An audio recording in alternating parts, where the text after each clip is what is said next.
Chapter 134. Yi Qian bent over and crawled through the unsecured window. He calmly jumped into the room and bent over to pick up the camera under Liao Jian's shocked gaze. Yi Qian didn't communicate with him at all. He picked up the camera, stepped on the desk, bent over, and jumped down lightly. He disappeared from the room. Liao Jian stood there motionless, his eyes fixed on the camera. When he saw Yi Qian jump down from the window, he shivered and ran to the desk as if his soul had returned to him. He propped himself up with both hands and looked down. He saw Yi Qian waving at him under the streetlight. Liao Jian's face turned even paler. He didn't dare to look any further. He reached out with trembling hands and slammed the window shut. He collapsed onto the floor. How did Yi Qian jump down from the 7th floor? How did he climb from the 1st floor to the 7th floor in the blink of an eye? An unprecedented fear filled Liao Jian's heart. He regretted agreeing to Yi Ying's request to come all the way to First High School to spy on someone he couldn't even handle. No, he had to go back to town tomorrow. He couldn't let Yi Qian keep an eye on him. Downstairs, Yi Qian said something. Xia Jinyuan raised his eyes and looked at the dark window. He pursed his thin lips and said in a deep voice, "I'm afraid that your sister is hiding something. Since you suspect that she's trying to stop you from qualifying, Yi Qian, you have to be careful in school." He had seen fights between girls before. They happened in the dark and were impossible to guard against. The next day, Ying sat in the classroom and stared at the camera on the desk. Even though her palm-sized face pretended to be calm, her trembling eyelashes betrayed her feelings. "I'm sorry, it's broken. Please explain it to Liao Jian when you see him." Yi Qian's clear eyes stared at Yi Ying, who had lowered her head in guilt. He said coldly, "Please return this broken toy to Liao Jian. He probably won't ask me to pay for it." Yi Ying gently closed her eyes. When she raised her eyes, there was a haze in her eyes. "Return it to whoever you took it from." "What do you mean by giving it to me?" "Please move aside, I still need to study."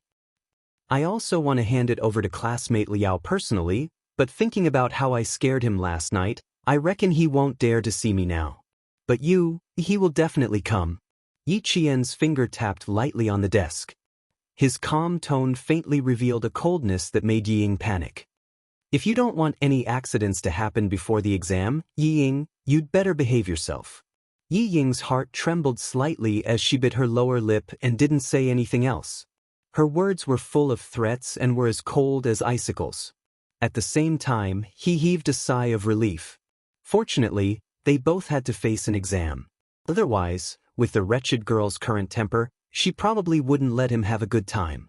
After realizing that she had found an unreliable person to help her, Ying vented all her anger on Liao Jian. She scolded him so much that she even broke a camera that cost a few thousand yuan. Liao Jian originally wanted to remind her to be careful of Yi Qian, but after scolding her, Liao Jian, whose eyes were about to spit fire, left just as he was about to slap her. "Remind my ass. If you have the ability, go deal with it yourself." After this incident, Yi Ying really did behave and didn't dare to do anything else. Chapter 135. The 15 days of intensive training ended on July 17th. That night, the 12 students left for the capital under the lead of the teachers. All the students had not yet recovered from the excitement of coming to the heart of the motherland, the capital. From July 19th to July 23rd, the 5-day test was held directly. When they arrived in the capital, they found out that the provinces sent out students from the 2nd and 3rd grades. However, the famous schools in the capital not only had high school, but also middle school. On the first day, 4 out of the 12 students were eliminated. On the second day, 3 more were eliminated. On the third day, 2 more were eliminated. Out of the 12 students, only Yi Qian, Ying, and Gao Yang were left. The atmosphere in the examination hall was quite tense. 4 days of difficult written tests, oral tests, questions snatching, and so on. Even the usually calm Yi Qian's palms were sweating. However, whenever it was her turn to fight, she would straighten her back and calmly look at her opponent with her dark eyes. She would calmly and quickly answer the teacher's questions. There were a total of 14 teachers who had been awarded the title of National Outstanding Teacher. The physics, chemistry, and mathematics teachers took turns to throw out questions, bombarding each class with questions. It was not a one-to-one test at all. It was a cross-examination where questions from each class appeared at any time. Correct answer. Correct answer. Correct answer. Every time Yi Qian answered consecutively, the invigilator's voice would be particularly loud. After 16 tests, this beautiful girl with bright eyes was firmly in first place with a 100% correct rate. Even the 2 high school students who had participated in the mathematical Olympiad 3 years ago were suppressed by her. Gao Yang was also very outstanding. His correct rate had always been in the top 3 in the junior high school. On the other hand, Yi Ying repeatedly made mistakes after entering the cross-examination. Wrong answer, 3 wrong questions in a row. Student Yi Ying from Fujian Town in the southern province, eliminated. After 30 minutes of suppressive questions, Yi Ying sat in the examination hall with a pale face. However, her eyes were fixed on Yi Qian, who was still fighting with 7 students from the 3 famous schools in the capital. Watching her eliminate a student effortlessly and hearing her face the English teacher's questions in English, her fluent English was as natural as her mother tongue. There was no pause at all. She really knew how to speak English. Damn it. Why didn't he know about it? She saw the smiles of approval on the faces of all the teachers present. Those smiles were for Yi Qian. She was smiling at the wretched girl whom she had always looked down upon and despised. Yi Ying's sharp nails dug deep into her palms, but she did not feel any pain. She only felt that Yi Qian standing on the exam platform was such an eyesore that she wished she could get rid of him as soon as possible. What right did an orphan girl have to stand here and receive the attention of all the teachers? What right did he have to stand here and receive everyone's admiration? If it wasn't for her, she would definitely be able to qualify. It was that damned Yi Qian who had given her so much pressure, causing her to lose time and again. On the exam platform, Yi Qian answered the English teacher's question with a slight smile. That smile naturally revealed his tenacity and confidence, which instantly attracted everyone's attention. Her memory is far better than all the students here. We have no reason to stop an outstanding student from leaving the country. Yi Qian from Fujian Town High School in the southern province has qualified. After a short discussion among several senior teachers, the first to qualify was not a student from the capital, but a student from the depths of the mountains. Chapter 136. The applause came from the competitors, the teachers, and the candidates who had already been eliminated. Yi Qian, who was the first to advance, stood on the exam platform with a decent smile on his face. In the face of the thunderous applause, he calmly bowed and said, "Thank you." His calm demeanor was even more in line with the teachers' hearts. When Principal Chao, who had been accompanying him all this time, heard Yi Qian's name, he unscrewed the bottle cap with trembling hands and took 3 pills in a row. In the capital, in the most heavily guarded military compound, Xia Jinyuan was wearing a short-sleeved uniform and a bow tie as he walked down the stairs. He was wearing a military summer uniform, which was tucked into his perfectly ironed dark green military trousers and tied with a brown leather belt, which perfectly accentuated his sexy and muscular waist. His broad shoulders, slender legs, and every step he took was noble and elegant. Everything about him was like a gentleman's elegance. Someone once commented that Xia Jinyuan, who was wearing a military summer uniform, had a kind of uniform temptation that made people want to turn into a hooligan and pounce on him to take off his clothes. Other than this uniform temptation, there was no one else. "Dad, I'm going out for a while." When he went downstairs, he saw Commander-in-Chief Xia sitting on the sofa drinking tea and reading the newspaper leisurely. "You should rest early. I might be back later." Commander-in-Chief Xia didn't expect his son to be at home. When he heard the voice behind him, he turned around in surprise and said, "Where did you come from? Why didn't you make a sound?" He also saw that he was wearing a summer uniform. It was obvious that he had specially cleaned up. Commander-in-Chief Xia put down the newspaper and stood up to look at his handsome son with interest. "Oh, the sun rose from the west. You know how to clean up? Going on a date? Which family's girl is she from? If you succeed, bring her home for me to see." Other people's sons could change girlfriends 4 or 5 times a year. Why was it that his son, had never brought home a single woman in a year. If it weren't for the fact that he had found some children's dishes in his study room, he would have suspected that his son had spent so much time in the army that he only liked military uniforms and no longer liked women's makeup. Xia Jinyuan lowered his head and looked at his outfit. There was nothing special about it, so he raised his eyebrows and said, "When did I ever dress up? It doesn't count as a date, but it is indeed a meeting with a little girl. Also, don't overthink it. She's a 14-year-old girl, a middle school student." Then he was really overthinking it. Commander-in-Chief Xia immediately lost interest and waved his hand to chase him away. "Go, go, go. Go and have fun. Don't come back for dinner tonight. I'll go to your Uncle Han's house for dinner." Xia Jinyuan had already walked out of the compound. He drove his own car and rushed to his destination. Yi Qian walked out of the exam hall hurriedly towards the school gate. He only had 4 minutes to meet with Xia Jinyuan. If he couldn't leave, he had to run. "Yi Qian." Someone chased after him. He took big steps as if he was afraid that she would leave. "Where are you going now?" "Later, Yi Ying and the others will go back. We plan to have dinner outside and send them to the train." Students who failed to make the cut were not allowed to stay in the capital. They were led back to the southern province by the teachers of the provincial number 1 middle school. Gao Yang was familiar with the capital. After asking the teacher in charge, they agreed to go to Wangfujing to eat the specialties of the capital. The rest of the students agreed readily, except for Yi Qian. He had only said a few words to Yi Ying and she had already disappeared from the scene. Chapter 137. Yi Qian felt helpless when he heard Gao Yang's voice coming from behind him. He was just short of pasting the word "reject" on his forehead. Why did he still take the initiative to come over and greet him? He thought he had made himself clear the last time, but it was still the same. He turned around and rubbed his temples, feeling a headache coming on. He looked at the handsome young man in front of him and sighed. "Classmate Gao, it seems I have to repeat myself. I really don't like. Why don't you like me? Just because I'm pursuing Yi Ying?" Gao Yang didn't want to hear such words again. Moreover, he didn't understand why she hated him so much. Thinking back, he really couldn't recall doing anything that made her hate him. He didn't want her to treat him like a spring breeze, but he still wanted to be like an ordinary schoolmate and be able to communicate peacefully.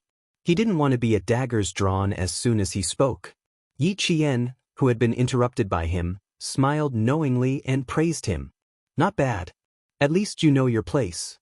Yi Ying, who couldn't help but walk out after hearing this, acted as if she had discovered a new continent. She seemed to have understood something and walked over with a sneer.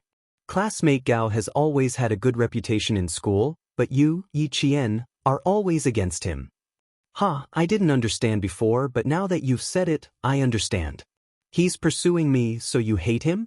Can I say that your hatred is born out of love?" It sounded quite reasonable. Gao Yang's cold, handsome face looked a little awkward because of her words. He turned to look at Yi Ying and scolded her in a low voice. "What nonsense are you saying? Like him?" He wasn't stupid enough to not know the difference between love and hate. Yi Qian clearly hated him. It had nothing to do with love. "I didn't say anything. Didn't she admit it herself?" Ying glanced at him with a smile and chuckled. "Gao Yang, what should we do? Why don't you stop pursuing me and just pursue our famous classmate Yi Qian? I don't want to waste the last bit of our sisterhood because of a boy." Acting had always been Yi Ying's specialty. Just like now, her eyes were cold, but she could still pretend to be smiling. Yi Qian sneered and said calmly, "Don't. Yi Ying's standards have always been very high. It's not easy for you to find a boy who can catch your eye. Please don't give him to me, I'm afraid." After he finished speaking, he deliberately paused for a moment. He then saw Yi Ying's expression change abruptly. Even her gaze became exceptionally sharp. "Tis. If you're not that generous, then don't pretend to be. Look at your little face. Look at how scared you are." Yi Qian was teasing Yi Ying as if he was teasing a puppy. With just a few words, he was able to make Yi Ying's emotions fluctuate. He lifted his chin slightly and said to Gao Yang, "Have a good talk with your girlfriend. Don't talk about giving in so easily. If you really give it to me, what if I'm bored and take it again?" "Ha, I'm afraid she'll cry herself to death in the toilet. Also, don't talk to me about sisterhood. It sounds fake. Every word he said didn't leave any face. Every word he said made Ying feel as if she had lost all her face. Yi Ying, who was already so angry that her lungs were about to explode, was wary of Gao Yang's presence. She wanted to maintain her ladylike demeanor, but she didn't want to swallow her anger. She rebuked, "Yiqing, you're really something. Gao Yang isn't an object. You want to snatch him away? That depends on whether he agrees or not. Save some face for yourself. Don't let others look down on you." Chapter 138. Beside them, Gao Yang's expression turned ugly.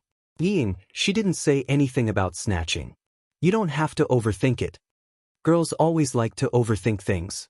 He could clearly hear Yi Qian's mockery, but Ying thought that Yi Qian was provoking her. What did he mean by she didn't have to overthink it?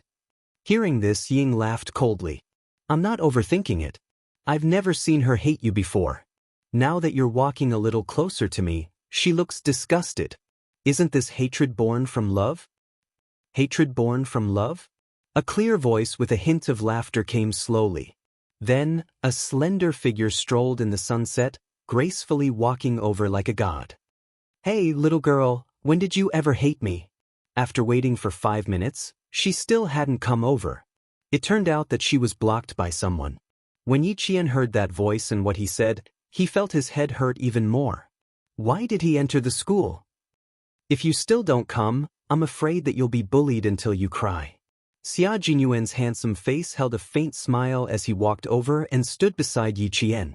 He didn't look at the other two. Instead, he smiled and looked at Yi Qian, who was late for the first time. He raised his hand and intimately flicked his finger on Yi Qian's forehead. You're late today and left me waiting outside for so long. Tell me, how are you going to make it up to me? He couldn't stand it anymore. How could a little girl be so scheming? Every word she said was an attempt to trample on Yi Qian's image. He really couldn't understand what girls were thinking these days. Belittling their classmates like this, could it show that they were virtuous? Yi Qian was already used to Xia Jinyuan flicking his finger on his forehead. He only frowned and rubbed his forehead. Sorry for the delay. It's fine now. Let's go. After saying that, he turned around and walked towards the school gate. Xia Jinyuan couldn't help but laugh. It was only then that he raised his eyes slightly. His cold and sharp gaze swept across the boy who had already pursed his lips tightly, then gently landed on the girl who had subconsciously tightened her grip on the boy's shirt ever since he appeared. He curled his lips mockingly. Even though he didn't say a word, it was enough to make the two of them tense up. His cold gaze, his cold smile. This arrogant man was clearly telling Yi Qian and Gao Yang that he couldn't be bothered to speak to them, to the point where even a glance was beneath him. Xia Jinyuan felt that it was beneath his dignity to argue with children. However, Yi Qian, that narrow-minded girl, would probably be more than happy to settle the score with them. In order to make the little lass feel better, he didn't mind occasionally doing 1 or 2 things that were beneath his dignity. Huh, you're really something. You even managed to seduce a soldier. Yi Ying waited until the two of them were out of sight before she spoke through gritted teeth. She was still afraid. When the soldier in the military uniform swept his cold gaze over her, all the hairs on her body stood on end. She was so afraid that she didn't dare to raise her head. As a result, she couldn't even see what the soldier looked like. After a while, Gao Yang finally looked away. After hearing what she said, he frowned and said in a low voice, "He's not an ordinary soldier. He's a very young major." A major? Yi Ying furrowed her pretty brows. What's a major? You seem to be like me. She was quite afraid and didn't finish her sentence. She felt a little embarrassed to say it out loud. Chapter 139. For Yi Ying, who had never been in contact with military ranks, she naturally didn't know, but Gao Yang knew. Looking at Yi Ying's fearful expression, Gao Yang sighed softly, "I'm as scared as you." Forget it, it doesn't matter if she doesn't know. If she doesn't want to go, we'll go ourselves. He paused, frowned slightly, and said in a deep voice, "You didn't have to pick on Yi Qian just now. I'm not so stupid that I can't tell the difference between love and hate." At this moment, Yi Ying's beautiful eyes were completely gloomy. After staring for a while, Her beautiful eyes were faintly moist, and she revealed a smile that was uglier than crying. Is that so? Then I'll just treat it as a misunderstanding. I'm sorry, I don't want to go tonight either. Goodbye. She didn't insist on her views in front of him, but instead took all the blame. Coupled with the faint tears in her eyes, it was enough to make a 15-year-old boy like Gao Yang surrender and admit his mistake. Seeing him apologize to her, Ying faintly smiled. She had always known how to use her advantages, and she was also good at manipulating people. Teacher Zhu and the Capital Experimental Middle School's director Li walked out as they spoke. Then, I'll have to trouble you about the tickets, Director Li. Seeing Gao Yang in front, he said a few words to Director Li and then walked over with a smile. When Gao Yang and Ying heard that the Capital Experimental Middle School had already arranged for cars to go to the orchard farm on the outskirts of the capital after the preliminaries for the students to relax, they were stunned. What? You don't believe me? Haha, I didn't lie to you. Quickly go and inform the other 3 students. Yi Qian doesn't need to go, I'll talk to her. Teacher Zhu patted Gao Yang's shoulder, and the smile on his face deepened. There are only a few days left until the competition. This is specially arranged for the 12 of you to relax. Are basking in your glory. Teacher Zhu's gaze lightly glanced at Ying. The 2 of them seemed to be walking very close. Why did it seem like they were in a relationship?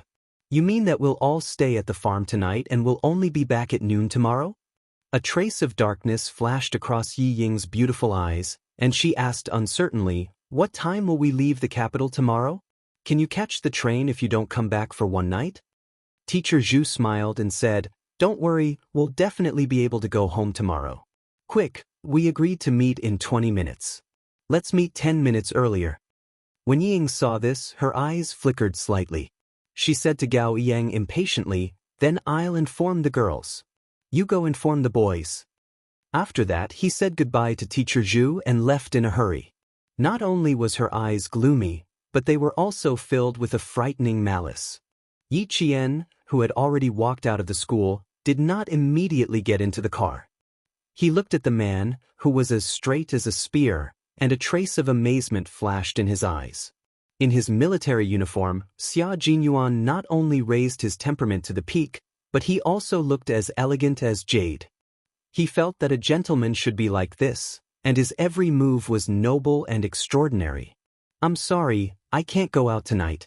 Just now, Teacher Zhu from the provincial first high school said that the school arranged for the 12 of us to stay at an orchard farm.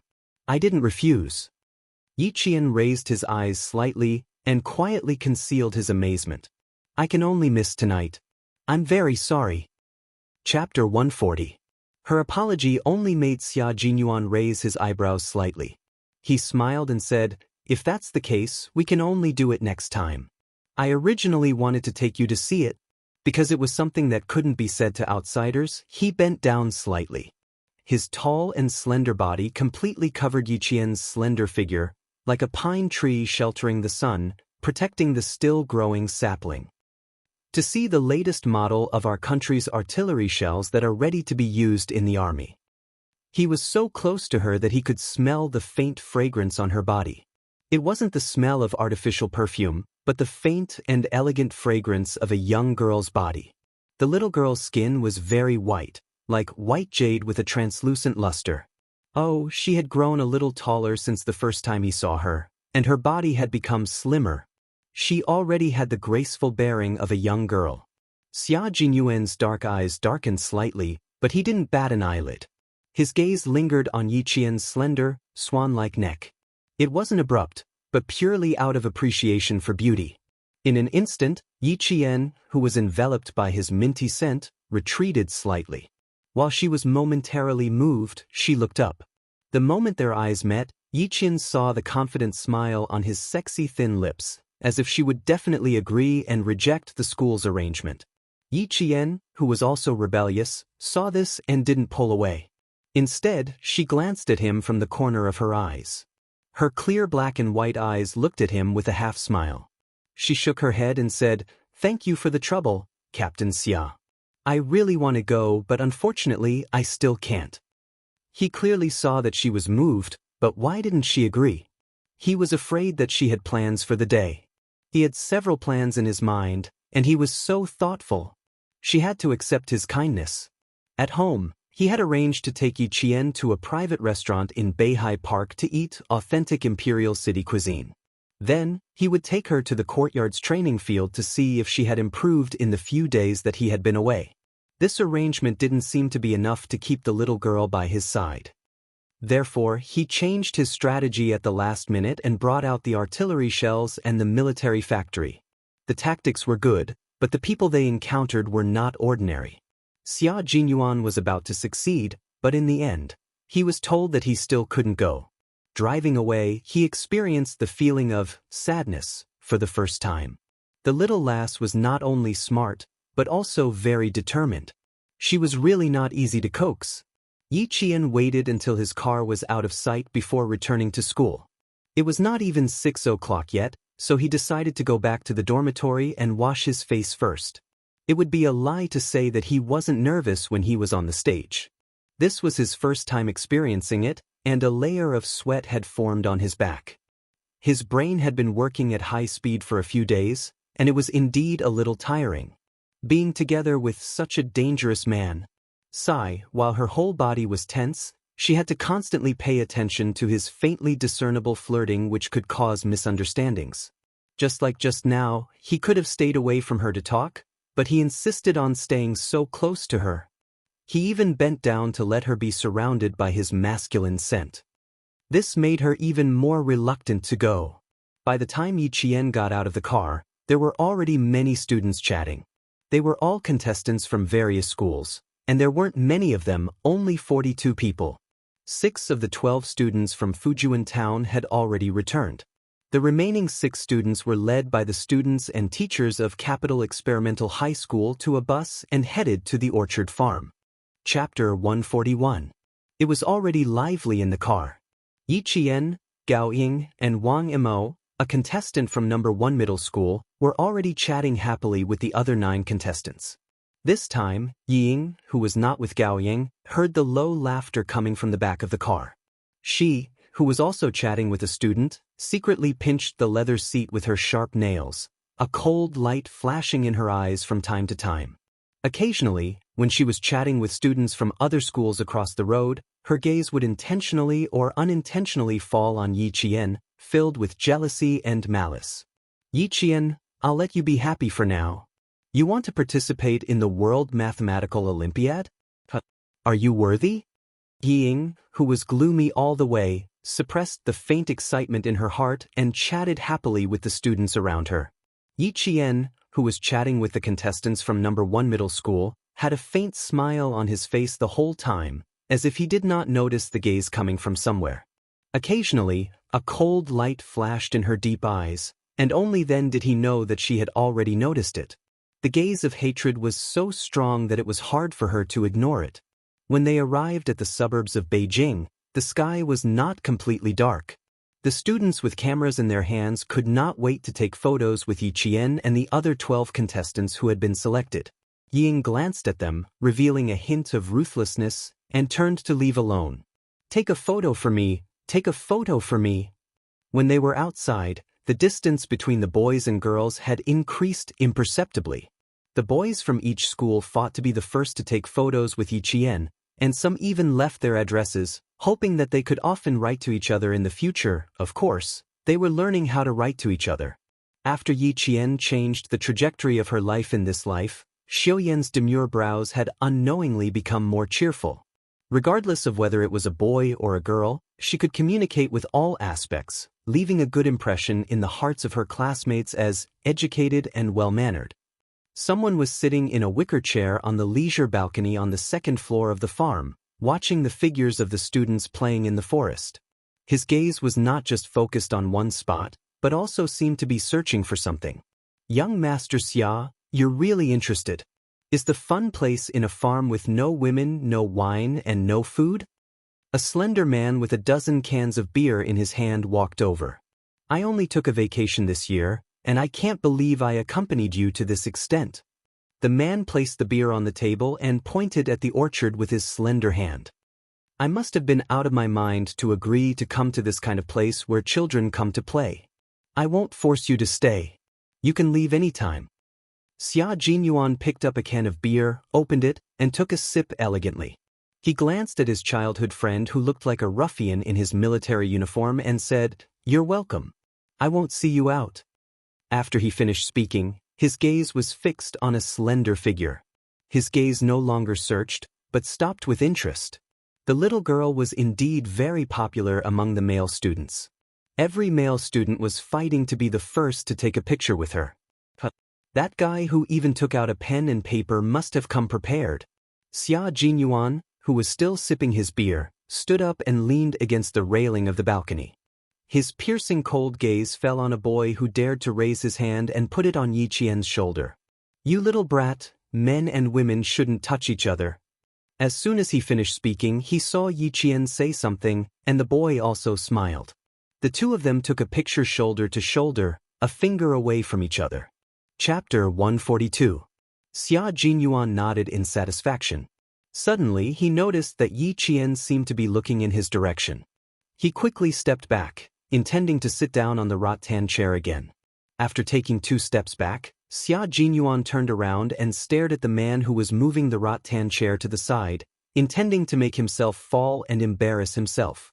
He raised his eyebrows and sneered, "Han Zheng, you're still playing this kind of game at your age. Don't you find it childish?" Han Zheng, 20 years old, held the military rank of captain. Like Xia Jinyuan, he was a proper third-generation member of the Red Army. They grew up together in the same courtyard, so they were familiar with each other to the point that they were young and had seminal emission. When he heard this, he raised his eyebrows as well, but with a wanton charm. Compared to your behavior just now, mine is not childish at all." He held an unopened can of beer in his hand as he casually stood there. Every part of him exuded a lazy and wanton air. "However, I'm really interested in this group of students. Which one of them are you interested in?" He didn't say boys or girls, but only students. Intentionally or unintentionally, he was making things difficult for his childhood friend. He even said that it was improper to touch. Since when did young Master Xia care about these things? How interesting. Xia Jinyuan glanced at his childhood friend who was like a walking pheromone. He curled his lips and didn't answer his question. Instead, he smiled faintly and said, "Do you know why I only brought you here? Do you still need to say it? Compared to the rest of them, I, Han Zheng, am handsome and elegant. Bringing me out is very impressive." "Yes, it is indeed very impressive." Xia Jinyuan looked at his childhood friend meaningfully, his deep eyes containing a dark smile. "However, it's not you who is impressive, it's me who is." Han Zheng elegantly adjusted his military collar and laughed even more happily after hearing this. "Of course, who am I, Han Zheng, and who can become my friend is impressive. Of course, being friends with young Master Xia is also very impressive." This was definitely the truth. Among all the influential families in the capital, who could compare to family Xia? Old Master Xia was one of the founding generals of the country. He didn't catch the hidden meaning behind Xia Jinyuan's words. His handsome face was still full of smugness as he continued happily, "Let's go, I'll give you more face. By the way, I'll introduce you to the little beauty who made you drive your car all the way to the suburbs of Beijing. You're jealous of a few young boys. There's no hurry. I'll take you there later." Xia Jinyuan calmly glanced at his childhood friend with a smile on his face. No matter how one looked at it, it seemed to be a meaningful smile. In the orchard, Yi Qian felt that his face was a little stiff from smiling. After taking a picture with the teachers from each school, Yi Qian decided to go for a walk by himself. Just now, he didn't know if it was his imagination, but why did it feel like someone was looking at him from the small building at the side of the orchard? After taking a few steps, he saw 2 boys pushing Gao Yang out from behind a fruit tree. When they saw him, they laughed loudly and said, "Yi Qian, come, let's take a picture together." Another student said, "Gao Yang, where did you hide just now? You didn't take a picture with our great beauty Yi Qian. Come, stand, I'll take a picture of the 2 of you first." Hearing the laughter, the teachers joked, "The 2 of you must take a picture together." You're from the same school, and you're senior and junior. Come, that boy over there, give me your camera. I'll take a picture of them personally. Chapter 143. Since even the teacher had said so, the students became even more excited. They did not notice that Yi Ying, who was holding 2 bottles of mineral water, was standing not far away and looking at them with a sinister expression. Soon, she composed herself and walked over with a faint smile. Did you guys forget about me? She handed the water to Gao Yang. Drink some water. I heard your voice was a little hoarse just now. Oh. The students who had let go of the water seemed to understand something. They let out a long, oh. Not bad. They even looked at Gao Yang ambiguously and blinked. When the teachers saw this, they shook their heads helplessly and changed the topic to the students' puppy love. At this moment, Yi Qian was really thankful that she had appeared in time. Amidst the laughter of the students, Yi Qian and the other 2 girls left, talking and laughing. After taking 2 steps, she turned back to look in the direction of the house. Her eyes moved slightly, and under the urging of the other girls, she turned and walked towards the stream. The little girl's eyes are so sharp. I was so scared that my heart skipped half a beat. Han Zheng, who was holding a pair of binoculars, patted his chest. He crouched down under the railing with a look of surprise on his face. She doesn't look like a girl in her teens. Where did you find this child bride? The great young master Xia, who had countless young ladies from prestigious families in the capital, had actually taken a fancy to a little girl. This news was really fucking explosive. Xia Jinyuan looked at his childhood friend, who had been swept away by the little girl's gaze, and joked, Your reaction is not bad. I don't usually see you being so attentive in school. It seems that the military is better. Your skills are getting better and better. Han Zheng had not graduated from military school and had been frequently sent to the grassroots of the military since this year. Isn't it because I'm afraid of being discovered? In front of you, it doesn't matter whether I have an image or not. I just need to maintain my image in front of the other students. Han Zheng stood up nimbly and placed the binoculars on the table. When he sat down, his expression became more serious. You really plan to join that team? Commander-in-Chief Xia agreed. Whether it was his expression or his posture, they all revealed the sharpness of a soldier. When I came back the day before yesterday, I just mentioned it to my dad, and he almost whipped me. It seems that if I want to go in, my dad will be a problem. Where there's a will, there's a way. But it's normal that Uncle Han doesn't want you to go with me. Xia Jinyuan had a faint smile on his thin lips as he slowly sipped his beer. His unhurried and low voice was suddenly laced with sternness. How dare a student go to a KTV so brazenly? Han Zheng, who gave you the guts to do that? His voice wasn't loud, but it was like a clap of thunder. Han Zheng's scalp instantly tensed up as he explained, It's true that we're going to the KTV, but we're not going there to drink or have fun. Fuck, it was Wu Yunzhe who caused trouble for me. I wasn't careful and fell into a trap. Forget it, let's not talk about this today. I'm going to the military academy because I want to join the brigade. My dad has to agree even if he doesn't want to. After saying a few words, Han Zheng seemed to realize something. His flirtatious peach blossom eyes instantly burst forth with a wolf-like ferocity. Commander-in-Chief Xia agreed to let you go? Why did he agree so readily? The brigade was on the brink of life and death, and he actually agreed. The sky was already dark, and the laughter of the students could no longer be heard in the orchard. Xia Jinyuan stood up lazily and looked down at his surprised childhood friend. Your goal for entering the military academy is to enter the brigade. Unfortunately, so am I, Xia Jinyuan said to Xia Jinyuan. Chapter 144. The difference is that I've already discussed it with Commander Xia before the exam. I'll report on time after a year of training in the army. Young Master Han, you're still too inexperienced.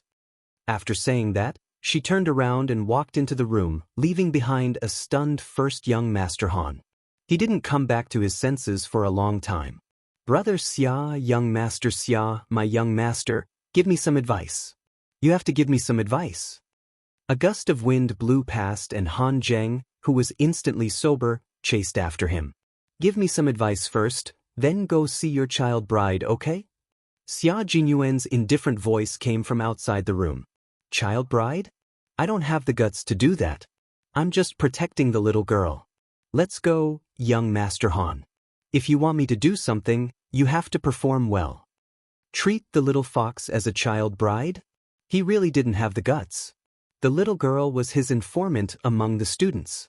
Not only did he apply for international police protection, but he also applied for personal protection.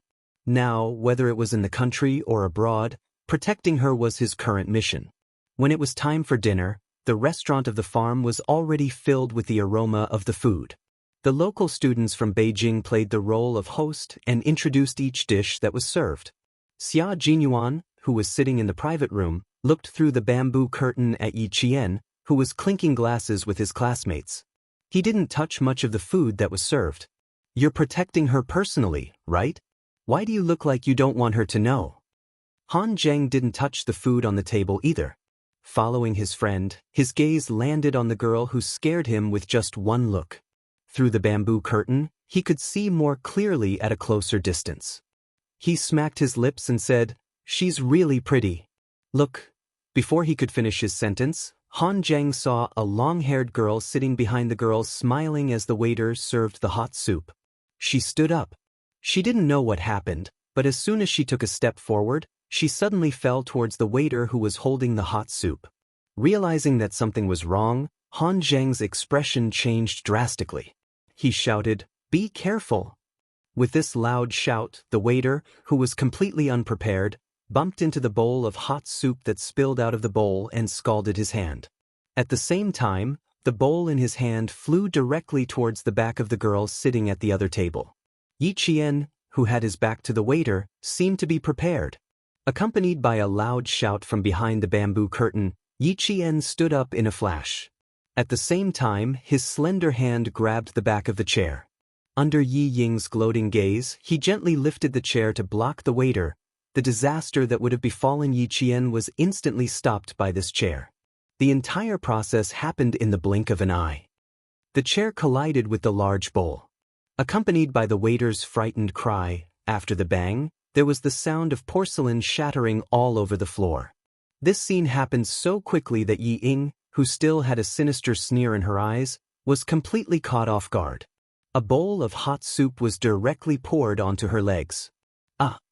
She screamed at the same time. In her contracted pupils, she saw Yi Qian mocking her. It was as if he was saying that she already knew what she was doing. The soup didn't completely pour onto her legs. Because of Yi Qian's sneer, Ying simply bent over and squatted on the ground, crying out in pain. From the cause of disaster to the victim, the huge change in status made Yi Ying, who was squatting down, grit her teeth until her facial features were hideous. Even like this, she actually managed to dodge it.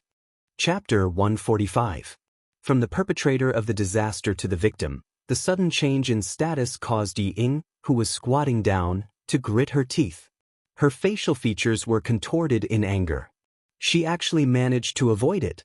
The students in the cafeteria all stood up. Not only did the students react to the sudden turn of events, but the teachers as well. The two people who rushed out from behind the bamboo curtain quietly retreated. Han Zheng, who was sitting back in his chair, said in surprise, "You reacted so quickly. Have you practiced before?" "Yes, I'm pretty good at fighting." Xia Jinyuan, whose eyes were dark, poured himself a cup of tea. As he sipped the tea, he hid the cold glint in his eyes. If Yi Qian hadn't been on guard, that bowl of hot soup would have spilled all over her. Ying was really vicious. Han Zheng squinted his long, flirtatious eyes. After a while, he nodded and said, "Not bad indeed." "Are you okay? Are you okay?" The girl sitting next to Yi Qian was so scared that her face turned pale. Her lips trembled as she asked Yi Qian, "Are you scalded? Let me take a look." She was so scared that she was about to cry. The other girl had a bad temper. She had already stood up and shouted angrily at Yi Ying, who was still squatting on the floor, "Are you kidding me? The waiter even reminded us that hot soup is here. Do you have a brain? Do you know that this bowl of soup almost spilled all over Yi Qian?" The girl was from Beijing and spoke bluntly. Her tone was just a little harsh, but it was enough to make Yi Ying, who had scalded herself, cry. Gao Yiyang walked over from another table. He pursed his lips and looked at the angry girl from Beijing. He squatted down and said to Yiying, who had just screamed, "Are you scalded?" He was the only one who was concerned about Yiying, who was squatting on the floor. The rest of the students frowned and looked at the two of them. It's fine if you scalded yourself, but don't implicate others.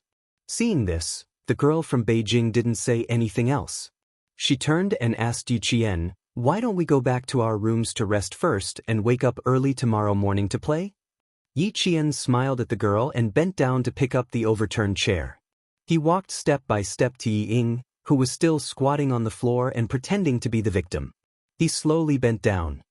"Yiying, one who is unjust is doomed to destruction. You should really be glad that you spilled a bowl of hot soup." In Gao Yiyang's tense gaze, Yi Jian had already gently moved to her ear. Her breath was cold, but her words were like needles. "If it was a knife or something like that, I'm afraid that one of your legs would be crippled." "Ting, oh Ying, what's a bowl of hot soup? I'll wait for you to use your ultimate move." Her voice was so low that only the two of them could hear it. Ying was frightened by the sharp voice. She suddenly panicked. She buried her head tightly and her nails pierced her arm. She endured it and didn't look up. She only cried out in pain. Seeing this, Gao Yiyang didn't blame Yi Qian. Instead, he said in a low voice, "Go back to your room and soak yourself in water. Otherwise you'll get blisters." After that, he carried Ying horizontally and walked towards the dormitory. "Waiter, go get some burn ointment." Teacher Zhu walked over from the teacher's table. He didn't immediately chase after them. Instead, he walked to Yi Qian's side and patted her shoulder. "Go back to your room and rest. I'll take care of this." They were having a nice meal, but this had to happen. Let's see how Yi Ying's burns are first. Chapter 146. "Okay, I'll come over if there's anything." Yi Qian bowed slightly. There was no panic or shock on his face. "I'm sorry to have made you worry." Teacher Zhu wasn't the only one to say this. The other teachers also comforted Yi Qian before going to visit Yi Ying in her room. Yi Qian thanked them one by one and looked in the direction of the moving bamboo curtain.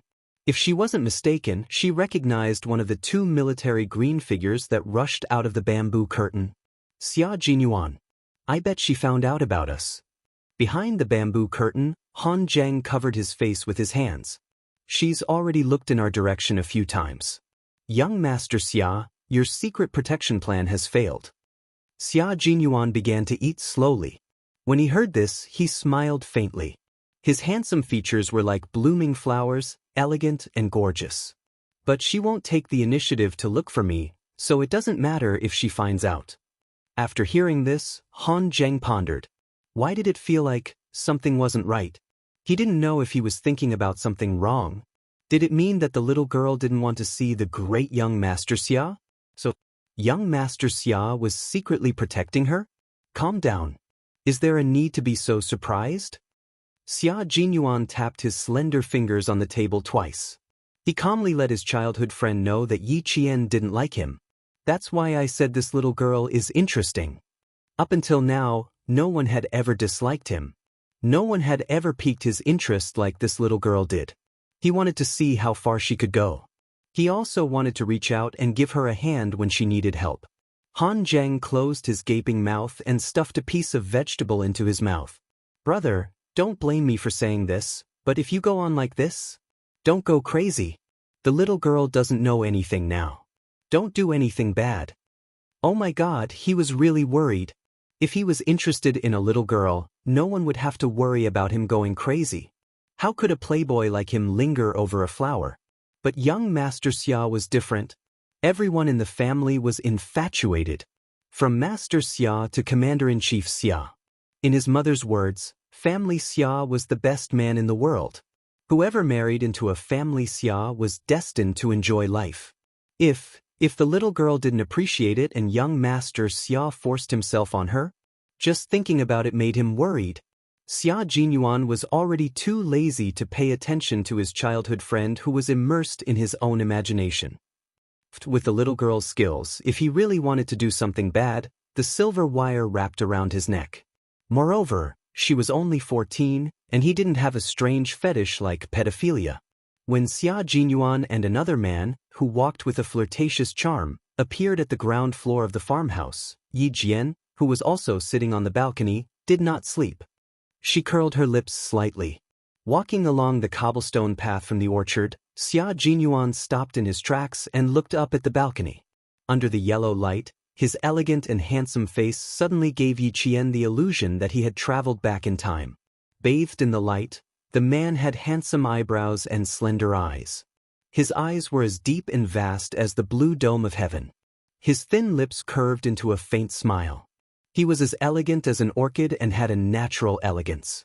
He was like the noblest person in the ancient imperial city, dressed in luxurious clothing. Chapter 147. Their eyes met. Xia Jinyuan placed his right hand on his forehead and waved it away gracefully. He smiled and said, "Good night, little fox." "Good night." Yi Qian lowered his gaze and looked at Xia Jinyuan's handsome face.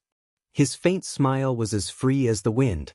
She waited until Xia Jinyuan entered the building before she sat back down on the rattan chair to admire the starry night sky. Her state of mind was tranquil, but Yi Ying's state of mind was like a hurricane passing through. She stared at Gao Yang with tears in her eyes. Suppressing the hatred in her heart, she asked in a hoarse voice, "So, you think I did it on purpose?" "Whether you did it on purpose or not, Yi Ying, it doesn't mean what other people think." Gao Yang took the ointment from the waiter and applied it on her reddened calves and insteps. "Ask yourself if you did it on purpose or not." Yi Ying was so angry that she laughed. "Why should I ask myself? I'm the one who's hurt, not Yi Qian." "Gao Yang, look carefully. I'm the one who's hurt. If I did it on purpose, why would I hurt myself? Damn it. Why is everyone suspecting me?" Even the boys who liked her remained silent in the face of the teacher's intentional or unintentional questioning. They didn't stand up to speak up for her. "I know. You think I'm just trying to win your trust, right?" "Huh, Gao Yang, I originally thought that you understood me, but now it seems that I was thinking too much." Ying laughed self-deprecatingly. Her beautiful face was filled with desolation. Change, everything has changed. You've all changed. In the past, they only trusted her. But now, they only trusted Yi Qian. Even if they were the ones who got hurt, they would rather believe that Yi Qian was innocent and that she had ulterior motives. They've changed. They've all changed. Why did she still lose to Yi Qian even though she tried so hard? Why was it so unfair? Gao Yang pursed his lips and looked at the stubborn Ying. He gently put down her legs and sighed after a long time. "It's not that we've changed, Ying. It's just that you haven't recognized the truth. The old Yi Qian is no longer around. She no longer listens to you, and you're starting to worry." Gao Yang sat down in the chair and looked calmly at the girl who had tears in her eyes. "You're afraid that Yi Qian's light will overshadow yours. You began to worry that one day, everyone would think that Yi Qian was more capable than you, that he was more successful than you. That's why you started to panic. You started to go around trying to prove that you're better than Yi Qian." After all, he knew Ying well. Every word he said hit the nail on the head, directly exposing the darkness in the depths of Yi Ying's heart. This caused her to panic instantly. Faced with the bloody truth, Ying was so angry that her whole body trembled. Nonsense. Why should I be worried? I've always been more outstanding than her." "Shut up, stop talking. Don't say another word." If he didn't let her see the truth earlier, it would only have a deeper impact on her future. Gao Yang looked at her deeply, got up, and closed the half-closed door. Outside the door, a few girls who were eavesdropping were caught red-handed and left awkwardly. Soon Yi Qian found out about the matter. After hearing it, he smiled faintly and said, "I didn't expect Gao Yang to be so understanding. I really couldn't tell in the past." He really couldn't tell. But he knew that Yi Ying would definitely not be persuaded by him to come to her senses. Chapter 148. Because no one in this world knew Yi Ying better than she did. Yi Qian's guess was proven correct. It wasn't until 10 o'clock at night that the students returned to their dorms after playing poker. They saw the usually cold Gao Yang storming out of the room with a furious expression. Yi Ying's soft sobs could be heard from the room where the door was not closed. Yi Qian, who was about to go to bed, smiled lightly and didn't say anything about it. Gao Yang definitely wouldn't have an easy time tomorrow. Yi Ying was the type of person who would make everyone else uncomfortable as long as she was uncomfortable. Suddenly, Yi Jian, who had closed her eyes, opened her eyes. She said to the girl who slept in the single bed next door, "Do you know the girl who slept in the same room as Yi Ying? Why don't we just let her sleep with us?" If Yi Ying was going to cause trouble, she didn't want to implicate others. When the girl from the capital heard this, she thought it was a good idea.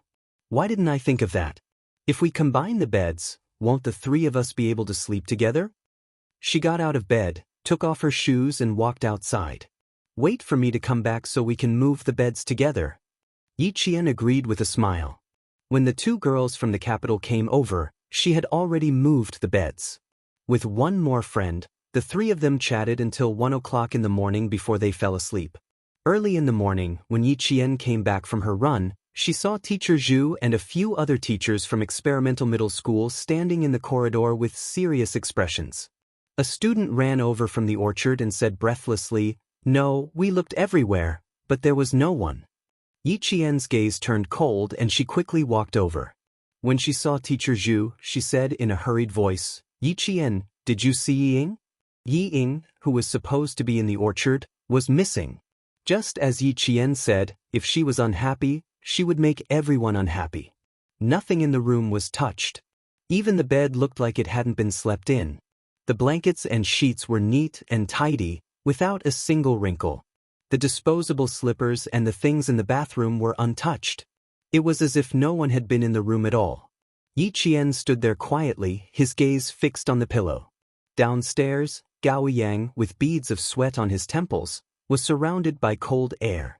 He turned a deaf ear to the teacher's call and directly rushed to the second floor. Teacher Zhu realized that something was wrong with Gao Yang and hurried up to him. Someone said, "Yi Qian is upstairs." This made everyone's heart skip a beat, and they all chased after Gao Yang. Hearing the commotion outside, Yi Qian stood beside the single bed where Yi Ying used to sleep. When he moved the pillow away, Gao Yang rushed in with the morning fog. He asked coldly, "Did she come to see you last night? Shouldn't you be the last person to see her last night, Gao Yang?" His question made Yi Qian's eyes turn cold. After he moved the pillow away, he reached into the seam of the bed. Gao Yang, with a frosty look in his eyes, walked closer and handed a bottle of mineral water to Yi Qian. "I found 2 bottles like this by the stream. One is yours, and the other is the one Yi Ying drank from. When I left last night, Yi Ying didn't finish this bottle of water. And you didn't finish the bottle of water on the dining table." His words made the students who followed him into the room unhappy. "Hey, are you kidding me? What do these 2 bottles mean? So what if you found them by the stream?" Chapter 149. If he found them by the stream, then it proves that Yi Ying and I met alone last night, Yi Qian said calmly. It's normal for Gao Yang to make such a guess. She pointed at the mineral water bottles in his hand. "One bottle should be in my hand, and the other bottle should be in Yi Ying's hand. Now that both of them are by the stream, it makes people think that Yi Ying and I went to the stream in the middle of the night. After all, both of us almost got into trouble last night." This was something that couldn't be explained clearly. It was just a simple setup, but it was enough to make her speechless. Even if the 2 girls who slept with her could prove that she slept with them last night, what about after she fell asleep? Could they prove that she still slept with them?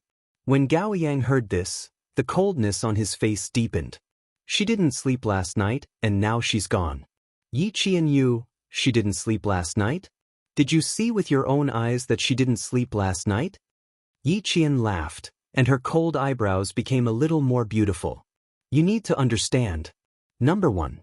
Just because the 2 bottles were together, it doesn't mean that we were together because you didn't see it with your own eyes. Number 2, you didn't see with your own eyes whether she slept last night, so you can't be so sure that she didn't sleep last night. It's the same as how my roommates can't prove that I didn't go out last night after they fell asleep. If you didn't see it with your own eyes, then everything you say doesn't make sense. Everyone present was smart, so they could understand what Yi Qian was saying. She made it very clear that the 2 bottles together didn't mean that she and Ying had definitely met. However, Yi Qian couldn't prove that she wasn't with Yi Ying, so Gao Yang could assume that Yi Qian and Ying met by the stream last night. Similarly, Gao Yang couldn't prove that Ying didn't sleep last night in her room. The reason was the same: they didn't see it with their own eyes. Working with a bunch of highly intelligent students as teachers, it was quite stressful. What they were thinking was also what the students were thinking. Yi Qian walked over to Mr. Li and Mr. Zhu. He picked up a few strands of black hair from the side of the bed and said, "This is Yi Ying's hair. At least it proves that she slept on the bed. As for why she tidied up the room so neatly, we have to find her to find out." She had clearly slept on the bed, yet she wanted everyone to misunderstand that she hadn't. After realizing the deeper meaning behind Yi Qian's words, the expressions of the teachers and students changed slightly. Gao Yang clenched his teeth so hard that his cheeks were visible. He looked deeply at Yi Qian and said, "Sorry, I was too impatient." Then he turned and walked downstairs. His slender figure still looked somewhat young. At least, compared to the two soldiers who brushed past him, Gao Yang's back was so thin that it looked slightly frail. "Male student, why are you in such a hurry to leave? Come, let's have a chat." Seeing that they were about to brush past each other, Han Zheng instantly reached out and put his hand on Gao Yang's shoulder with an undeniable aura to make him stay. Dressed in a military uniform, Han Zheng put away his bone-chilling charm and looked full of military might. He smiled and said, "We'll leave together later. We still need you to bring us to the stream." Gao Yang wanted to resist, but when he calmed down and saw Xia Jinyuan standing at the side, he was slightly stunned. Wasn't this the young major that Yi Qian knew? Chapter 150. Xia Jinyuan glanced at the boy and said to Han Zheng, "You guys go to the stream first. Yi Qian and I will follow." After making an okay gesture, Han Zheng directly took Gao Yang away from the stairwell without giving him a chance to struggle out of his grasp. Yi Qian had no intention of looking for Yi Ying. In her opinion, this was just an act by Yi Ying. However, the teachers did not think so. They decided to call the police if they could not find her within 3 hours. "I'll go to the stream and take a look. You guys go look elsewhere." She did not want to look, but she had to. Once the police were called, all the students would be taken to the police station for questioning. She would be the focus of the questioning. Once she was listed as the focus of the questioning, she would most likely not be able to go to Australia. Why did Yi Ying go missing? It was obvious that she was here for her. Yi Qian turned around with a cold expression and walked out of the orchard. Instead of looking everywhere, she might as well ask the shop owner about the surrounding terrain. How could a person who felt even the slightest bit of discomfort go far? She wanted to see how she would explain it to the teachers after she found her. She had just separated from her classmates when she stopped again. She saw someone leaning against a peach tree and looking at her with a smile on his handsome face. She's just out for a walk, yet she can cause so much trouble. Little girl, you really have to stay away from her in the future. Seeing that she had stopped walking, Xia Jinyuan beckoned her over. I'm really worried. She hasn't disappeared for 24 hours. Things keep happening one after another. Yi Qian raised her eyebrows and asked with a smile, "Why? Do you think she disappeared on purpose?" "Don't you already know if she did it on purpose?" Xia Jinyuan chuckled. His smile was as warm as the morning sun shining through the mist. "Let's go. You have an hour to hand her over to your teachers for a good lesson." Finding Yi Ying within an hour might be impossible for others, but it was not difficult for Yi Qian. After understanding the situation from the shop owner, she said to Xia Jinyuan, "I'll go look for her. There's no need to trouble you and your friends." "You know where he is so quickly? How can you analyze it?" Xia Jinyuan looked at Yi Qian in surprise, who seemed to already know what was going on. Xia Jinyuan asked with interest, "Only 10 minutes. You have plenty of time." At this time, the sun had already dispersed the faint mist. Yi Qian, who was following a small path into the mountains, stopped and turned around. His eyes contained a hint of a cold and sharp smile. He said indifferently, "There's no need to analyze. It's just because you know yourself and your enemy.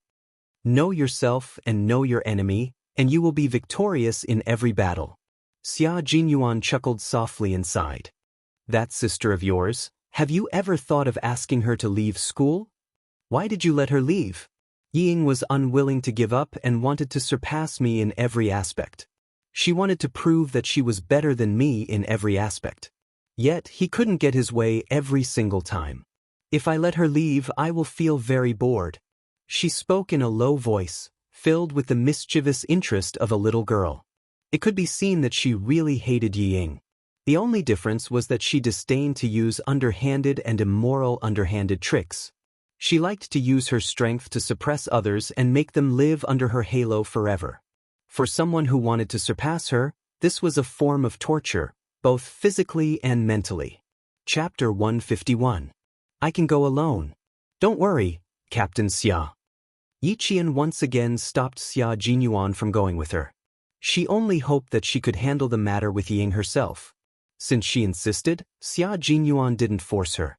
He stared at her quietly for a while, then smiled faintly and said, "Okay, find me in my room when you need me." As she turned around, Xia Jinyuan looked at her tenacious and slender back and said in a low voice, "Take good care of yourself. Don't forget, you have a mission now." Yi Qian didn't look back. She just stopped in her tracks and nodded to show that she understood. Walking up the mountain path, there was a small pavilion for climbers to rest in. Further to the left of the pavilion, there was a mountain deity temple that only the locals knew about. Yi Qian looked at the newly broken twigs and the bent grass on both sides of the path. She sneered and walked straight in the direction of the mountain deity temple. Behind her, the army green figure hidden in the branches and leaves didn't leave immediately. Instead, he frowned slightly, and there was a hint of confusion in his deep eyes. There was something wrong with the little girl just now.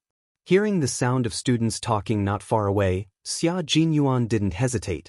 He turned around and walked quickly towards the source of the sound. Although the mountain deity temple was called a temple, it was actually just a natural small cave that could only accommodate about 3 people.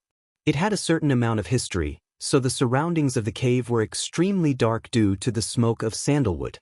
Yi Qian, who had slowly climbed up the mountain for 20 minutes, didn't immediately appear. She looked at Ying, who glanced at the entrance from the side of the mountain deity temple from time to time. The cold light in her dark eyes was like the light of a sword. In the forest, the morning birds flew through the branches and chirped happily.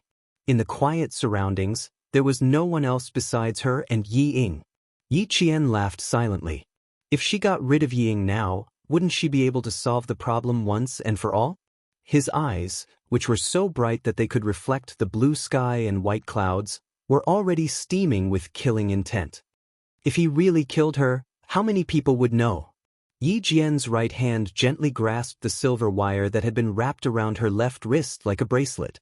Hiding behind the leaves, Yi Jian took a step forward in the strong killing intent, and a pair of warm and strong hands grabbed her arm.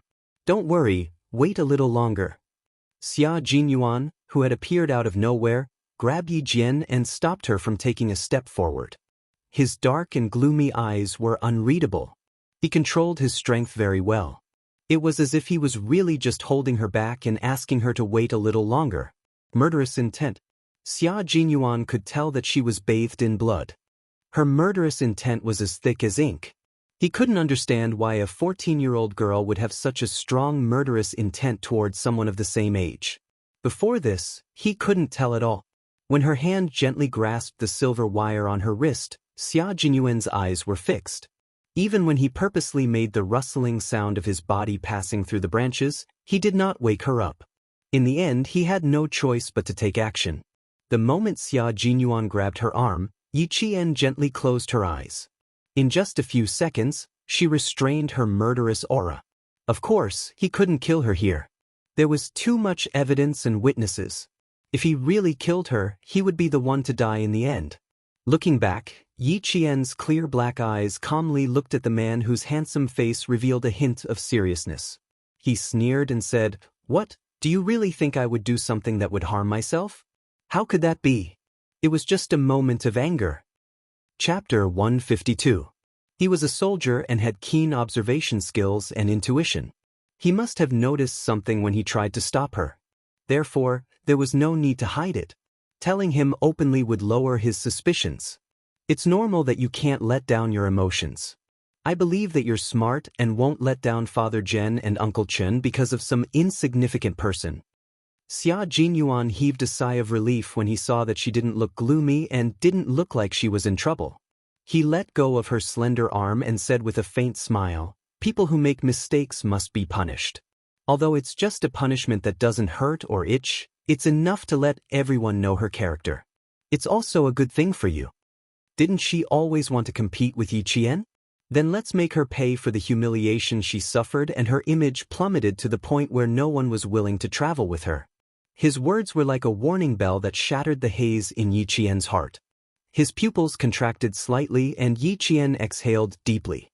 He almost lost himself just now. "I'm fine. Captain Xia, you should leave us alone. I don't want to explain too much. After all, she asked Liao Jian to spy on us."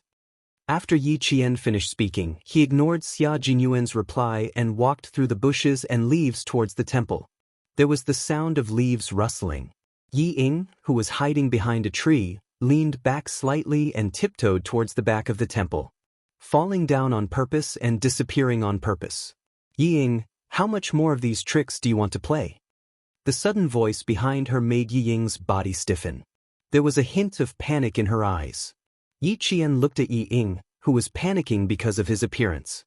His dark eyes were cold as he said with a faint smile, "You spent so much effort to frame me. You even purposely put the bottle of water I drank by the stream. But you just had to hide so close. It wasn't challenging at all for me to find you." There was the sound of messy footsteps coming from below.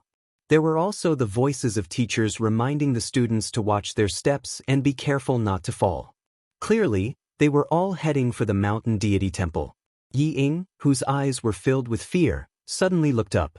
Her reddened eyes stared straight at Yi Qian. The hatred in her eyes was like huge waves, rolling over and over again. "I did it on purpose? Heh, you really know how to lie through your teeth." Instead of retreating, she stepped forward and walked directly to Yi Qian's side. She raised her chin arrogantly and said, "Why would I do that? I was the one who got scalded from the fall. Missing? Ha, which eye of yours saw me go missing? Aren't we just standing here?" From the corner of her eye, Ying saw the figures of her teacher and student looming behind the green leaves.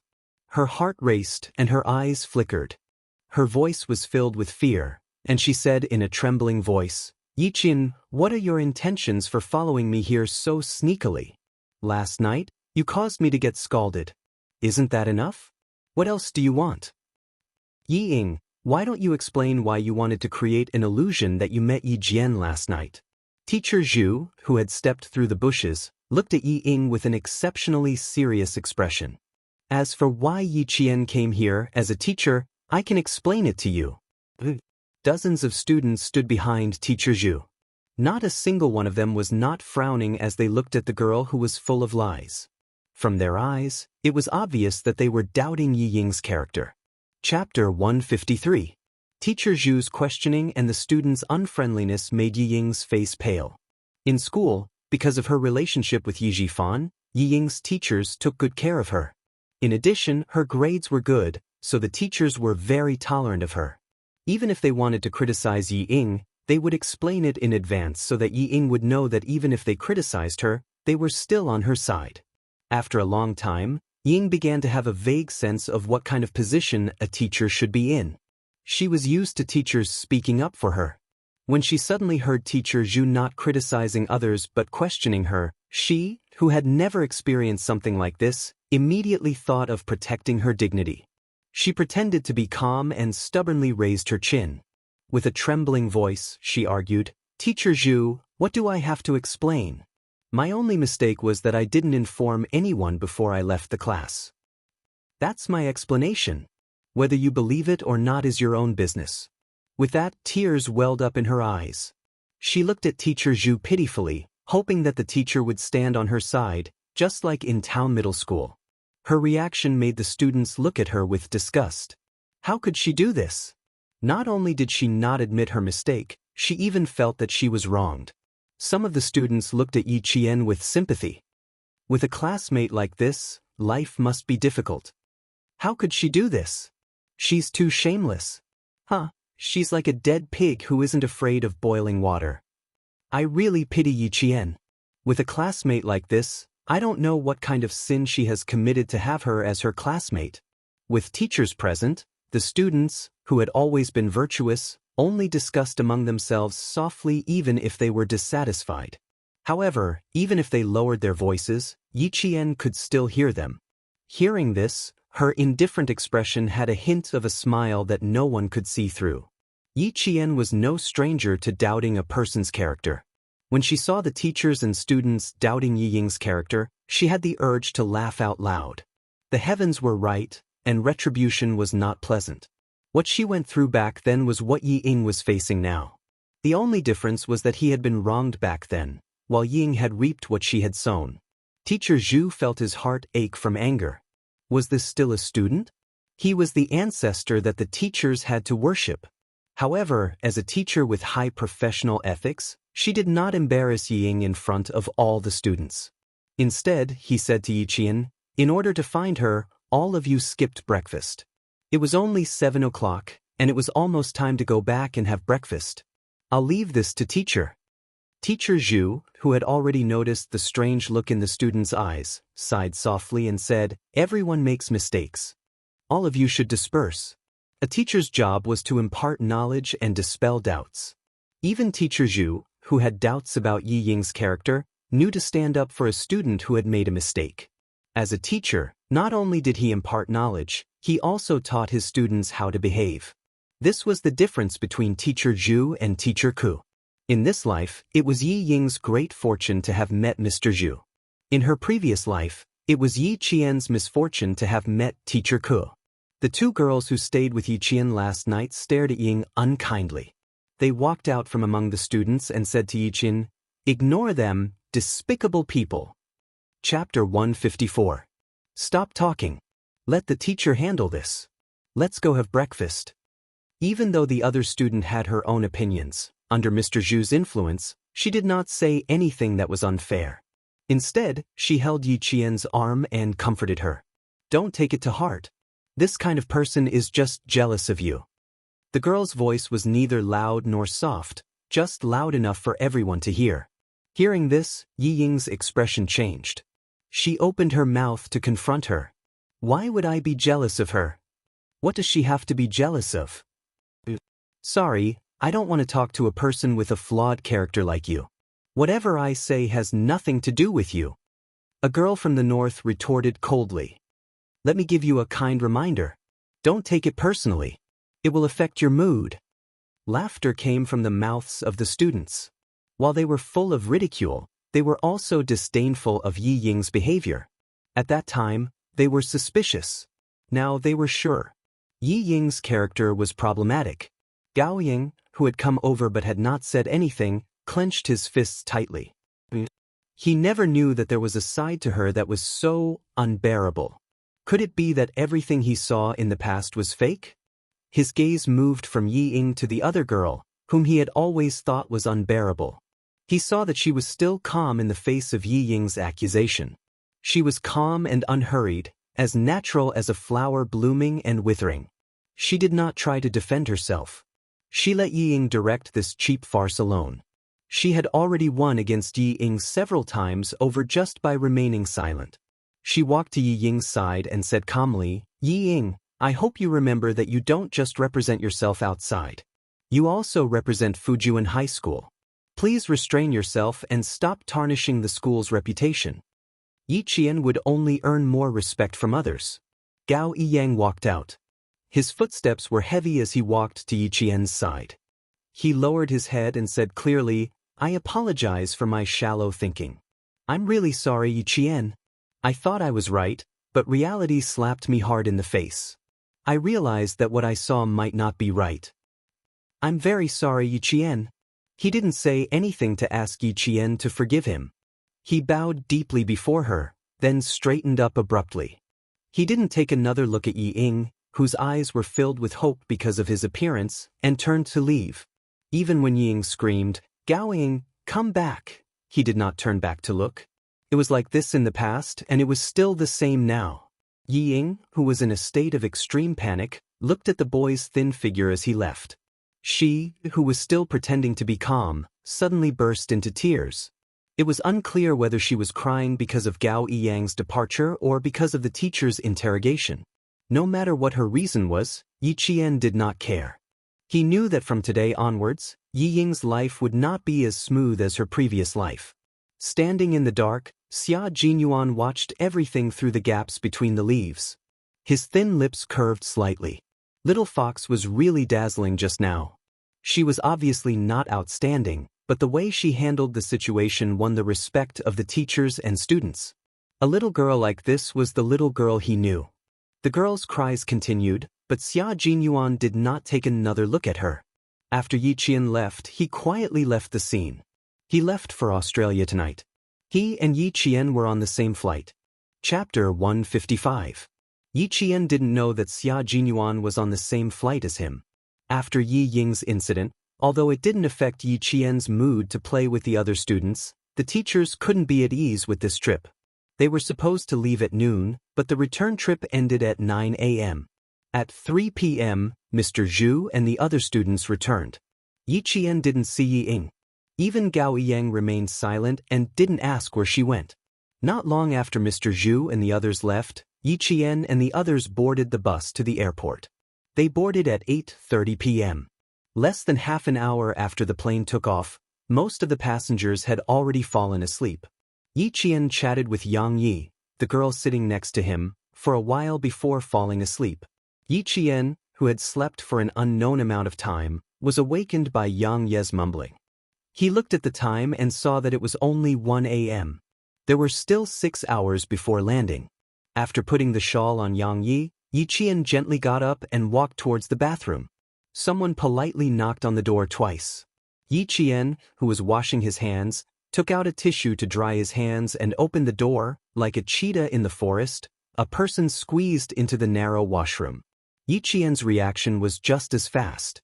When he noticed the other person's strange behavior, he had already raised his right leg and kicked towards the other person's knee. Such a big greeting gift? I don't dare to accept it. The familiar voice slowly laughed with a hint of mockery. At the same time, the familiar faint mint smell instantly filled Yi Qian's nose. It was cold and low-key, just like its owner. The right leg that was supposed to kick the other person's knee moved to the side and brushed past the other person's calf.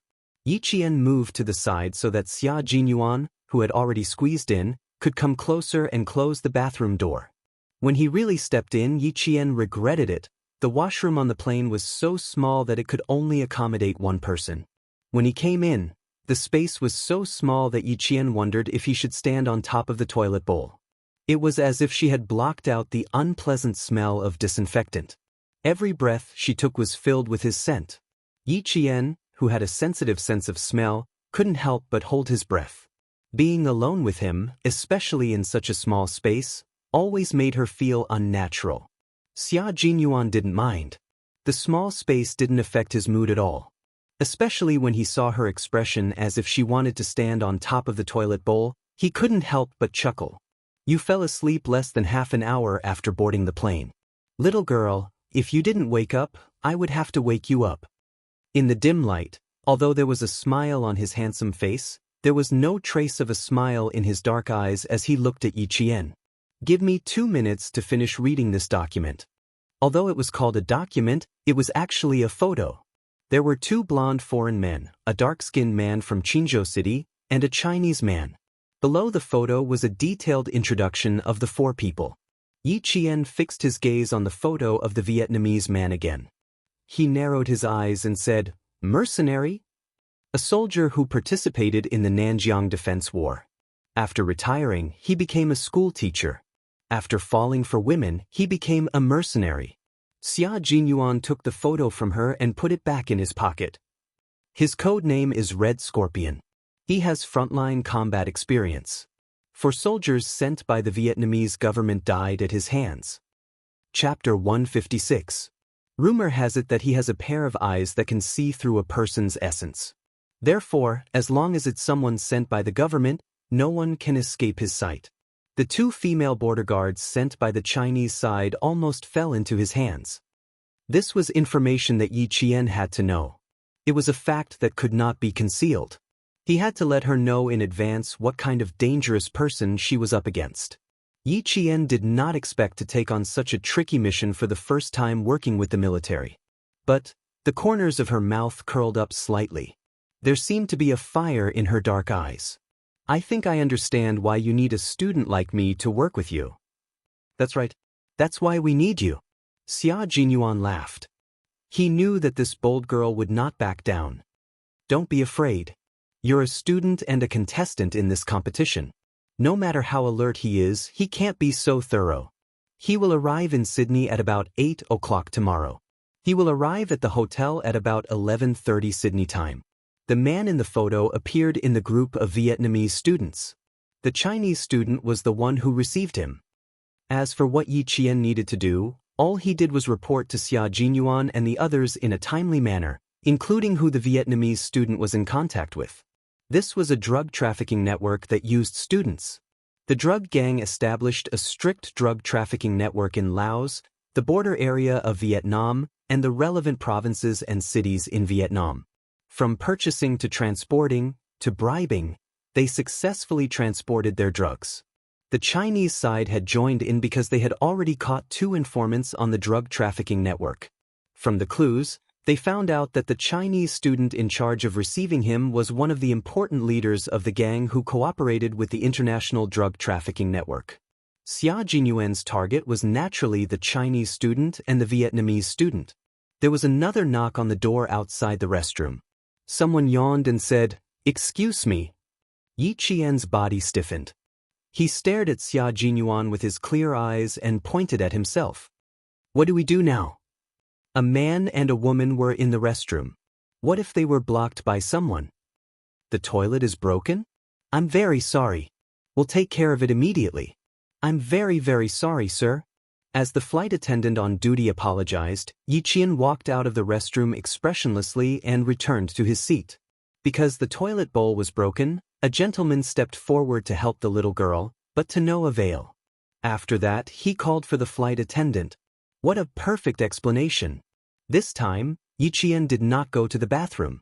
After nearly 12 hours of flight, they arrived in Sydney at 8:40 a.m. the next day. At this time, it was 10:40 a.m. in Sydney, which was 2 hours earlier than in China. About an hour later, the 12 students arrived at the hotel under the guidance of the Australian reception teacher. As soon as they arrived at the hotel, they saw an English slogan at the bright entrance, "It is important to participate, not to win." It meant that the important thing was to participate, not to win. This was the spirit of the mathematical Olympiad. Wang Mo stood in front of the banner with a serious expression on his face. He said to Yi Qian, who was standing beside him, "In spirit, it might not be the case." Sending 12 members to participate in the competition and selecting them from all the schools in the country was enough to show how much importance the country placed on this competition. Don't put so much pressure on yourself. Since you're here, just participate well. Yi Qian twisted his luggage and smiled at Wang Mo, who was in his 3rd year of junior high. It's mealtime. Don't think about these stomach-aching things. Chapter 157. While the two of them were talking, a bus drove over. It circled around the fountain and slowly stopped at the entrance of the hotel. Just like the bus the Chinese students were on, when the rear doors slowly opened, the Chinese students who were walking towards the hotel heard the commotion and turned around to look. Their competitors had arrived. In this competition, the participants from each country wore an armband representing their country on their sleeves. It was easy to tell which country they were from. This time, there were 6 teams from Asia participating in the competition. When the doors opened, they saw the same Asian faces, except that their skin was slightly darker. They were dressed in the same uniform and walked out. Their gazes all landed on the other party's arm. When they saw the national emblem of a 5-pointed star on a red background and 2 bundles of golden rice ears symmetrically surrounded by red ribbons, the Chinese students knew which country this student was from. The Vietnamese students who got out of the bus did not expect to meet their competitors at the entrance of the hotel before they even arrived. The eyes of the students from the 2 countries met for a brief moment. It was as if sparks were flying. Before the competition even started, the competition had already begun.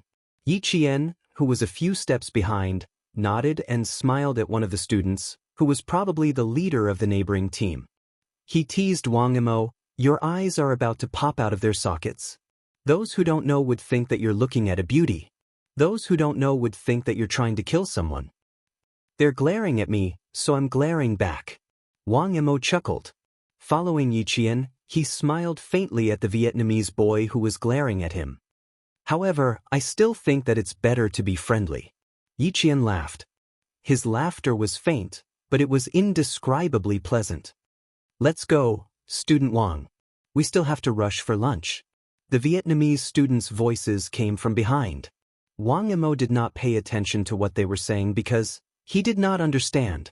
The students who went in were already lining up to get their room cards. Before checking into the hotel, the information of the students from each country had already been arranged. They only needed to get their room cards before they could check in. When it was Yi Qian's turn, the hotel waiter smiled and said in a friendly manner, "If you need anything, please feel free to contact me." He said, "Not free." At the same time, he handed over the room card and lightly touched Yi Qian's finger under the card. "Your contact information is on the room card." "Thank you." "Okay, thank you." Yi Qian calmly took the room card. His hand on the black marble counter moved slightly, and the message he sent out was, "Understood." The smile in the man's light gray eyes deepened. "Nice to meet you." He pointed to his name tag. "Belle, the hotel's front desk attendant. I'm happy to be at your service." Someone from the international police force was secretly protecting her? Why did this scene feel a little too big? Yi Qian's eyes darkened as he turned around.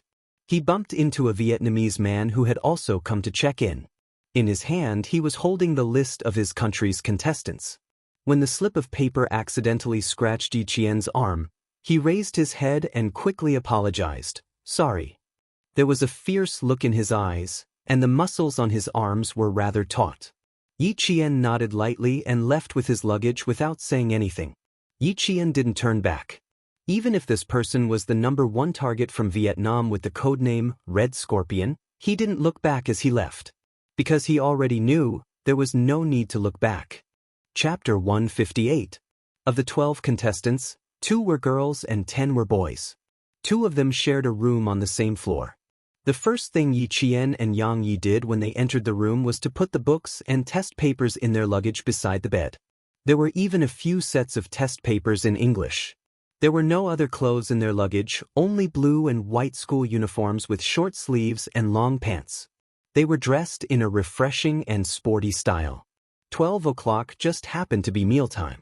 When Yi Qian's group of 12 walked through the hotel's dining hall, contestants from various countries had gathered together. As the host country, Australia's contestants had all appeared in the dining hall and were enthusiastically chatting with the other country's contestants.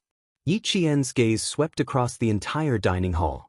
There were quite a few groups of black-haired Asian students, but there were no Vietnamese students. If he wanted to keep an eye on Red Scorpion, he first needed to know their whereabouts. When Yang Yi saw so many students gathered in the dining hall, he quietly said to Yi Qian, "It's such a big scene. This pressure. I'm going to eat until my stomach hurts." "Don't you?" Yi Qian hadn't finished speaking when a commotion came from behind him. Then he heard the Chinese contestant Gu Fan say in a low voice, "You need to apologize." The contestants were all fluent in English. Gu Fan's spoken English was not only perfect, but he also had a pure American accent. Yi Qian only needed to hear his voice to know that it was him who had spoken. When he turned around, he saw a Vietnamese boy glaring fiercely at Gu Fan. There were a few books scattered on the floor. They were the materials Gu Fan had brought over from China. "Why should I apologize?" The Vietnamese boy not only had a fierce gaze, even his tone was fierce. He sneered, "This is a public place. You're obstructing us by standing here." Not only did the boy's fierceness come out of nowhere, there was even a hint of hatred in his words. When he looked at the other Vietnamese students, they were all the same. It was as if the Chinese students standing in front of them were their enemies. "You guys are a bunch of rude invaders who only know how to invade. You want me to apologize? Don't even think about it." It was originally a simple matter, but when the boy said it, It actually escalated to a war between countries. This caused the Chinese students' expressions to change greatly. Their gazes towards the Vietnamese students suddenly became cold and sharp. Invaders? How could he have the audacity to say that the Chinese side was an invader? Yi Jian's expression was calm, but there was a cold glint in his black eyes that shot towards the Vietnamese student like an arrow. She walked over. She stood in front of Gu Fan and said softly to him, "Teacher, we don't want to argue with them over this kind of matter." If these Vietnamese students wanted to discuss the war between the two countries for the past 30 years, she wouldn't mind having a good chat with them. Gu Fan lowered his head and glanced at the book that was knocked to the ground by the other party. He thought that he should not argue with students from other countries in Australia. When he bent down to pick up the book, Yi Jian directly grabbed his wrist and said with a smile, "Apologizing and picking up books is what they should do. It has nothing to do with national wars. Countries. She spoke in English. Her voice was clear and there was a calm smile in it. She spoke naturally and generously, but there was a stern look in her eyes. Don't let them bully you. Yang Yi saw that the situation wasn't right. It was obvious that the other party was deliberately stirring up trouble. He said with a gloomy face, "I don't believe they dare to do anything here." Chapter 159. Calling the teacher over was obviously the best way to deal with this situation, but the Vietnamese students had taken the Chinese students' etiquette as cowardice. When one of the boys saw that Yang Yi was about to leave, he immediately raised his hand to stop him and said in a harsh tone, "You can leave, but you have to apologize to us."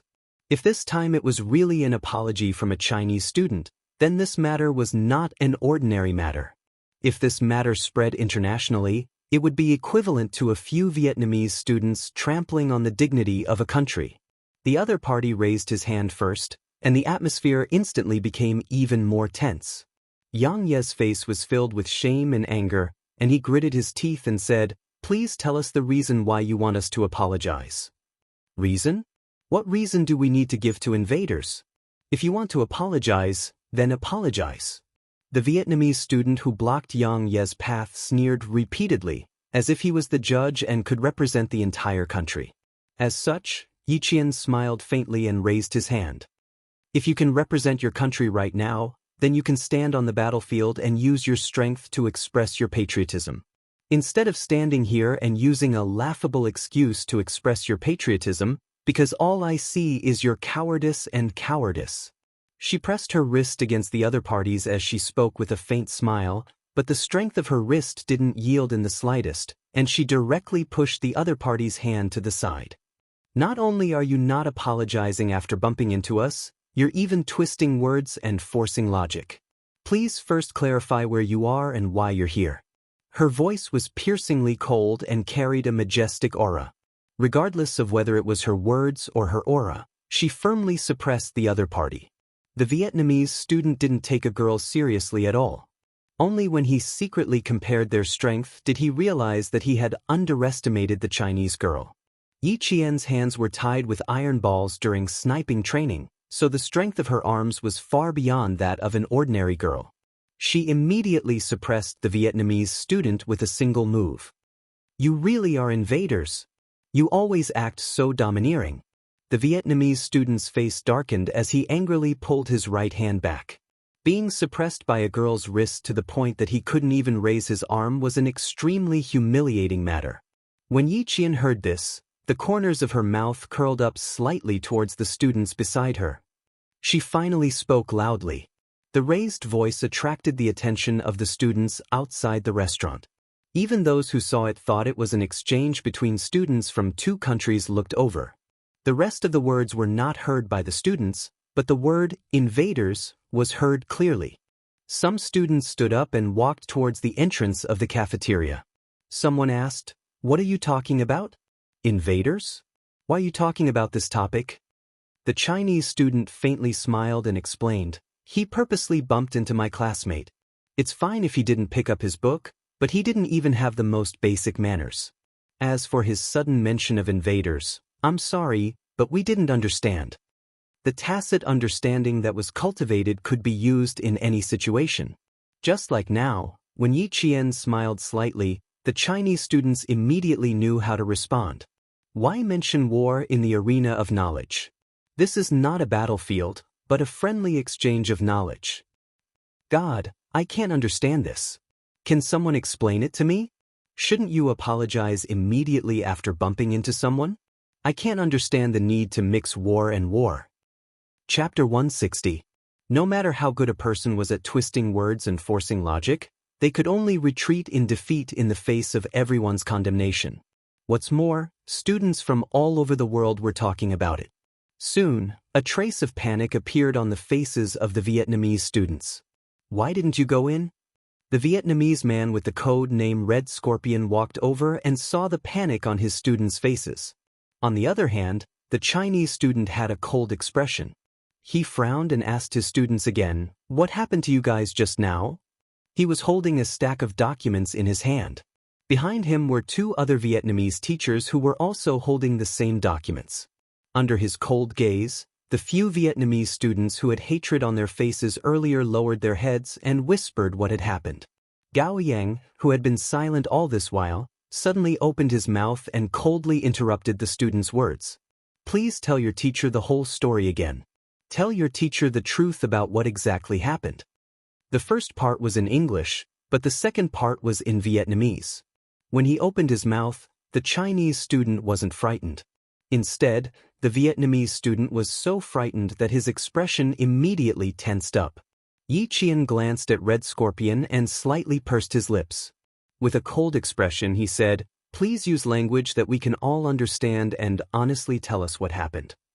If the invaders hadn't been mentioned, this dispute would have just been between students. When Red Scorpion heard his own student mention the invaders, he immediately understood why the Chinese students refused to back down. The Chinese teacher walked over with the documents in his hand and happened to hear the second half. His expression was so serious that it made the Chinese students feel apprehensive. The Vietnamese students were able to pick up the books and apologize without a hitch. The four Chinese teachers didn't leave immediately. Instead, they said to Yi Qian and the others, "You guys go eat first. Leave this matter to the teachers."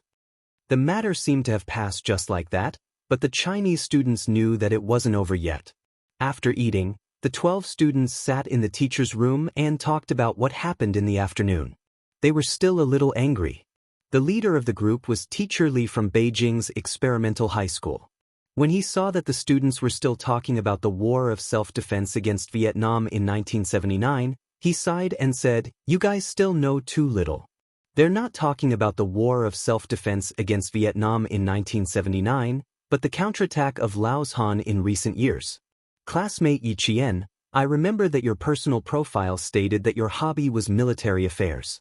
Have you studied Laoshan's counterattack?" Laoshan's counterattack was a modern war between the two nations. Even now, there were still conflicts between the two nations. This was originally a matter between countries. Even if there was something else, this was not something that students could discuss with each other. Moreover, this was Australia. Yi Qian pondered for a moment, then slowly said, "Laoshan is located to the west of our country's Yun Province's Malipo County. It has always been a battleground for military strategists. After the Vietnamese side completed the self-defense war in 1979, they ignored the repeated warnings of the China government and secretly sent troops to invade Laoshan. Relying on the complex terrain, they built a large number of tunnels, trenches, bunkers, hiding holes, many barbed wire fences, traps, and trenches. Invasion of national territory is something that no country can tolerate. On the morning of April 28, 1984, the 40th Division and the 49th Division of the 14th Division launched an attack on the front lines of Lao San and Jian Mountain. After 18 days of bloody battle, our border defense forces have finally reclaimed Old Mountain and Jian Mountain. Chapter 161. Yi Jian's voice was clear and cold. When she spoke, her voice was low and restrained, but there was a hint of coldness in it. She was talking about the war, and the teachers and students listened quietly.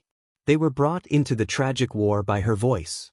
After the Vietnamese army lost the Laoshan position, they counterattacked repeatedly, vainly trying to retake the Laoshan position. Thus, there were 4 major counterattacks. Among them, the Battle of Song Mao Ridge on July 12 was the largest division-level attack by the Vietnamese army. It was also the most tragic battle in the Lao Shan tug-of-war. The soldiers of the 2nd Company guarding the Lao Shan position near Nala La were all killed. After that, several of our soldiers who went up to check on the situation were also killed by the Vietnamese army. After daybreak, a platoon of 45 soldiers charged up, but they were almost completely wiped out. It was only when the rocket launchers were fired that our infantry retook the position. When she spoke up to this point, several students gasped. They had not paid attention to this area at all. They had always believed that war did not belong to the Chinese side of peace. Yi Qian's expression was cold as she pursed her lips. Her gaze swept past the students who were still in a daze. She continued softly, "The war did not end." After that, the Vietnamese army sent out 500 to 600 soldiers, but they were immediately locked down by our artillery. They also paid a heavy price for their actions. This was a battle that was not far from the students, but many students and adults did not know about it. As Yi Qian spoke slowly, the bullets whistled past the students. It was as if they could see the soldiers who were unafraid of death on the battlefield for the sake of protecting their country. They could see the young soldiers who fought until the last moment of their lives even though they were heavily injured. When Yi Qian spoke about the flying flesh and blood and broken limbs on the tree branches, in the bamboo forest, in the grass, and in the bushes, it was as if they were already on the battlefield. Sobbing sounds could be heard. It was Yang Yi crying. He was crying for the brave soldiers who had sacrificed themselves in the war. Teacher Li, Teacher Yu, and the other teachers' eyes were red. Even though Yi Qian had finished speaking for a long time, no one spoke. "It's very tragic, but why don't we know much about it?" A student asked in a hoarse voice, heavy and sorrowful. This question was answered by the teacher. Director Li sighed heavily. "I hope that the next generation will always enjoy peace and happiness. I also hope that you can stay away from war. However, as students, you have to know that war means putting people in danger. It means death, blood, and loss of peace and happiness. We must stay away from war, but we must understand and recognize war." As he spoke, Director Li took another look at Yi Qian. His impression of her had undoubtedly deepened. As a student, she didn't know much about Lao Shan's counterattack. When Yi Qian heard what she said, he knew that she had really paid attention to it. Sitting in the corner, Gao Yang lowered his gaze to hide the complicated emotions in his eyes. She knew much more than they did. In another hotel room, Red Scorpion sat on the edge of the bed with a gloomy expression. The gaze he swept over the boys was exceptionally cold. "I didn't bring you out to discuss the battlefield with the Chinese students. I need you to be honest about my matters and your families. I don't want to see such foolish things again. If you anger me, don't even think about going back." The three boys' shoulders clearly shrunk as they lowered their heads. None of them dared to raise their heads to look at him. It could be seen from their expressions that they were all afraid of Red Scorpion. Chapter 162. There was no one who wasn't afraid of him, and these three boys were even more afraid that their teacher would end their lives at any moment. They left in a panic and didn't raise their heads as they quickly entered the opposite room. "It can't be. They're living next door to us." Yang Ye's eyes were wide open as she looked at the three figures that flashed before her eyes. She said with some difficulty, "Dear, can we request to change rooms?" "Are you kidding me? They're actually right next door to us, just a wall away." Yi Qian wasn't surprised at all. Instead, he heaved a sigh of relief in his heart. This made things easier for her. It looked like Xia Jinyuan had made meticulous arrangements for her. From this, it could be seen that Red Scorpion was definitely someone who was difficult to get close to. Otherwise, they wouldn't have arranged for her to be so close to him. He smiled faintly and said, "So what? Even if it's not us, there will be other students living here. Dear, we can go back to our room and sleep for a while. I suggest you apply ice to your eyes before you sleep. Otherwise, they'll definitely swell when you wake up." "What should I do? Where's the ice? What should I do if I become ugly?" Yang Yi belonged to the smart and beautiful type. She had an oval face and curved willowy eyebrows. Although her facial features weren't as exquisite as Yi Qian's, she was still a standard beauty. She had just cried, and now that she had calmed down, she knew how to show off. Yi Qian swiped his card to open the door. He put his hands on her shoulders and gently pushed her into the room. "Go in, beautiful. I'll get the waiter to bring you some ice." Xia Jinyuan, who said he would contact her in Australia, still hadn't made a move. Was he here or not? If she went out for a walk, perhaps this elusive man would take the initiative to find her. When she walked to the elevator and was about to press the button, a ding sounded. The elevator door opened and a tall hotel waiter pushed a clean dining cart into the elevator. When he saw Yi Qian, he nodded slightly with a smile and pushed the dining cart out. Yi Qian also smiled slightly. She was about to press the button, but her feet moved slightly. When she brushed past the tall waiter, she calmly pressed the button. The waiter in the dining car stood in the middle of the room where the three Vietnamese boys came out in fear. He knocked on the door and said, "Sorry to disturb you." When the elevator doors opened, Yi Qian, who had entered the elevator, slowly closed the doors. His eyes were sharp. This was one of the foreign men in the photo. The door to the room he stopped at was Red Scorpion's room. They had already begun to make contact. The receptionist, Belle, was still there. After Yi Qian explained the purpose of his visit with a smile, Belle happily said to Yi Qian, "Okay, follow me." Then he said to his colleague, "We'll be leaving for 5 minutes. We'll be back soon."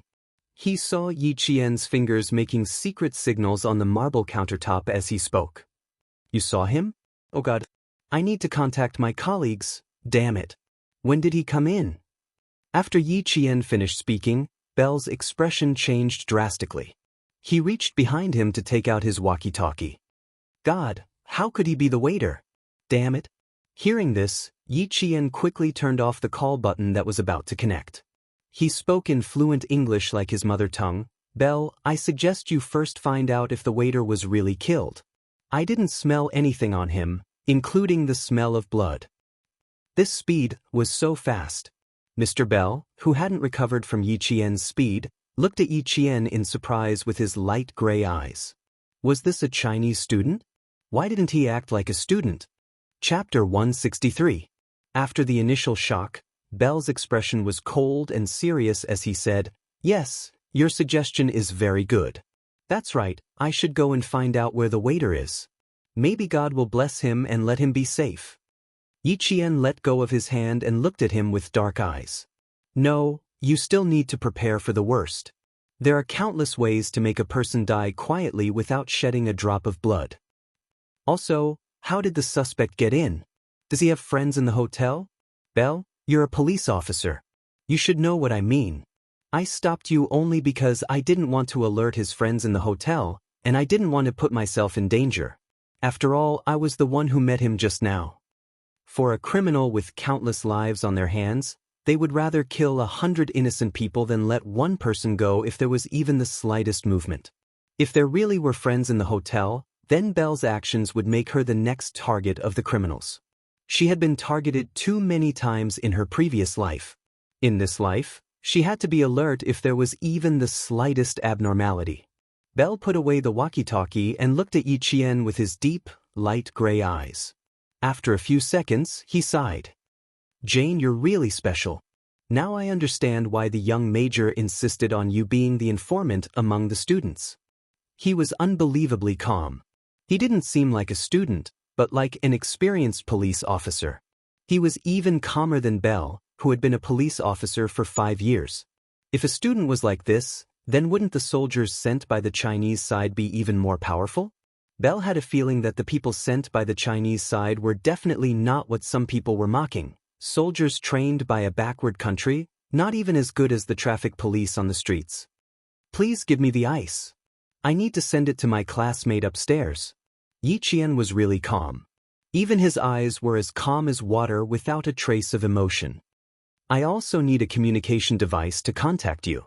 If you have one, please give it to me. Thank you." Belle immediately put the ice into a stainless steel cup. When he spoke again, he didn't have the casual tone of an adult talking to a child. It was to truly place Yi Qian in the right and equal position. "Yes, I need to give it to you. Not only is it a communication tool, We have also equipped you with a locator. By the time Yi Qian returned upstairs with the ice, she had 2 extra items on her body. One was a locator, and the other was a transmitter. As for Yang Yi, he was already sleeping soundly. After wrapping the ice in a towel, Yi Qian gently placed it over Yang Ye's eyes, who had already fallen asleep. Then, he gently moved the sofa in the hotel and slowly placed it against the wall. Red Scorpion's room wasn't even bugged. It wasn't that they didn't want to, but that Red Scorpion's anti-reconnaissance ability was quite strong. No matter where the bugging device was installed, he would be able to find it. This also reflected how difficult it was to deal with Red Scorpion. They were only separated by a wall, so he didn't know if he could hear anything. After pressing his ear against the wall and listening for a while, Yi Qian gave up. He didn't hear anything, which was to be expected. Thus, Yi Qian didn't continue listening. After flipping through a few math Olympiad papers, he leaned against the sofa and fell asleep. Chapter 164. When she woke up, there was someone knocking on the door. It was a blonde, handsome boy with blue eyes and 2 glasses of iced cola in his hands. He smiled at Yi Qian as she opened the door. "Hey, I'm Auburn. Nice to meet you." The man was of average height, about 1.78 meters. His warm smile was as sweet as cotton candy. "We'll be having a party by the swimming pool tonight. I hope you and your friends can join us." It was a passionate invitation from a handsome boy. Yi Qian felt that if she were to reject this angelic boy's invitation, it would be a very bad thing. It would be too rude. As it turned out, there was no student who could resist the temptation of a party. Yi Qian watched as the boys and girls held crystal glasses filled with champagne and gently clinked glasses. They chatted happily and without any obstacles by the colorful swimming pool. From their faces, she couldn't see any nervousness from the competition. It was as if they were here for a vacation, relaxed and comfortable. Yi Qian stood in the dark, keeping an eye on Red Scorpion's side. She sipped her champagne until a familiar low voice suddenly came from her earpiece. She walked over to Wang Yimou, who was closest to her, and said, "I need to go back to my room." Then she left with a calm expression. When the door opened, there was a faint but familiar mint smell in the air. Yi Qian gently closed the door and locked it. In the dimly lit room, she saw someone sitting on the sofa. The figure in the dark was like a beast hibernating in the dark, waiting for its prey to arrive. Without turning on the lights, Yi Qian walked over to another sofa and sat down. The first thing she asked was, "That waiter should have met with a mishap, right?" People of different statuses even talked about different topics. Yes, he was killed around 2:10 in the afternoon.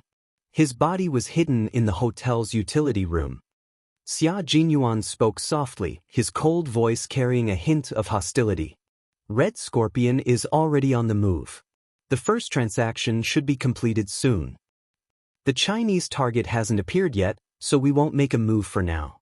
In the dark room, his usually sharp and cold gaze was more substantial than usual. When it fell on Yi Qian, it was especially serious. The 2 foreign suspects are the targets of the international police. They have nothing to do with us. Yi Qian, you know what I'm talking about, right? Their conversations were always full of mystery. Sometimes, even if one tried to guess, they might not be able to understand. However, if the 2 of them had a certain level of tacit understanding, they would be able to understand each other's meaning with just one sentence. Yi Qian paused for a moment, then said calmly, "I understand. What we need to do is within our duties. As for how the international police arrange things, it's not something we can interfere with. Little girl, it's good that you know. You don't have to say any more." Xia Jinyuan smiled coldly. "Our country is still a little weak in the eyes of some other countries," he said. "Our country is still a little weak in the eyes of some other countries." In 1995, all aspects of China were still in the process of revitalization. However, whether it was the national economy or the military, they were all secretly developing in the best direction. Yi Qian had been there before, so he knew what the future would be like. On the other hand, Xia Jinyuan was a soldier, and his family was the core of the military. Naturally, he knew more. As for why some countries said China was weak and didn't allow China to interfere too much in this operation, the reason was simple.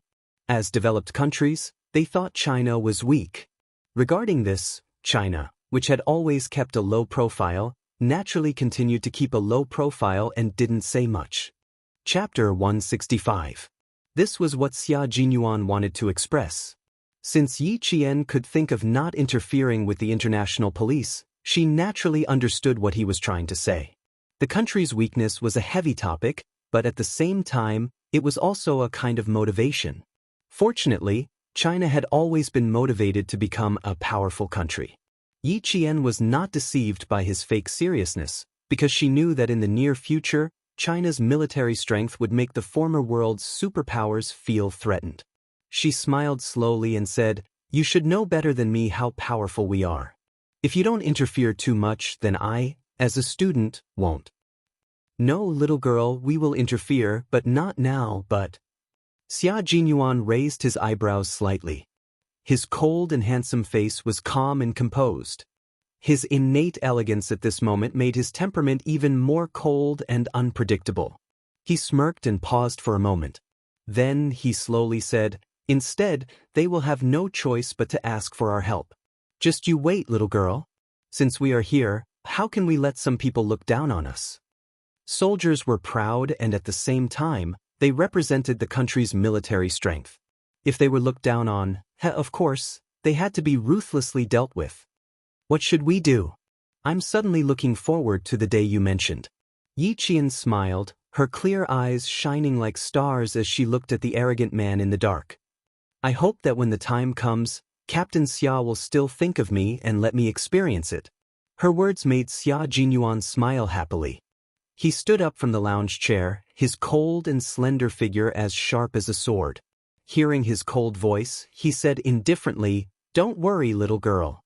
Time is not the only thing that makes you grow. You still need more training." He looked forward to her growth, so he would do his best to let her lay the strongest foundation in the process of her growth. The party downstairs didn't end until 10 p.m. If it weren't for the teacher's reminder, it would have gone on even later. Yi Qian didn't go downstairs. Instead, she stayed in the room and digested Xia Jinyuan's words, using the excuse of doing test papers as an excuse. A gentleman has to do what he does and doesn't do what he does. Just thinking about it made her motivated. There are 3 rounds in the competition. One is a team competition, one is a theory test, and the last is a trial test. It will be held over 3 days, 5 hours per round. It starts at 8 a.m. and ends at 1 p.m.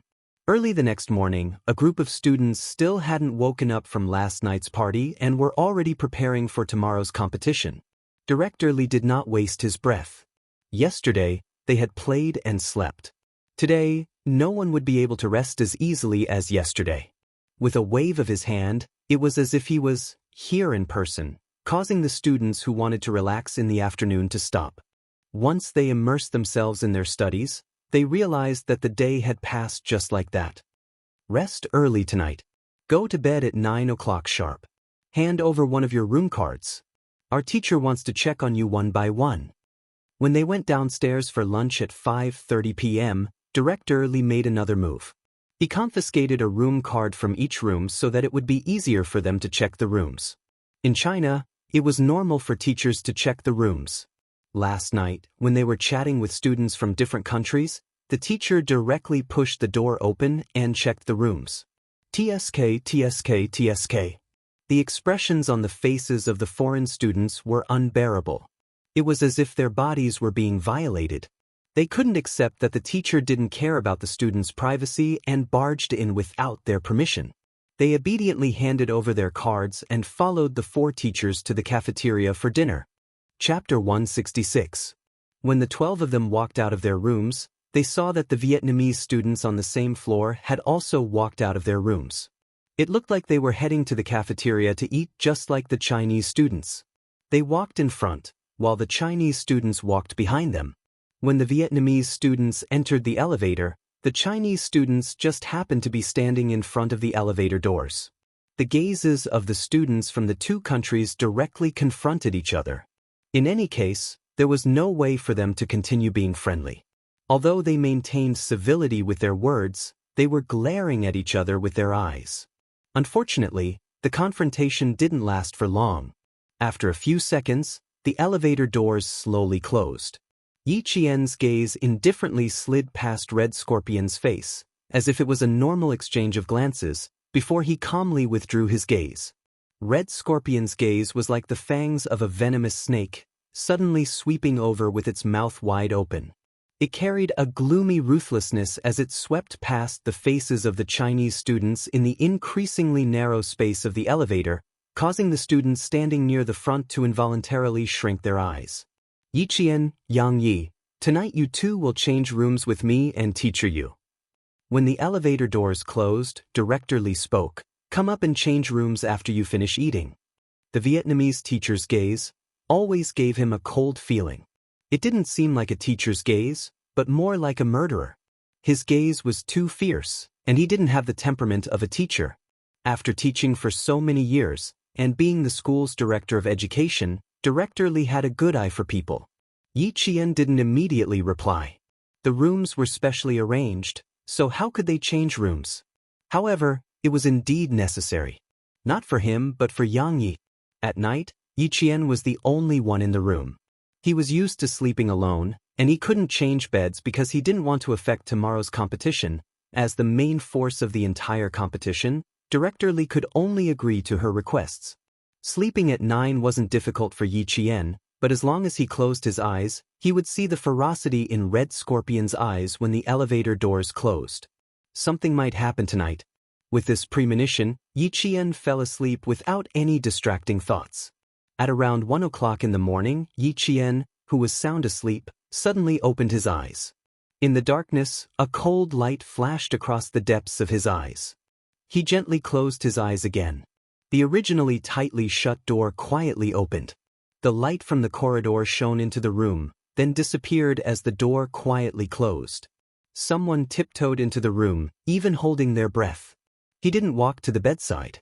Instead, he gently pushed open the bathroom door and stayed inside for about 2 minutes. Then, he closed the door and left, as if it was just a nightmare. Yi Qian did not get up immediately.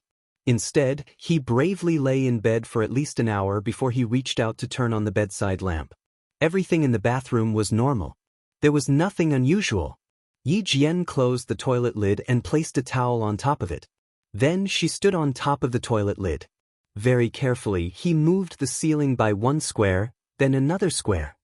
Using both hands to support the dragon skeleton, he leaped lightly onto the ground, using the strength of his arms to support his entire body. In the dim light, Yi Jianjian saw a black travel bag quietly placed in a place that was within reach of her hand.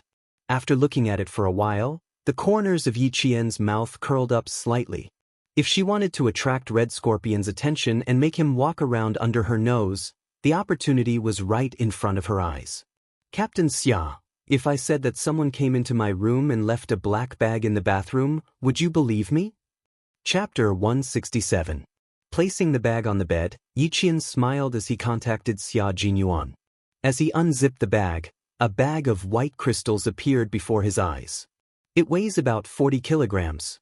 "If I'm not wrong, this is heroin." Xia Jinyuan leaped out of bed like a carp. His deep, handsome eyes were cold as he said in a deep voice, "Wait for me. I'll be right there."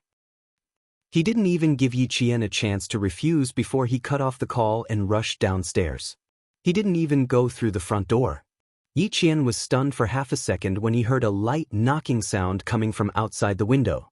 Then he rushed over and pulled open the curtains. He saw the dangerous man who said he was coming over a minute ago, standing dangerously outside the window. There was no cover except for a few potted plants. Yi Qian's mouth twitched slightly as he hurriedly opened the window. "I don't want to go through the front door. I want to go." He stopped halfway through. If they couldn't go through the front door, it meant that they had to avoid being noticed. Did that mean there were accomplices of the suspect in the hotel? When he entered, Yi Qian's expression instantly turned cold. Instinctively, she reached out and wrapped her slender arms around Xia Jinyuan's shoulders. "Be careful. We're on the 8th floor. If you fall, you'll be crippled even if you don't die." The little girl's slender arms gave him a sense of security. Even though he didn't need her protection, Xia Jinyuan knew very well that the moment she wrapped her arms around his shoulders, his heart was filled with warmth. He hadn't misjudged little fox. She was only a student, but she already had the awareness to protect her comrades at all times. He didn't reject her and even reached out to hold her slender but indomitable shoulders. Then he jumped down from the window. The two of them were like comrades who had known each other for many years. One was tall, and the other was short. Under the dim light, they looked so harmonious. Heroin. It weighs 42 kilograms. If it's converted to Vietnamese currency, you won't have to worry about food or clothing for several lifetimes. Yi Qian placed the black bag on the coffee table.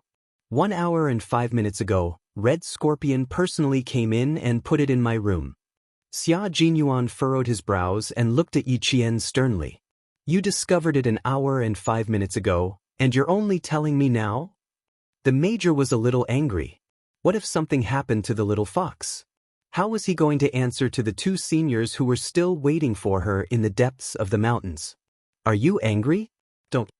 Yi Qian, who felt his heart skip a beat after being glanced at by Yi Qian, calmly explained the situation. After he was done, he concluded, how could such a difficult person attack my student before the deal was done? You should know that the competition is tomorrow. If something happens to me, this competition will be cancelled. Once it's cancelled, won't he get nothing? So, of course, she wasn't afraid. Xia Jinyuan didn't know if he should be happy or angry. The overly intelligent little fox could be quite worrying at times. Just as she said, Red Scorpion had hidden the drugs in her room, so they couldn't kill anyone in her room. This proved that the most dangerous place was actually the safest place. But this little girl was too daring.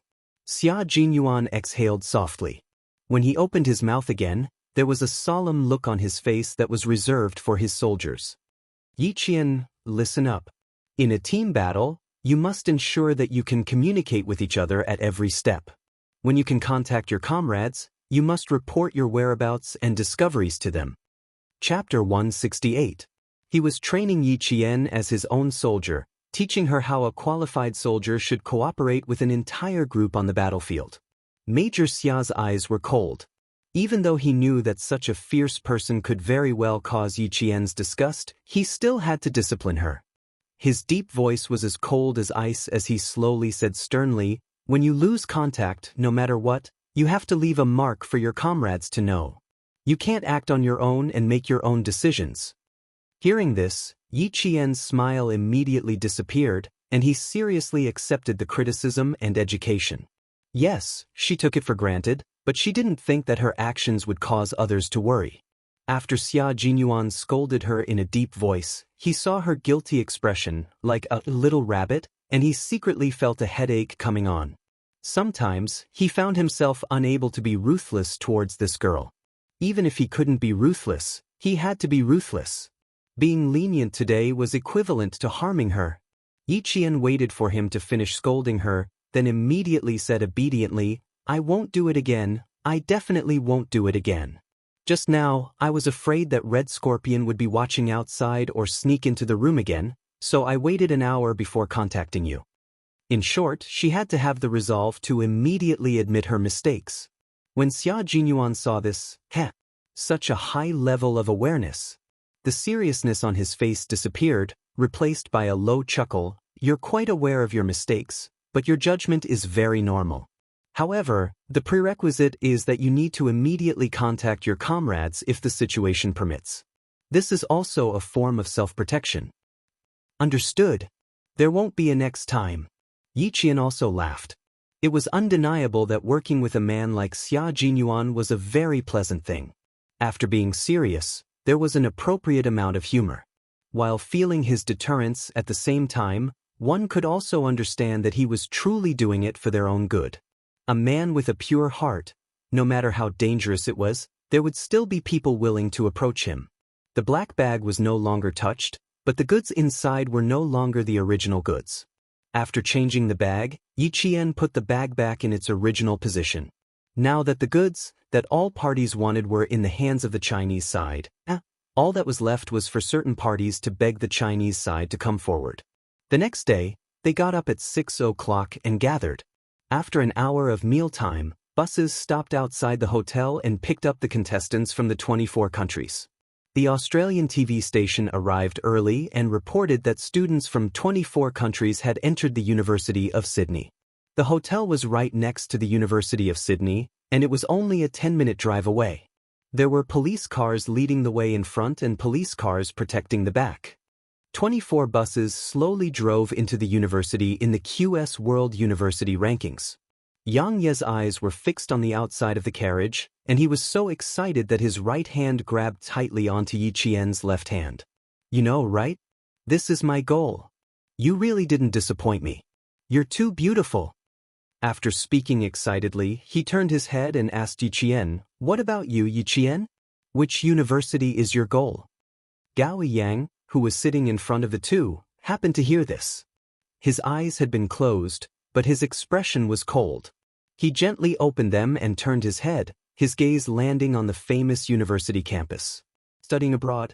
This was also part of his plan, but could it be part of Yi Qian's plan? My goal? Yes, but it's definitely not studying abroad. Yi Qian replied with a smile. There was a tenacity between his beautiful brows that no one his age had. He said indifferently, "I'm still working hard. I hope I can achieve my goal in 4 years." Chapter 169. Yang Yi tilted his head, thought for a moment and said, "Your results are very good. Even if you don't study abroad, you can choose between Hua University and Shi University. I can't. My family has already made arrangements. It's either America or Australia. No matter where it is, let's work hard together." Yi Qian, who didn't want to discuss which university they would go to in the future, pointed outside and said with a faint smile, "It's so beautiful there. Where is it?" When the topic changed to Sydney University, which Yang Yi was concerned about, she didn't continue to ask. She looked in the direction Yi Qian pointed, and her eyes lit up. It's the Central Tower, the iconic building of Sydney University. Founded in 1850, Sydney University was recognized as one of the most beautiful campuses. This was a university that firmly controlled Australia's political and economic lifeline. Countless politicians and rich people came from this university. The bus stopped at Sydney's most iconic Central Tower. The magnificent building, which was like a European palace, was solemn and elegant. The towering spire and the beautiful sculptures told all the students about the long history of this famous university. From 8 a.m. to 1 p.m., students were free to visit after the exam. But now, one after another, they got off the bus and went to the main teaching building. There weren't many students who stopped to look at the scenery. The teaching field was a hall that could accommodate hundreds of people. There was a total of 288 long desks that were about 90 meters long. The distance between the desks was very large, and all the students were only allowed to sit in the middle of the desks. This was to prevent cheating and make it easier for all parties to monitor. After everyone was seated, Yi Qian felt that there were countless people watching all the students from all directions. After a famous politician who graduated from Sydney University and had participated in 2 mathematical Olympiads gave a few simple but powerful words of encouragement to the students, the clock tower rang, and the theory test from 8 a.m. to 1 a.m. began. After the test papers were handed out, there was no sound at all. All the students were completely immersed in the complicated mathematical Olympiads. There were a total of 5 questions in this exam. The questions included algebra, geometry, and number theory. The difficulty of the 6 questions increased in order, and the questions were divided into many small questions. The students had a lot of work to do and spent a lot of time answering the questions. All the teachers were outside the exam hall, and they could see the situation of each student through the huge screen. The international police focused their cameras on each student. They needed to find out which students were controlled by international drug gangs. Xia Jinyuan was also in the office. The difference was that his eyes were directly locked on the 3 Vietnamese boys that Yi Qian provided. When the exam went into the 3rd hour, a Vietnamese boy stood up and sealed the test papers into a folder and walked through the group of students. Here's zoom. Xia Jinyuan pointed out that when the Vietnamese man passed by a table, his hand seemed to move inadvertently. If one didn't pay close attention, it would be difficult to notice his subtle movement. B. The two international police took a look and looked at Jin Yuan thoughtfully. They took out their walkie-talkies and contacted their colleagues who were disguised as school security personnel to pay close attention to the whereabouts of the Vietnamese students. Outside the bishop's office, Red Scorpion looked at the students who walked out. He vigilantly scanned the surroundings, then walked over and asked in a low voice, "Handed it in?" Even if someone could understand him, they would think that he was asking if the students had handed in their test papers. Chapter 170. The boy did not look too good and his lips were a little pale. He nodded and stammered, "Yes, teacher. Do you not need me to do anything else after this?" "The test paper. I didn't finish it." "Test paper? Do you still want to continue?" "Child, your sister is still in their hands, your father is still in prison, and your mother is still waiting for you to return. Are you sure you still want to do the test paper?" Red Scorpion smiled coldly and patted the student on the shoulder. "Smart children know what to do. Go, take a look at this university." He stuck his head out and aimed at the teacher and student who were talking in the corner of the wall. Their soft voices came one after another. Xia Jinyuan wrote on a piece of paper, "Sister kidnapped, father in prison, mother waiting." He picked it up and looked at it quietly, then translated it into English and handed it to the international police. "Important clue." "Okay." The European police officer took the paper and threw it down. He looked at it with an arrogant expression and chuckled. "I don't think we need these so-called important clues. Okay, buddy, you can go to the side and rest. Leave this to us." His chuckle was full of mockery, as if he was holding words written by a child and not a clue. Xia Jinyuan heard this and chuckled with indifferent elegance and confidence. "Okay, I hope your work will go smoothly." He turned around and said to his comrade who was dressed in casual clothes and had a strong temperament, "With them here, we can go back and rest." Naturally, they had to rest well and conserve their energy. The European police officer who was still laughing said to his colleague, "God, I've never seen soldiers like them. They don't know how to do anything and are just like children. What a headache." "'Kay, buddy, for God's sake, don't say so much. They're pitiful enough, we don't have to discourage them."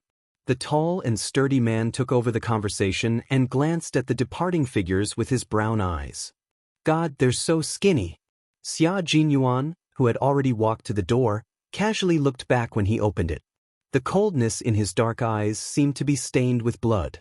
The bloodthirsty hostility made the man's heart sink.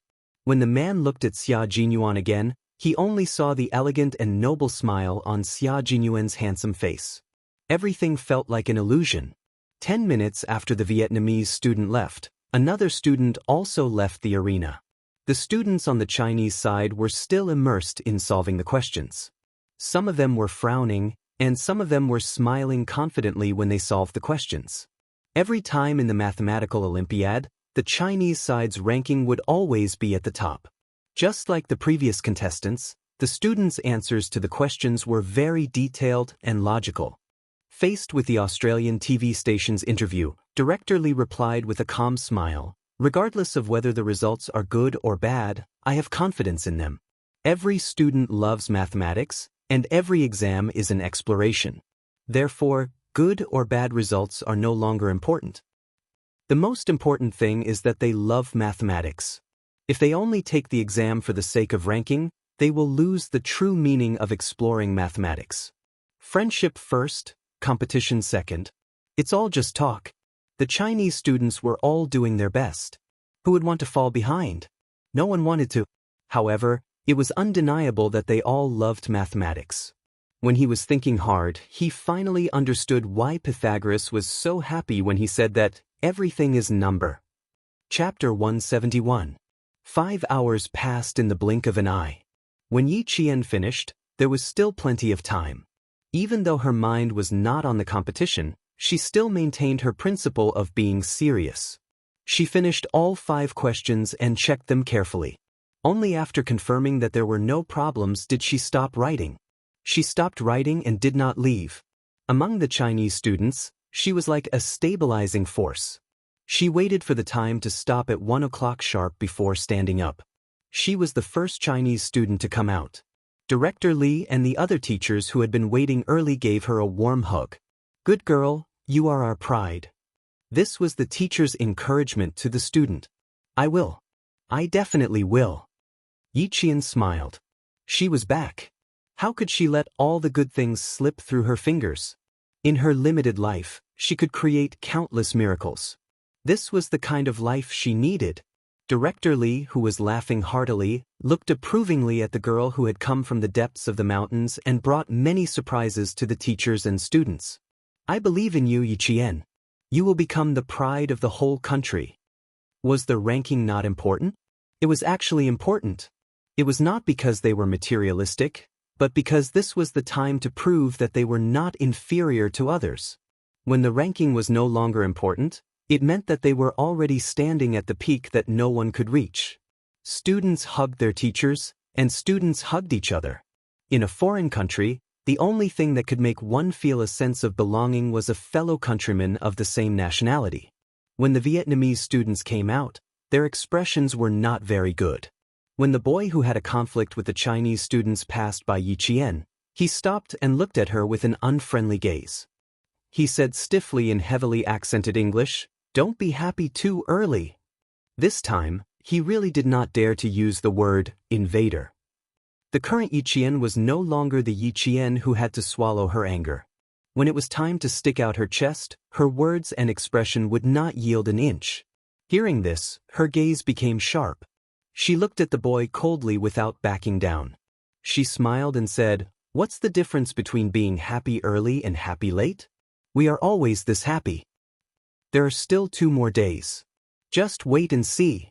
When the boy saw the students coming out one after another and his teacher waiting in front, he said some harsh words before leaving.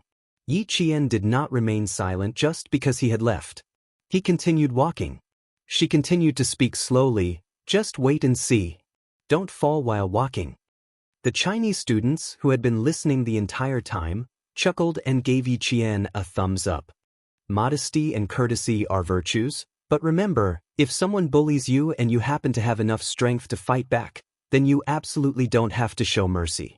Gao Yang smiled as he looked at Yiqian, whose eyebrows were in high spirits and whose smile was as bright as the sun.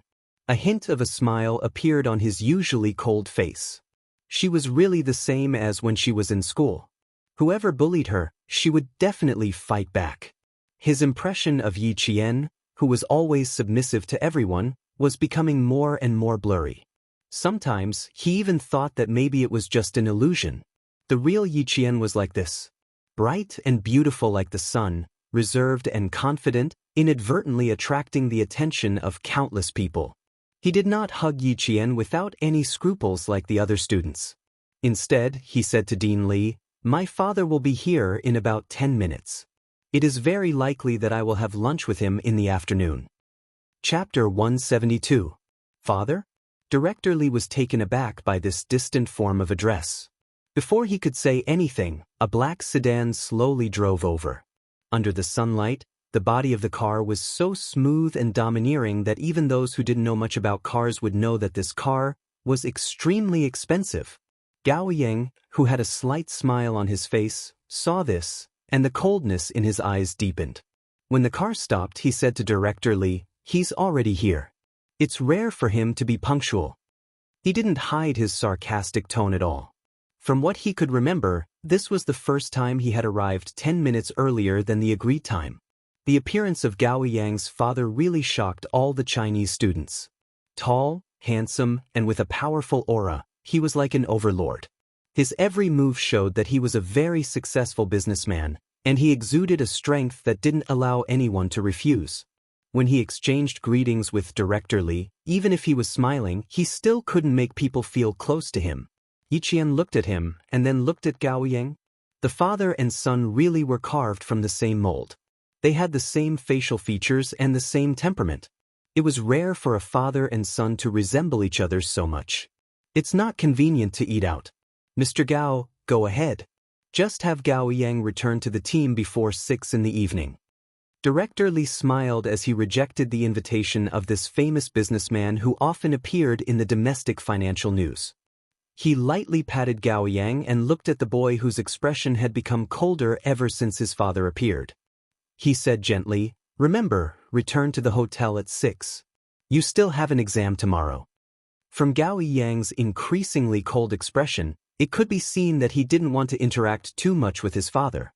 However, this was a student's family matter, so Director Li naturally wouldn't say much. He only reminded him implicitly. Gao Yang's father didn't insist.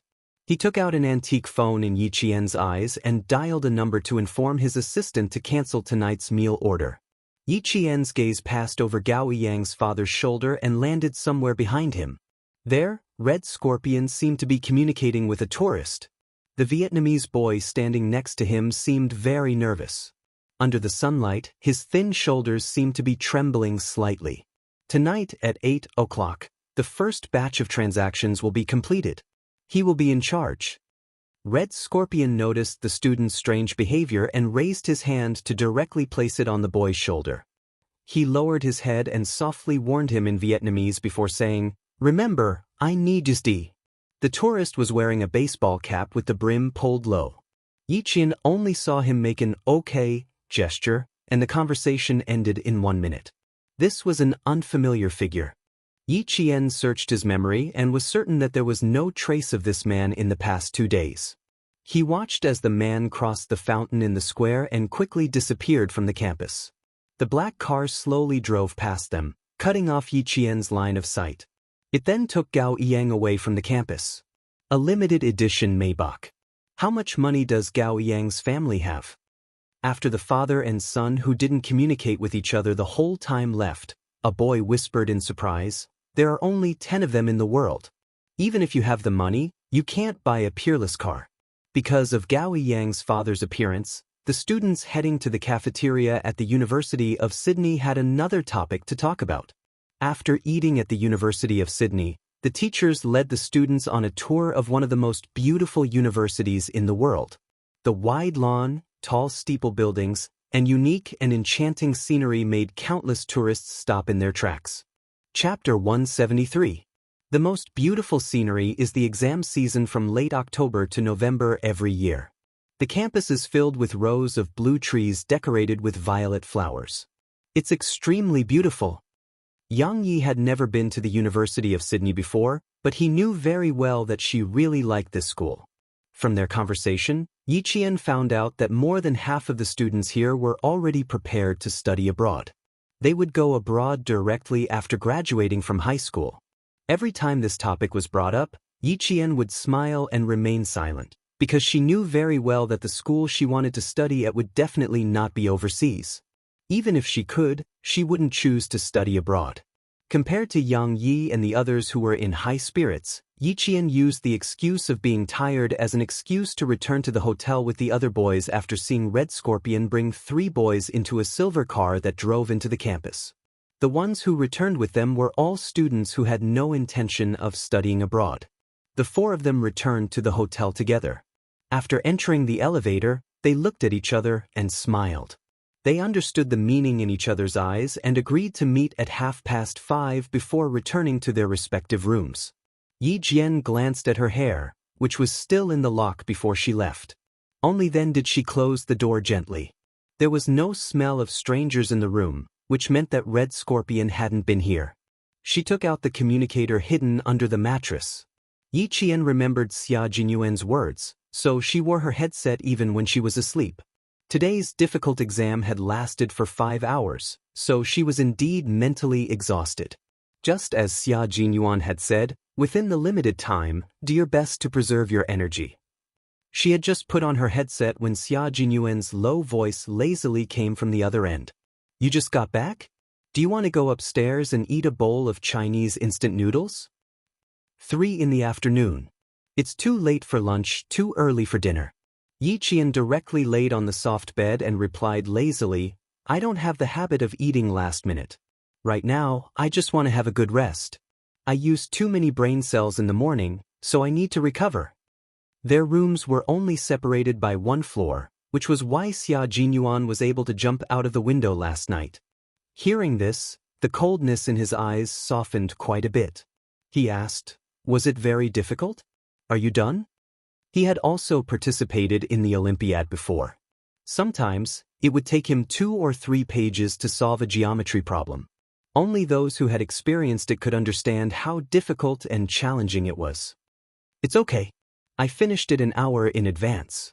After checking it, there shouldn't be any problems. I'm a little tired. I want to rest. Yiqian closed his eyes as he spoke. Listening to his voice, all the complicated and uneasy feelings seemed to have disappeared, leaving only a peace of mind. Yiqian's breathing gradually lengthened, and the space between his brows gradually relaxed. He quietly fell asleep to the sound of his zither strings. Xia Jinyuan listened to her shallow breathing through the earpiece, and his thin lips curved into a sexy smile. This girl must be really tired to have fallen asleep so quickly. Sleep well, don't think about anything. I'm here. He spoke softly, and the gentle smile on his elegant and noble face fell in the eyes of his comrade Suyu. It was no different from the sun rising from the west. Xia Jinyuan was already looking sideways at his comrade, who had a strange expression on his face. He asked in confusion, "What's wrong?" Suyu, who had a dignified expression, opened his mouth and stopped. He reorganized his words before continuing, "I know who you were talking to just now. If I didn't know, I would have thought you were talking to your girlfriend." Chapter 174. They were not comrades in the same army. Suyu was a member of the Yunnan Border Police Force and had worked with Xia Jinyuan twice. They only found out about this mission after meeting each other. Xia Jinyuan raised his eyebrows and leaned on the soft pillow casually. He smiled and said, "What an interesting girl. If she were a little older, I might have such an idea." Suyu was so scared that he rubbed his face and said, "Don't mess around, don't mess around. You can't mess around with military discipline. 14 years old, you're worse than a beast." Some words were not taboo during rest time. Xia Jinyuan laughed and said, "Comrade Suyu, I mean if she were a little older, I might have such an idea. She was too young now. When she was a little older, she would be at least 18.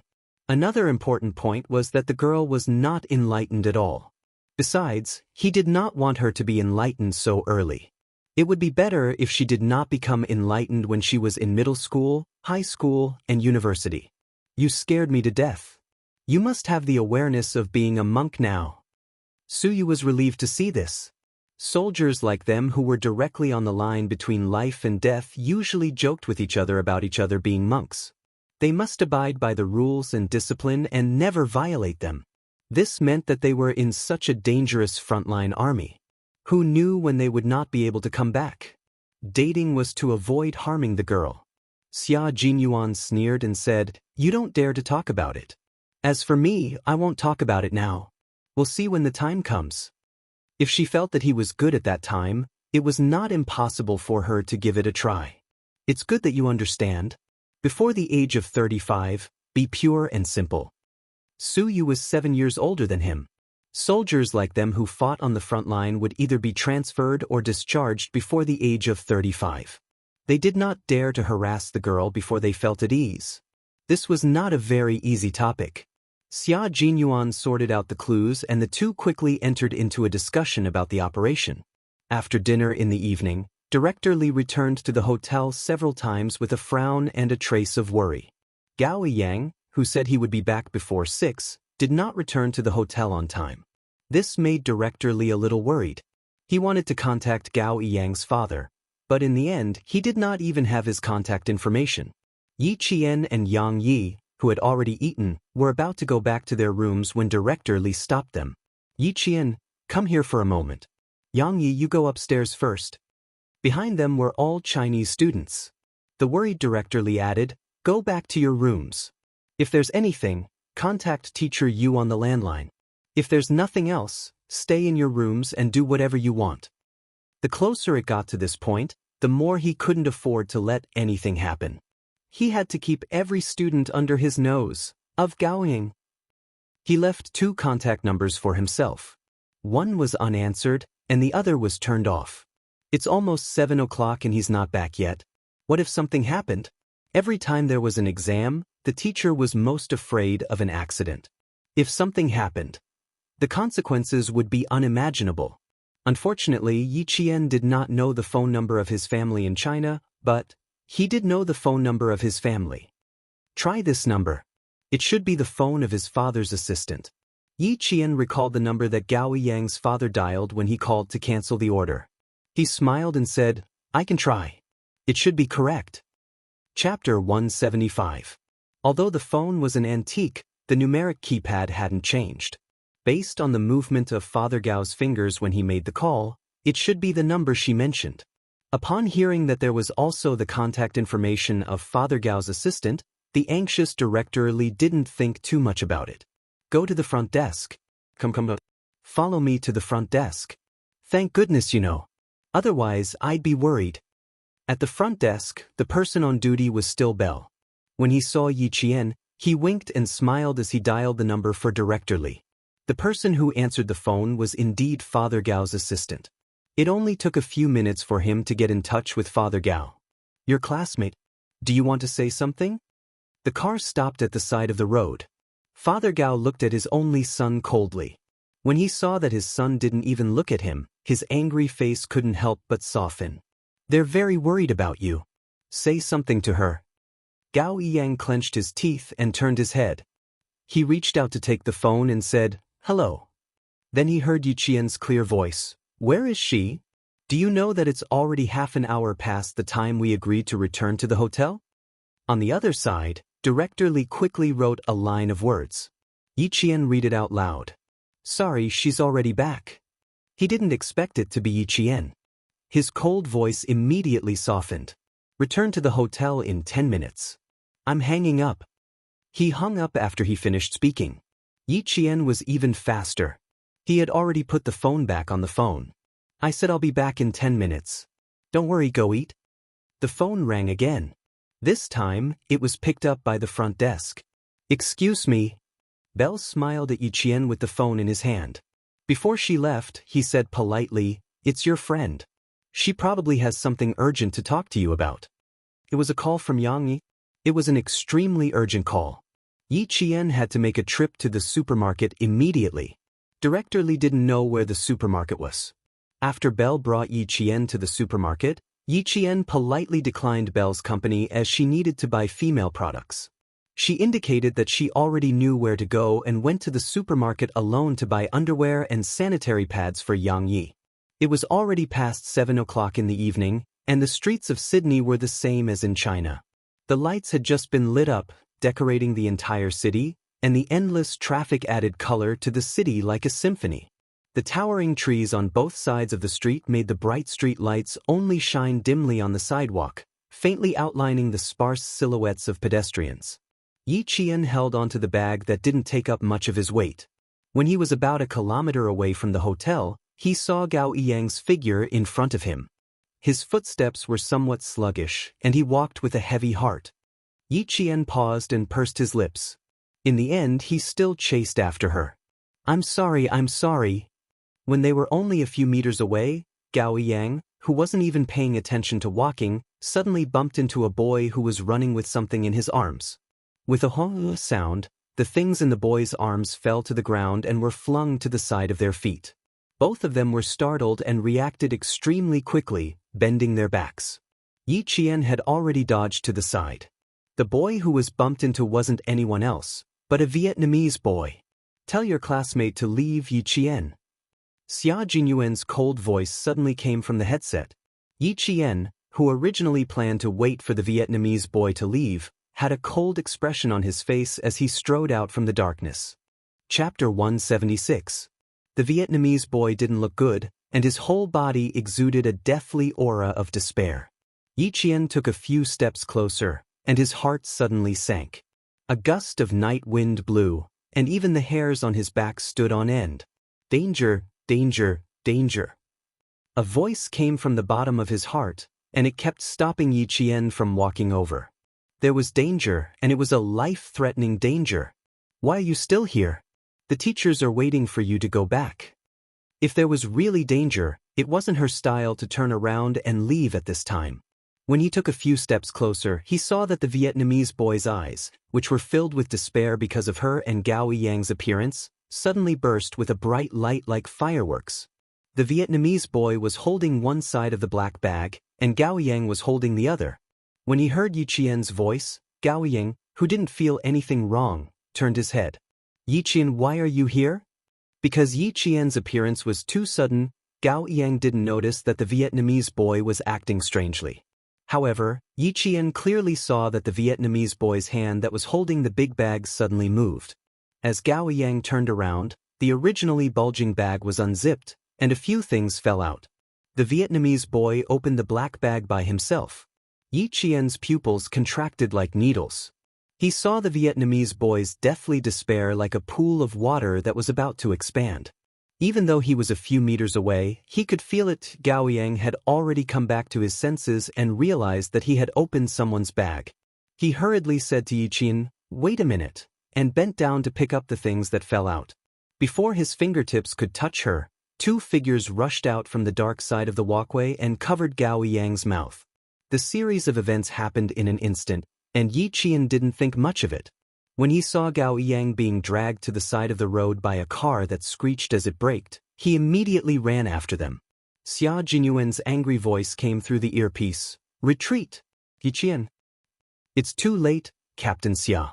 Yi Qian, who had rushed out, saw someone rushing towards him at the same time. He quickly said, "Vietnamese boy, open the bag yourself. Gao Yang has been taken away. I have to chase after them." In the dark, Xia Jinyuan's handsome face was cold. "I will come and find you, Yi Qian." His low voice was as cold as a sword, but it also carried a mountainous promise. He knew that Yi Qian had made the right choice, because someone had to know where Gao Yang was. Yi Qian, on the other hand, was China's only choice. "I have never doubted," Yi Qian said softly. As she retreated in fear, she quickly pulled out the earpiece hidden in her long hair and stuffed it into the bag of sanitary pads and underwear. "I have never doubted your loyalty, and I have never doubted your promise, because you are an indomitable military man. You are the spear of the nation and the shield of the people. What are you doing?" "Save." She pretended to be frightened as she looked at the people approaching her. When her mouth was covered, she could only make muffled sounds from her throat. Then, she was taken into the car on this dark road where there weren't many people. Her voice came faintly from the earpiece, followed by a series of rustling sounds. Then, the earpiece returned to silence. Xia Jinyuan calmly said to Su Yu, "The plan remains the same. Hand the kidnapped student over to Yi Qian." Su Yu's palms were sweaty. "I trust you, so I also trust Yi Qian." Chapter 177. At a time like this, Su Yu knew very well that he had to treat Yi Qian as a comrade who would fight side by side with him. As long as he believed, there would be hope. Unlike when the international police found out that two students participating in the mathematical Olympiad had been kidnapped, there was only one word written on their faces: "We're done for." In their eyes, the kidnapping of two Chinese students was equivalent to the loss of two lives. There was no way to hide something like this from Director Li, so now Director Li and the other teachers were sitting in the room, their faces ashen. "So now all we can do is wait?" he asked the international police. "Yes, sir, we can only wait." The international police, who was also the hotel attendant Bell, looked at Director Li with a solemn expression. His face and tone were full of helplessness. "We can't take action immediately because Jane and another boy have fallen into the hands of a very troublesome criminal group." Director Li felt his vision darken. He needed to contact the embassy immediately. Two students had been kidnapped and fallen into the hands of a very troublesome criminal group. Even the international police looked like they couldn't do anything. How could he trust them? He could only trust his own people. Director Li naturally had the embassy's phone number. The embassy had taken care of the 12 contestants representing their countries in the mathematical Olympiad. The Chinese military had already called the embassy 5 minutes after Yi Qian was taken into the car.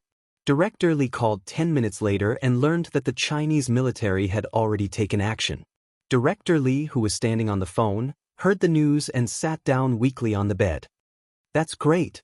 At the critical moment, his own country was still the most reliable. In the car, Gao Yang calmed down after struggling for a while. When he saw Yi Qian, who was also taken into the car, He knew that it was useless for him to struggle now. The people who took the two students into the car were foreign men.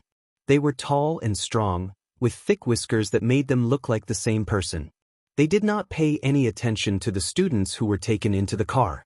Once they got into the car, they chatted unscrupulously. They spoke Australian English with a strong local accent, which made it convenient for Gao Yang and Yi Jian to communicate secretly. Gao Yang, who was close to Yi Jian, pursed his lips and whispered in Chinese, "Don't be afraid, they want money. Don't make a fuss at any time. If you want to cry, wait until they leave. Let's see where they take us first." After he calmed down, he still didn't understand that his kidnapping had nothing to do with money. However, for someone who had been kidnapped before, the scene in front of him was very similar. It was reasonable for him to think that he had been kidnapped for money. His calmness made Yi Qian look at him in a new light. It was rare for a young boy to be able to calm down after struggling for a few seconds. When encountering such a situation, it would be strange if you weren't scared at all. "You should at least cry a little," Yi Qian said softly. Her voice was muffled and sounded like she was about to cry. For a moment, Gao Yang could not tell if she was afraid or not. There were 4 kidnappers and a driver in the car. In addition, there was a man in the front passenger seat who had been talking to someone since he got on the car. The 6 people's attention was not on the 2 students. After the car door closed, they started chatting among themselves. Chapter 178. Yi Qian recognized the voice of the foreign man in the front passenger seat. It was the man she had bumped into when she was pushing the dining cart out of the elevator. He was one of the suspects wanted by the international police. "Yes, it's a bit bad, but we're lucky it's just 2 students." "Yes, that's right, we'll proceed according to the original plan. I don't want to wait any longer. Let Red Scorpion worry about the rest, huh?" The man on the phone didn't try to hide anything. He said whatever he wanted to say and spoke in English. He wasn't afraid that the 2 kidnapped students would understand. Yi Qian's eyes darkened. The other party didn't care at all, which meant he wasn't afraid that they would spill the beans. Because dead people don't talk.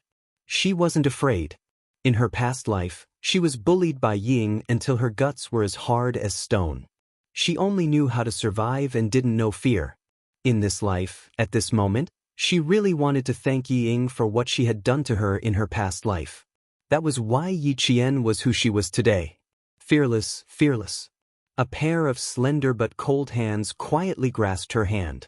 Yi Qian instinctively wanted to shake it off, but the owner of the hand tightened his grip. It was so tight that she could feel the sweat in his palm on the back of her hand. That he didn't want money. Gao Yang's voice was trembling. Even though he was speaking in a muffled voice, Yi Qian could clearly feel the tremor in his voice. No matter how calm a 15-year-old boy was, he would still be afraid. Because he also understood why the man on the phone was so unscrupulous. Yi Qian sighed in her heart. In the end, she didn't pull her hand away. She had a problem with him. When she first arrived at school, he blamed her for angering Ying to the point of being hospitalized. After that, although there were some misunderstandings, he still apologized to her after understanding that it was Yi Ying's little trick. From these points, Gao Yang could be considered a boy who understood what was right and wrong. "Congratulations, you guessed right. So we can only wait for the right time." Yi Qian sighed softly, but she still slowly withdrew her hand. She was not used to holding it like this. "Let's see where they take us first. At least for now, we're not in any danger." The plan did not change, which meant that the deal would still go on. Before the deal was completed, smart people would not do anything that would complicate matters, such as immediately killing the 2 contestants who came to Australia to participate in the Mathematical Olympiad. The Mathematical Olympiad was something that the entire state of Australia was paying attention to. No matter how arrogant the criminals were, it was impossible for them to commit crimes so arrogantly. Money was their priority. On the other hand, the 2 lives that were already in their hands could be dealt with at any time. Gao Yang had already pursed his lips into a straight line. He vaguely guessed that this kidnapping had something to do with the Vietnamese boy just now. If that was the case, then in the end he had implicated Yi Jian. He glanced at Yi Qian slightly. Her long hair covered her dimples and all the expressions on her face. He couldn't see her expression clearly, and he couldn't guess what she was thinking. The only thing he knew was that she was not afraid and did not need to rely on him. From the moment she pulled her hand out without hesitation, he knew that she did not need his comfort at all. This Yi Qian was so unfamiliar, but so outstanding. The night was still dark. Nothing had changed because of some people or some things. As Director Li waited anxiously, Gao Yang was pushed out of the car. Chapter 179. When it was Yi Jian's turn to get out of the car, the bag she had been holding in her hand was grabbed by a pair of hairy hands. Yi Jian, who did not let go, directly took out a pack of sanitary pads from the bag. Crying and shy, she stuttered in English and said in fear, a man, need this? Do you need it? When the other 3 kidnappers saw it clearly, they burst into laughter. The man who grabbed the bag also laughed. Then he pulled out a gun from behind his waist and pressed it against Yi Qian's forehead. He said with a faint smile, "Kid, don't make me angry." With the gun pointed at her head, Yi Qian, who was calmer than ever, did not scream. Instead, she widened her eyes and tried her best to look as if she was about to faint from fear. In fact, Yi Qian's gaze was focused on the gun. She did not see the model of the gun in the man's hand. It was a Beretta M8000 American Lion F mobile phone. It had 15 rounds of ammunition. It was 180 millimeters in length and had the function to disable the hammer. She thought that she would need a gun for tonight's escape. When the hairy foreign man saw how scared she was, he laughed wantonly and made a soft bang sound. When they saw how scared the girl was, they laughed even louder and wantonly. From their cold laughter, it was clear that they did not care about adding 2 more lives to their hands. "Okay, Jiani." The man who jumped out of the car from the front passenger seat glanced at Yi Qian with his brown eyes. His gaze fell on the feminine products. When he asked the kidnappers to let go, he gave Yi Qian a meaningful smile. "I think you won't need these things very soon." His voice was like a maggot's laughter. It made the kidnappers break out in cold sweat. "Okay, buddy. Since they're cooperating, stop teasing them. I prefer to settle things quickly. That's the best way." The kidnappers laughed, but they did not notice that Yi Qian, who was being teased, had a ruthless look in her eyes. Standing in the dark alley without even a street light, Gao Yang's face was so pale that a thin layer of sweat appeared on her forehead. Creak, creak, creak. A rusty iron door slowly opened. The silent night seemed to have been torn apart, and deafening heavy metal music rushed into the room. The 2 of them were pushed into a colorful world. The dance floor was filled with people who were crazily rocking to the music. The dazzling lights kept flashing, and the waves of music seemed to overturn the entire KTV. No one noticed the group of people appearing in the bar. The suspect walking in front even greeted the waiters in the bar. He passed through the dance floor without any hindrance and walked into the bar. After turning a corner, he stood in front of the shiny elevator door. Yi Qian was like a quail. His shoulders. "All right, let's invite our children to sit in the next room for a while. We'll play with them after midnight." When the elevator reached the 8th floor, the man in the lead laughed. He even patted Gao Yang's shoulder and left arrogantly. This was his place. He could do whatever he wanted. When the door was locked with a click, Yi Qian, who was holding the bag, sighed in relief. Chapter 180. She had taken the initiative to take out the sanitary pads. Wasn't this a gamble? She was betting on a man's reputation, and she was also betting on how vigilant they would be towards her. As it turned out, she had made the right bet. With his back against the cold wall, Yi Qian let out a long sigh of relief. The locator and communication device were on him, so all that was left was to send the location to Xia Jinyuan, the international police. She really couldn't trust them. On the other side, Gao Yang was already looking around to see if there was an escape window. With a whoosh, he pulled open a thick curtain and saw a brown sliding glass window. He could vaguely see the street lights outside through it. Delighted, he immediately reached out to push the window, but the sliding window didn't budge at all. It was obviously sealed shut. "Yi Qian, come here." Not giving up, he turned around and said to Yi Qian, who was leaning against the wall, "Glass, we have to find a way to pry it open." Gao Yang wasn't panicking, nor was he panicking. He still knew how to look for an escape. His performance undoubtedly made Yi Qian feel a little more at ease. There were no cameras in the room, so he didn't feel like he was being watched. With his back facing Gao Yang, Yi Qian put on the headset that was too far away and had no signal source. He then took out the locator that was smaller than the palm of his hand and entered a string of signals. Soon, there was a DDD sound. The code that was sent out went through a series of processing and transcoding before finally appearing on the server of Bell's laptop. Xia, over here. Bell was able to become the police officer who contacted Yi Qian at the hotel because he had worked with the Chinese military before. This time, when no one else was willing to step forward, he volunteered to cooperate with the Chinese military. Xia Jinyuan and Su Yu were both in the room. When they heard the sound coming from the server, the two of them rushed to the computer at almost the same time. They clicked, zoomed in, located, confirmed. It only took them 2 minutes to confirm Yi Qian's location. It's the King's Cross district, a place where drugs, brothels, and gangs run rampant. Damn it, it's all their own people there. It'll be difficult to save Jane. After Bell saw the location clearly, he clenched his fists and slammed them on the table. He said in annoyance, "You still need to capture Red Scorpion. Xia, leave Jane's matter to us."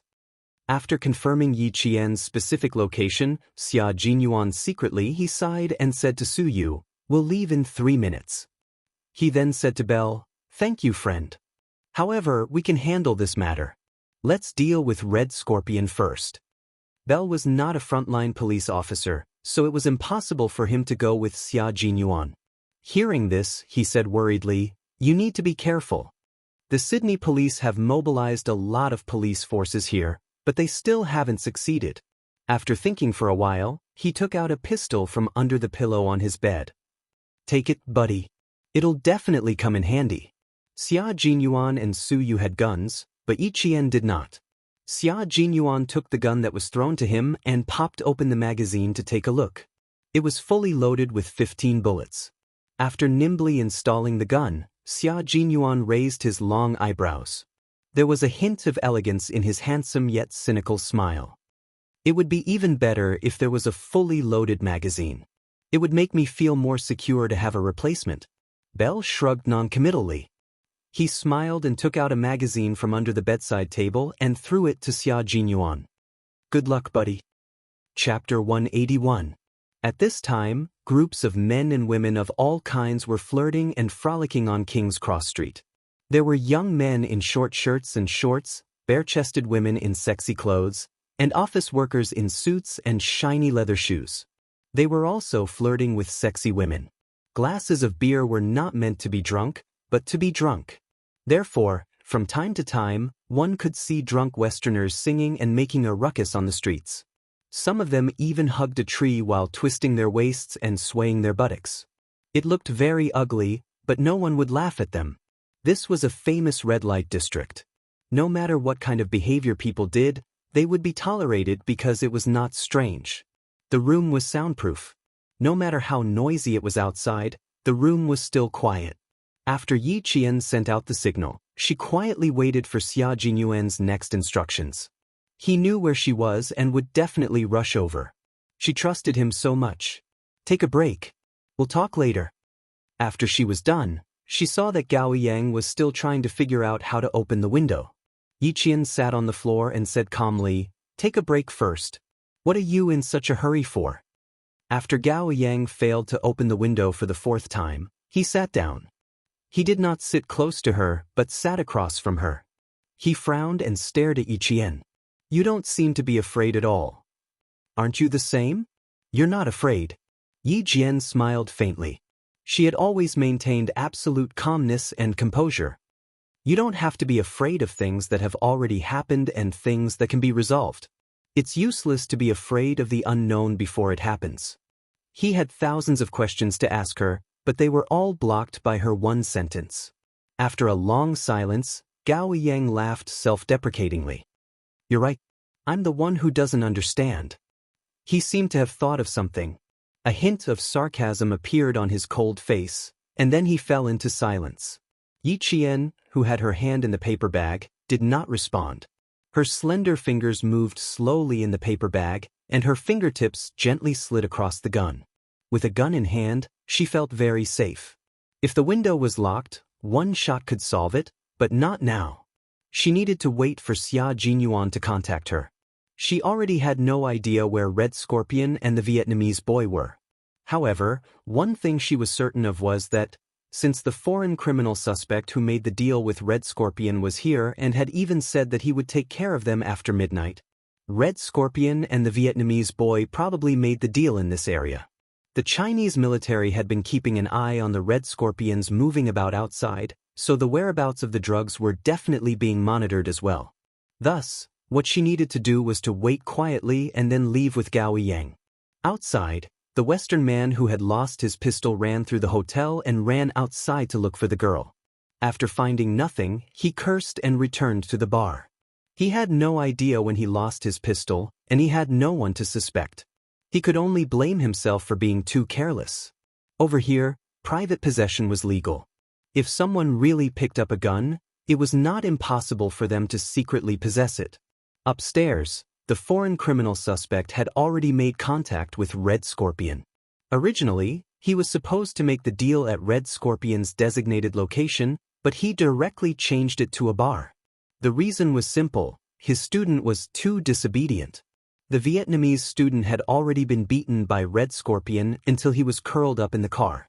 He did not even dare to cry out in pain. The other Vietnamese boy in the car hugged a black bag and trembled as he sat to the side. He was so scared that his entire body was shaking. Chapter 182. The driver was Red Scorpion himself. Changing the location of the transaction caused his originally gloomy eyes to reveal a frightening savagery. Without sparing the two students another glance, he stepped on the accelerator and headed straight for King's Cross Street. A pickup truck was even faster than him. With a rumble, it overtook him, then with a beautiful drift, it cut in front of him. It seemed like it was intentional, but also unintentional. It blocked Red Scorpion's fast-moving car. "Ji King, it's your turn." On the pickup truck, Xia Jinyuan had a faint smile in the corner of his eyes. It was as if he was leisurely playing a car race, and he informed Zhang Tu, who was moving with him, to overtake him. With a rumble, another pickup truck overtook Red Scorpion's car, then drifted directly in front of Xia Jinyuan. The expressionless Red Scorpion glanced at the pickup truck that kept overtaking and drifting in front of him. He stepped on the accelerator and turned into the outermost lane, turning into another road that led to King Cross Street. When Xia Jinyuan saw that he had successfully forced the other party onto a road that was not a shortcut, the faint smile between his brows gradually disappeared. His cold, dark eyes looked ahead with a sharpness as sharp as a sword, and he headed towards Yi Qian's location. The various men and women in the KTV were still dancing wildly and drinking in large mouthfuls. No one cared about the transaction in the dark, and even if they did, they wouldn't pay much attention to it. This was because this place itself was a drug-dealing place. At 9:40, Xia Jinyuan's low voice broke the silence in the earpiece. Yi Qian, who was resting with his eyes closed, suddenly opened his eyes. Hearing his restrained voice, he said with a faint smile, "Are you scared? Or do you find it very exciting?" "Captain Xia knows me well." His voice seemed to come from ancient times, bringing with it the power to make people feel at ease. In an instant, it made her tense heartstrings relax. "Everything is fine. They're locked in a room on the 4th floor of a bar. I think they'll be safe until 12 o'clock. After 12, I'm not too sure." Gao Yang, who was also resting with his eyes closed, opened his eyes when Yi Qian suddenly spoke. He thought. Yi Qian was talking in his sleep. Before she could say another word, Gao Yang stood up abruptly and looked at Yi Qian in disbelief. "Captain Xia? Who was she contacting? How was he going to contact the people outside?" Countless questions that he couldn't figure out kept popping up in his mind. Looking at the faint and leisurely smile at the corner of her eyes and the unhurried conversation, Gao Yang, who got up so abruptly that he felt a little dizzy, almost thought that he was hallucinating. "They're all fine. They're students, after all. They were kidnapped halfway through their journey, so they're not that vigilant. You guys go first. I still have the ability to protect myself." It was only slightly more than an hour after she had located the location of the abduction, but he had already arrived. It could be seen that he did not waste even a minute. She knew that he would definitely come. She had never doubted it. When Xia Jinyuan heard her slightly immature but exceptionally calm voice, he knew that his little fox was safe and sound. His cold, handsome face revealed a faint and warm smile. Okay, wait for my good news. We'll meet before 12. He was telling Yi Qian that he would not let her wait until the moment of danger. He would definitely meet up with her before the danger came. A man's promise didn't require a solemn vow. It was more reassuring when it came inadvertently. If I could get out on my own, I wouldn't have troubled you to come. Yi Qian, whose smile had not faded, replied with curved eyes. Her bright crescent-shaped eyes were like those of a cunning fox, full of spirit. This is a rare opportunity for actual combat. I want to participate in it myself. Chapter 183. What a bold little fox. She wasn't afraid at all. Xia Jinyuan, who was hiding in the dark and waiting for the net to be reaped, gave a low laugh. His elegant eyebrows were relaxed. Okay, be careful. Since she wanted to fight her way out, he would give her a chance to do so. He would clear the obstacles outside and ensure her safety before she came out. Gao Yang had already moved closer to Yi Jian's left side and slowly sat down. His gaze fell on her ear as he stared at it closely. You can contact the outside world. It was a completely affirmative sentence. Yes, I can. Yi Qian lifted her long black hair, revealing a small black earpiece. It's our military personnel. They're outside now. They'll come find us after they've dealt with the outside before midnight. Gao Yang trembled slightly and closed his eyes. When he opened them again, his handsome eyes were filled with self-mockery. So, all we have to do now is wait, right? Then why did you say that if you could, you wanted to go out by yourself? He wanted to ask, but he couldn't. She could contact the outside, but during this hour of torment, she kept silent and didn't tell him. What did this mean? That she didn't trust him? Or was it that he wasn't even worth a single word from her? That kind of helplessness made Gao Yang feel deeply frustrated. Not only was there helplessness in his tone, but there was also a trace of anger. Yi Qian narrowed her eyes slightly and looked at him indifferently. She chuckled. I didn't tell you because if you didn't contact us, you would only feel more uneasy. I'm not hiding anything from you now. I've already told you that someone will come to save us. You just have to wait patiently. She paused. Seeing that he was trying his best to hide his fluctuating emotions with indifference, her cold smile deepened. If no one contacts me, this communication device is useless. What she meant was, rather than letting him have hope in the beginning, why not give up hope in the beginning? Because when hope was shattered, he would be the one hurt in the end. Gao Yang's expression froze. He suddenly lowered his gaze weakly, and his straight shoulders slumped lightly. He had nothing to say. What she considered was far beyond what he could have thought of at that time. She still knew how to take care of her own feelings at a time like this when she was about to break down. Gao Yang lowered his head and smiled bitterly. Just as his father had said, his so-called intelligence and inviolable self-esteem were just a joke in the eyes of others. He didn't ask any more questions, and Yi Qian didn't say anything either. Whether or not he could understand was his business. He had already made it clear enough. Time passed bit by bit, and at 10:30, Red Scorpion appeared near the KTV. Beside him was a student who trembled as he walked. Pass through here. Remember, one hand for the goods and the other for the money. If you don't get the money, you don't have to come back. The boy's lips trembled slightly. He still wanted to say something, but when he saw the ferocious look on Red Scorpion's face, he hugged the black bag in his hand and walked step by step towards the end filled with evil. He couldn't turn back, and Red Scorpion, who had never personally come forward to trade, definitely wouldn't allow him to turn back. Here we are. Someone closed the open window and informed Nick, who was waiting for the goods in the KTV. He was the #1 target that the international police had to capture. Red Scorpion still had his student deliver the goods.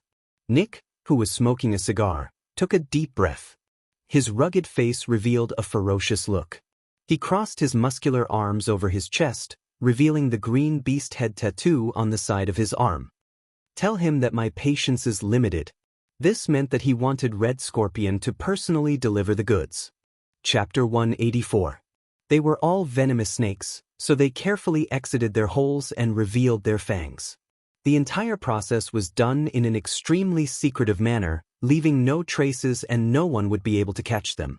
But for Nick, after what the Vietnamese student did, he didn't want a third party to be involved in the transaction. Red Scorpion didn't want to leave any evidence, and he didn't want to lose the goods either.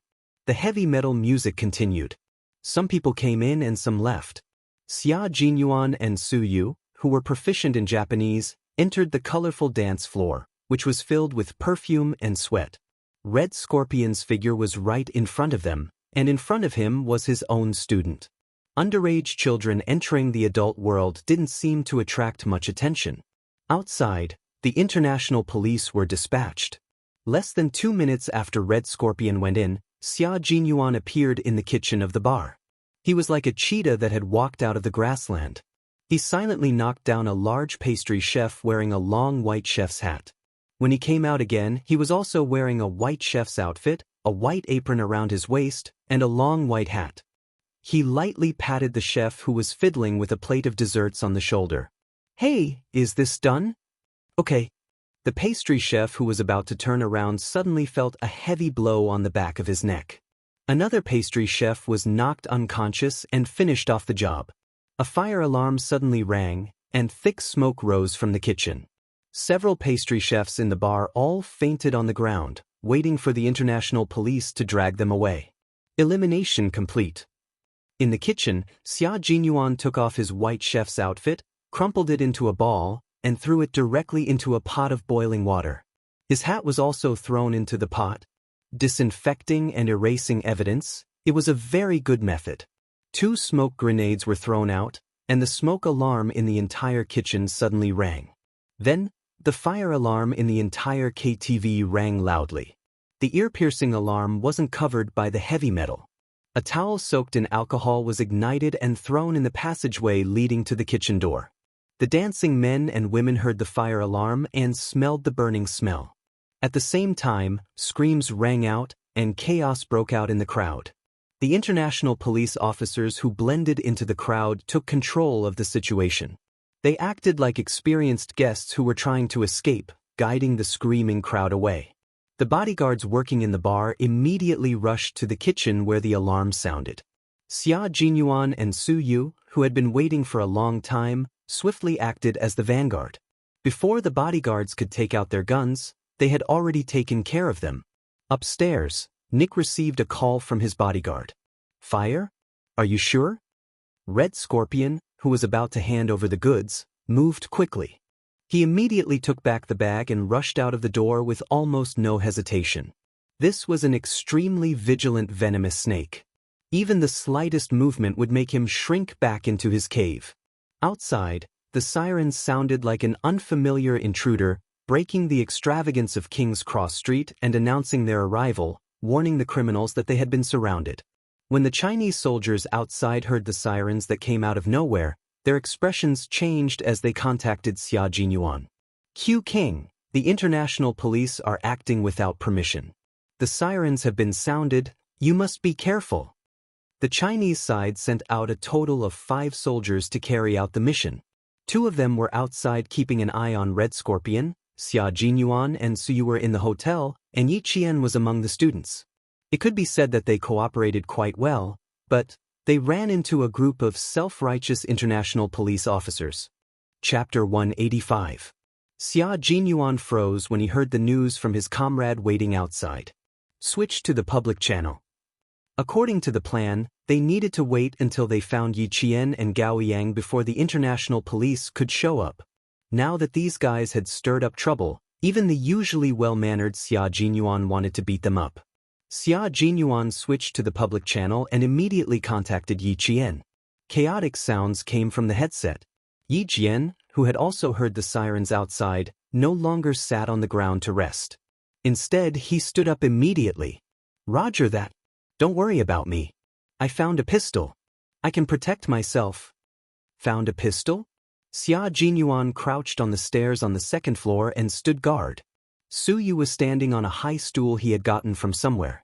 He was fumbling with a fire alarm light. After 2 minutes, he gave Xia Jinyuan an okay sign. Xia Jinyuan nodded slightly and gestured for them to move forward. When he heard her words, a smile flashed across his eyes. Good job, little girl.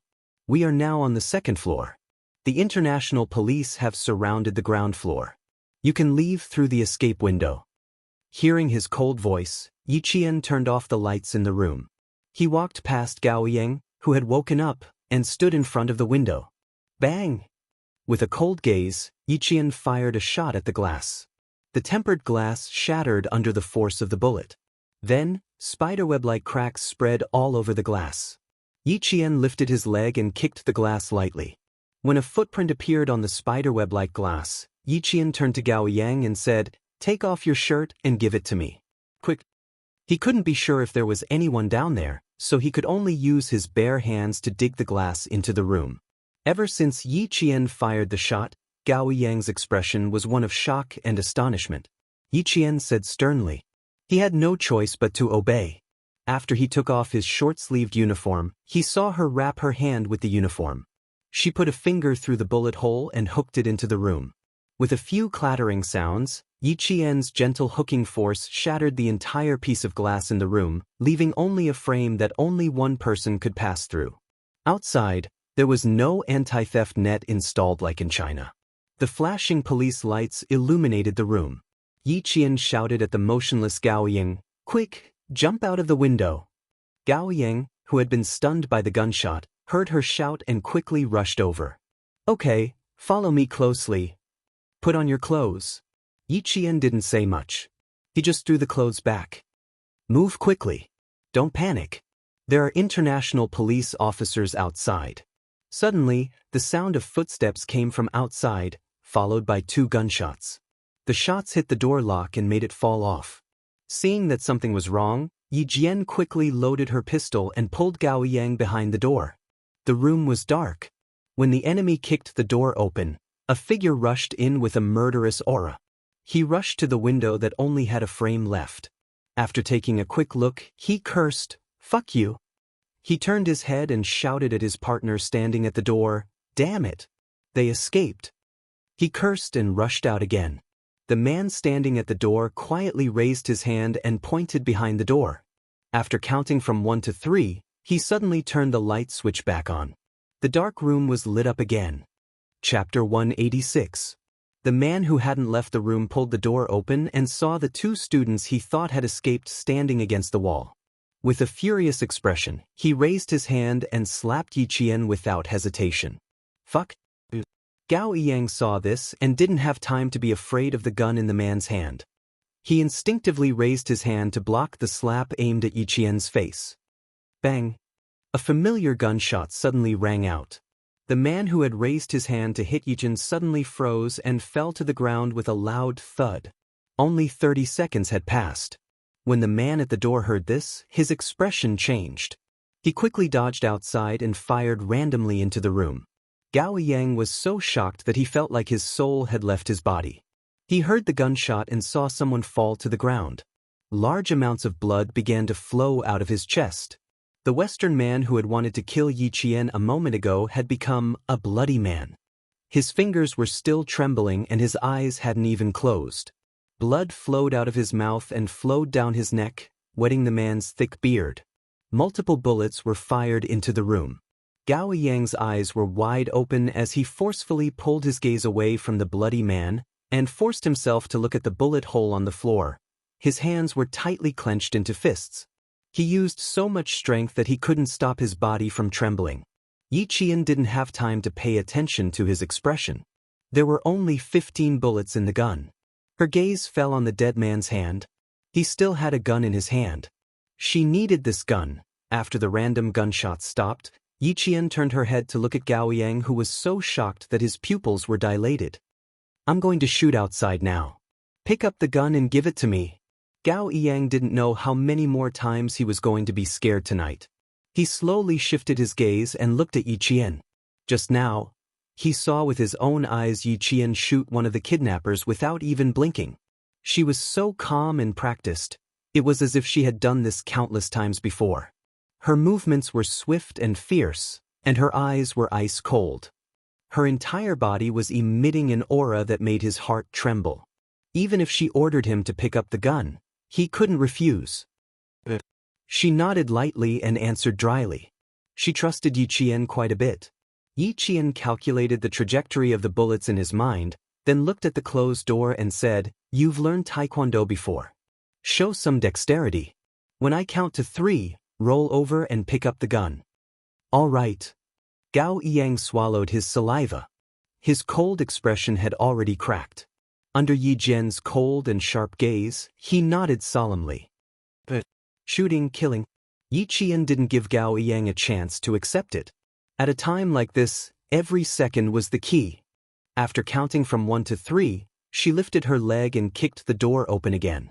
At the same time, she dodged to the side of the door and fired 3 shots outside. The bullets pierced through the door and into the kidnapper's left shoulder. A scream came from outside. Gao Yang was so nervous that his palms were covered in cold sweat. He picked up the gun and rolled over to Yi Qian's side. Gunshots came from outside the room again. Chaotic footsteps passed through the bullet-holed wooden door and clearly reached Yi Qian's ears. Chapter 187. At the same time, Xia Jinyuan's voice could be heard from the earpiece. "Yi Qian, calm yourself down, don't panic. You're still the same as how you usually shoot." "Okay, I still have someone ambushing me outside, let's get my classmate to leave first." Yi Qian took the gun from him and replied calmly, "I can't leave for now, I have to cover the rear." He removed the magazine and took a look. Not bad, there were 13 bullets in it. He looked at Gao Yang, whose neck was dripping with sweat. Without waiting for Xia Jinyuan's reply, he pursed his lips and said to Gao Yang, "Get down from the windowsill, I'll cover the rear." Gao Yang refused directly, "I can't be at ease if I leave you here." Yi Qian raised his eyebrows and said in amusement, "Did you see me scared when I was killing people just now? Also, when I counterattacked, you should have heard someone screaming outside when you picked up the gun. The bullet I shot hit his left shoulder. After careful calculation, I shot to make sure there was no mistake. So, Gao Yang, you have to leave, I can't take care of you anymore." Xia Jinyuan and the others were still in the bar. She could roughly tell from the public channel that the international police did not care about the lives of the Chinese soldiers and directly took action. There was no movement outside, but they couldn't stay put and not leave. Under Yi Qian's urging, the pale-faced Gao Yang retreated step by step to the window. He heard Yi Qian's cold voice and shouted again, "Leave now." Gao Yang supported himself with both hands on the windowsill. His actions seemed to be instinctive as he propped himself up and left the room. Even when the glass pierced his palms and the sharp pain stimulated his nerves, he did not wake up from his daze. From holding the hose down to sliding to the ground, to being rescued by the police in the car, it was as if his entire being had been emptied. Upstairs, Yi Qian held 2 pistols and forcefully pulled open the door. After shooting randomly, she saw the bullet holes on the ground increase. After seeing the bullet specifications, Yi Qian gently curved the corners of her mouth. The US M9 pistol produced by the Meberetta company had 9 by 19 mm ammunition and 15 plus 1 rounds loaded. Now that the bullet holes on the ground increased to 12 rounds, there was a short pause. This is the moment. While the other party was reloading, Yi Jian rolled on the ground a few times. Lying on her back on the floor of the corridor, she fired her gun at an extremely fast speed. She fired 2 shots consecutively with both hands, destroying the lights in the corridor. Following the trajectory of the bullets, Yi Jian calmly fired a shot in the direction where the bullets came from. There was a muffled sound, followed by a plop sound. Someone had already fallen to the ground. She was on the 4th floor, while Xia Jinyuan was on the 2nd floor. Yi Qian did not know how many targets there were on the 4th floor. After taking care of 2 burly men with guns, Yi Qian spoke to Xia Jinyuan. 2 targets eliminated on the 4th floor. The exact number of targets is unknown. On the 2nd floor, Xia Jinyuan heard the gunshots through his earpiece and knew that she had taken action. It would be a lie to say that he was not worried. The target is on the 6th floor. Girl, you must remember to hide on the ceiling above the corridor. I'll come and find you. No matter how worried Xia Jinyuan was, he did not show it in his words. He also did not tell Yi Qian that he and Su Yu were the only ones who entered the KTV. He also did not tell Yi Qian that their combat style was actually assassination and shooting. Chapter 188. Su Yu was in charge of shooting and clearing while Xia Jinyuan was in charge of the assassination. The two of them cooperated seamlessly and went straight up to the 4th floor to rescue Yi Qian. But now that she was out, her comrades outside could hide on the 6th floor. Soon, Yi Qian heard Xia Jinyuan say in a low voice in the public channel, G3, Operation Coiling Snake, the 3rd step of Operation Stone Crushing. Coiling Snake. The snake, here naturally referred to Red Scorpion. Coiling was equivalent to killing. The Vietnamese military didn't need to care if Red Scorpion was dead or alive, as long as he was captured in the end. News from the Vietnamese. One student was successfully rescued from the car, and the other student is still in the hands of Red Scorpion. G3's voice was different from Xia Jinyuan's low voice, but it also contained a hint of elegance. His voice was a bit hoarse, like the edge of a knife scraping against a whetstone. Just hearing it made one feel that this person was not to be underestimated. Hearing this unfamiliar voice for the first time, Yi Qian, who had already turned around to hide on the ceiling, held his breath. She was holding a gun like this? It was actually illegal. She didn't know if it would affect Xia Jinyuan. Another person spoke, and it was also an unfamiliar voice. Looks like we have to meddle in other people's business again. J5 received, Operation Coiling Snake commencing. G3, J5? Q King. Why was Xia Jinyuan the only one with Q King, which meant King of Elites? Is the little girl still there? If she is, say something to me. J5's style was a little different. It was less cold and hard, but more casual and bad. If you're still on the 4th floor, find a place to hide. You must remember your brother Xia's words. Hide well on the ceiling. Your brother Xia will come looking for you soon. Be good. Although it's cool to hold a gun, bullets will hurt a lot when they hit your body. J5 was an instructor. One day, he insisted on switching positions with the company commander. From then on, he no longer forced the soldiers to do ideological and political work. He was even more obsessed with the glory of the battlefield than the company commander. In his own words, it would be very cool for a man to run a lap on the battlefield. Super cool. Countless female soldiers bowed to him. When Xia Jinyuan heard that J5, who usually liked to tease female soldiers, was teasing the little fox that he had his eyes on, his dark eyes darkened. He said with a faint smile, J5, I heard that you got a one last week. I'd like to go back and spar with you. Please enlighten me. Student Yi Qian, please be careful. Believe in the People's Liberation Army and believe in Captain Xia. They will definitely save you. Also, look for me if you don't have enough bullets. The J5 style changed again. It was full of coldness, and the sharpness of a soldier was fully displayed in its words. As the subject of their conversation, Yi Qian felt that there was no need for her to remain silent any longer. She hid her emotions well and smiled faintly. Thank you for your concern. They say that it's better to rely on yourself than on others. I've always liked to help myself. You have backbone. Not bad. G3 laughed. In the darkness, his and J5's hidden figures were like fierce beasts on the hunt. He threw out a climbing rope and hooked it onto a building. He gestured to J5. He grabbed the rope with both hands and agilely climbed up to the 7th floor in an instant. After confirming that the surroundings were safe, he replied to J5, who was covering the rear downstairs, with a strange sound that sounded like a rock falling on plastic. J5 put the submachine gun behind his back and nimbly climbed up to the 7th floor. Done, brothers. Wait for our good news. J5 was a soldier who was relaxed at all times. He had a small personality that was different from ordinary soldiers. After he finished speaking, he didn't forget to say to Yi Qian, Student Yi, G3 rarely praises people. Q King was the first to be praised by him. You're the second. Not bad, good luck. Chapter 189. For some reason, Yi Qian suddenly thought of the laughing J5 as the young people who liked to act cute on social networks in his previous life. Thinking about it, he shivered and couldn't bear to look at it directly. Xia Jinyuan had already quietly flanked the back of a gun-wielding bodyguard. While his left hand covered the bodyguard's mouth, the military dagger in his right hand silently cut across the bodyguard's neck. The sharp blade cut through the warm skin, cutting through the bodyguard's trachea and jugular vein without a trace of obstruction.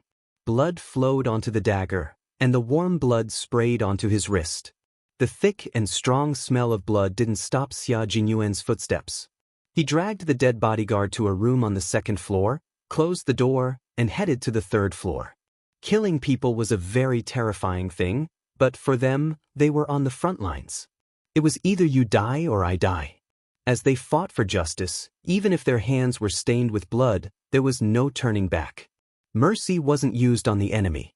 Clear. Walking to the third floor, Xia Jinyuan, who had cleared out 2 hidden guards, lightly tapped the microphone.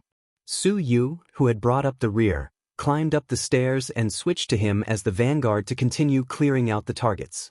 After taking care of another drug gang member, Xia Jinyuan directly took off the bulletproof vest he was wearing and gave it to Little Fox. The elevator to the 6th floor had already stopped moving. Nick, who had gotten up, tugged at his t-shirt. Looking at Red Scorpion, who had rushed out of the door and was now closing in on him amidst the shrill sirens, he smiled fearlessly. "Buddy, if you rush out now, I can guarantee that you won't leave here alive." His brown eyes coldly swept over the black bag in Red Scorpion's hand. "Give me the goods, I'll give you the money, and we'll leave together. How about it?" "Why should I believe you?" Red Scorpion's face didn't show much panic. He glanced at the students standing at the door, already frightened to tears by the sirens, and coldly snorted. "You said that the transaction was 100% safe. What about now? We're already surrounded. Why should I believe you?" Red Scorpion was about the same as the majority of Vietnamese. He had a medium build, and his 4 limbs were thick and short. However, his explosive power was extremely strong. His 2 arms looked short and small, but the muscles hidden under his shirt were filled with power.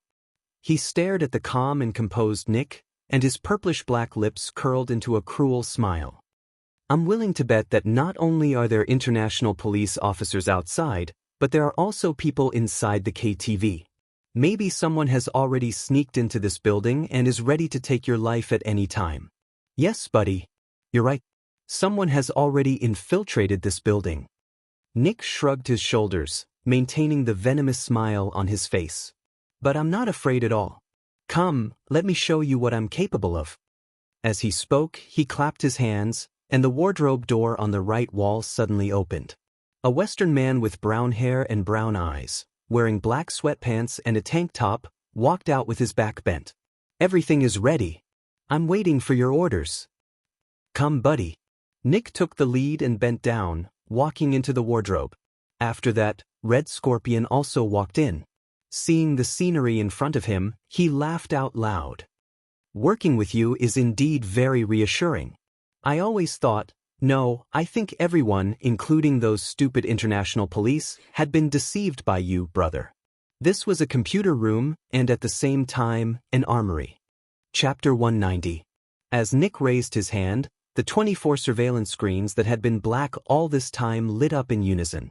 What appeared on the screens was nothing else but the situation of the entire building. They could clearly see the situation of the entire building, including the KTV and the kitchen. Hidden at the end of the corridor on the 4th floor, Yi Qian, who was on the ceiling, suddenly felt like he was being watched. His hair stood on end. He lowered his head and looked at the fire emergency light with a weak green light.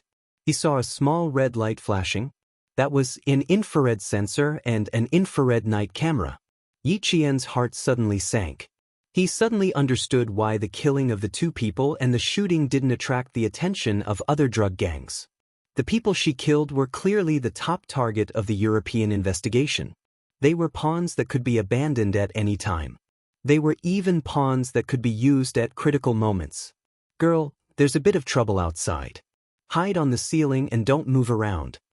Xia Jinyuan said to her calmly, "Hide well. Before I say you can move, you must hide well." Yi Qian said softly. He told the Chinese soldiers who were all watching the public channel what he had discovered. If I'm not wrong, the entire building is filled with infrared cameras, infrared sensors. Xia Jinyuan was sitting on Su Yu's shoulder. He was biting a delicate but extremely sharp knife in his mouth. His slender hands, which were wearing half-finger combat gloves, were modifying an infrared sensor. After hearing her voice, Su Yu smiled and replied, "I'm dealing with it. Don't worry, it'll be done soon." This little girl's sensitivity was really amazing.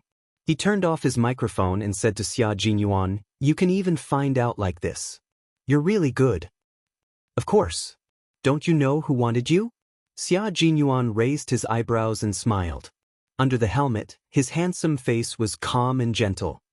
"Well, I'm dealing with a small matter on the 3rd floor." This was Nick's base camp. When the international police still insisted that Melbourne was his base camp, the Chinese side tried to persuade them to no avail. "Fine, forget it if you don't believe me. Let's do our own thing." If he really listened to the international police, his steel-like body would have dozens of bullet holes. K7, can you say something? I'm a bit tired from being hung up. I can feel the blood not only flowing to my head, but also to cough, cough, cough. J5's voice came again, but before he could finish, G3's fist landed on his chest. What he wanted to say turned into a low cough. He wanted to say that blood was flowing to a certain part of a man. There's another K7 with 26 English letters as its code name. Yi Jian didn't think too much about what J5 wanted to say. Instead, she focused on K7, who hadn't spoken a word. About a minute later, K7's voice came lazily. Hearing it, Yi Jian felt a chill run down her spine. Not only was it cold, but it also gave off a feeling of death. "You live and they die." That was K7's original words. J5 rubbed his chest and jumped down. He rubbed his arms and said softly, "Every time I hear you talk, I feel like I'm a dead object on the dissection table, waiting for you to dissect me with a scalpel." Chapter 191. In front of them, several infrared sensors were still moving back and forth. J5 stuck close to the wall and completely ignored the sensors that could detect them. Since K7 had given the order, they were free to pass. 2 black bodyguards were in front of them. After J5 and G3 made a hand gesture, they quickly approached the 2 black bodyguards. Their hands shot out at lightning speed, one on the left and one on the right, strangling the 2 bodyguards' necks. They exerted strength in their arms and lifted the bodyguards, who were at least 9 meters tall and had a strong physique, off the ground. Cracking sounds could be heard from their fragile necks. The black bodyguards struggled with their feet off the ground. Their hands were already clinging tightly to the 2 men's iron arms. In the end, their tongues were sticking out, and the whites of their eyes kept rolling up. In the end, their arms and legs were hanging limply. After finishing them off, they gently put them down, then dragged them up and hid them in a dark corner. It wasn't an easy task to get from the 7th floor to the 6th floor. They used assassinations to clear the way. In the end, they stood at the fire escape door leading to the 6th floor. J5 and G3, who were wearing combat uniforms, were already sweating profusely. Under the dim emergency lights, they saw 2 pairs of black eyes with the same expression. They were calm, fearless, and fierce. The 7th and 3rd floors were cleared almost at the same time. There was still a 5th floor that needed to be cleared by Xia Jinyuan and Su Yu. On the 4th floor, Yi Qian, who had been lying motionless, saw the fire escape door gently open. Then, a slender and imposing figure appeared in his line of sight. The familiar figure made Yi Qian's eyes shine in the dark like a meteor streaking across the night sky, bringing dazzling brilliance. "Captain Xia, I'm here." Without needing him to speak, she had already recognized the figure. A clear voice came from the ceiling above. Xia Jinyuan's gaze stopped at a certain spot in the dark. He smiled and said, "Do you want to come down? Or do you want to stay here?" She was happy. Even though they were in the dark, Xia Jinyuan could feel it. There was a rustling sound from the ceiling. After a buckle was removed, Yi Qian jumped down from the ceiling and landed lightly in a half-squat. "Let's go together. It's not safe to stay here." She wasn't afraid of killing people, so she wasn't afraid to continue walking. "Then follow me." Xia Jinyuan chuckled and handed over a black bulletproof vest that didn't fit well. Put it on. It doesn't fit well, but it's still good for you. Yi Qian didn't refuse. She had seen this kind of bulletproof vest on the 2 kidnappers she had taken care of earlier. If it wasn't for the fact that it was stained with blood, she would have taken it off and put it on. Outside, the sirens were still blaring. Someone stood out and shouted through the loudspeaker, "You've been surrounded. You'd better surrender and come out." If he really wanted to surrender, he would have come out a long time ago. Yi Qian sneered. He stuck close to the cold figure in front of him and approached the 5th floor. On the 6th floor, Red Scorpion listened to the voice that he loathed and said through gritted teeth, "I think we can teach them a lesson right now." Damned voice, it's so unpleasant to the ear. He stared at the surveillance screen, where he could clearly see the streets near the building. "Did you hear that, my weapons expert? Our partner, I hope you can teach those rats outside a lesson." Nick enjoyed the feeling of making the international police feel helpless. Look at them, what a bunch of trash. He looked at the corner of the room. Only then did Red Scorpion realize that there was someone there. Judging from his back, he wasn't a Westerner. He probably had the physique of an Asian. His back didn't move. He only raised his hand and snapped his fingers as an answer to Nick. Chapter 192. All passers-by were prohibited from entering this area, and even the nearby residents were evacuated by the police. Only the small 7-story building was tightly surrounded, and there were even helicopters circling around on the top floor. The target was inside, and the international police were acting with the determination to capture all of them. Following Nick's loud laughter in the room, several loud boom sounds suddenly exploded from nearby. A police car was directly thrown into the air by the heat wave, and then smashed into another car with a bang. In less than a minute, countless explosions sounded in the surroundings. "This is my territory. Even though I won't be coming back, I still have to say that I really like this exciting and depraved place." Nick smiled cruelly in the midst of the blazing flames. "This is my territory. Even though I won't be coming back, I still have to say that I really like this exciting and depraved place." Red Scorpion sneered disapprovingly. "If we take everyone as hostages, we'll leave even faster." "No, I hate using hostages the most. Haha. I prefer to directly confront those self-righteous fellows." Nick was not like Red Scorpion, who liked to act alone. He invested a lot of manpower and resources to tease the international police, who were no different from rats in his eyes.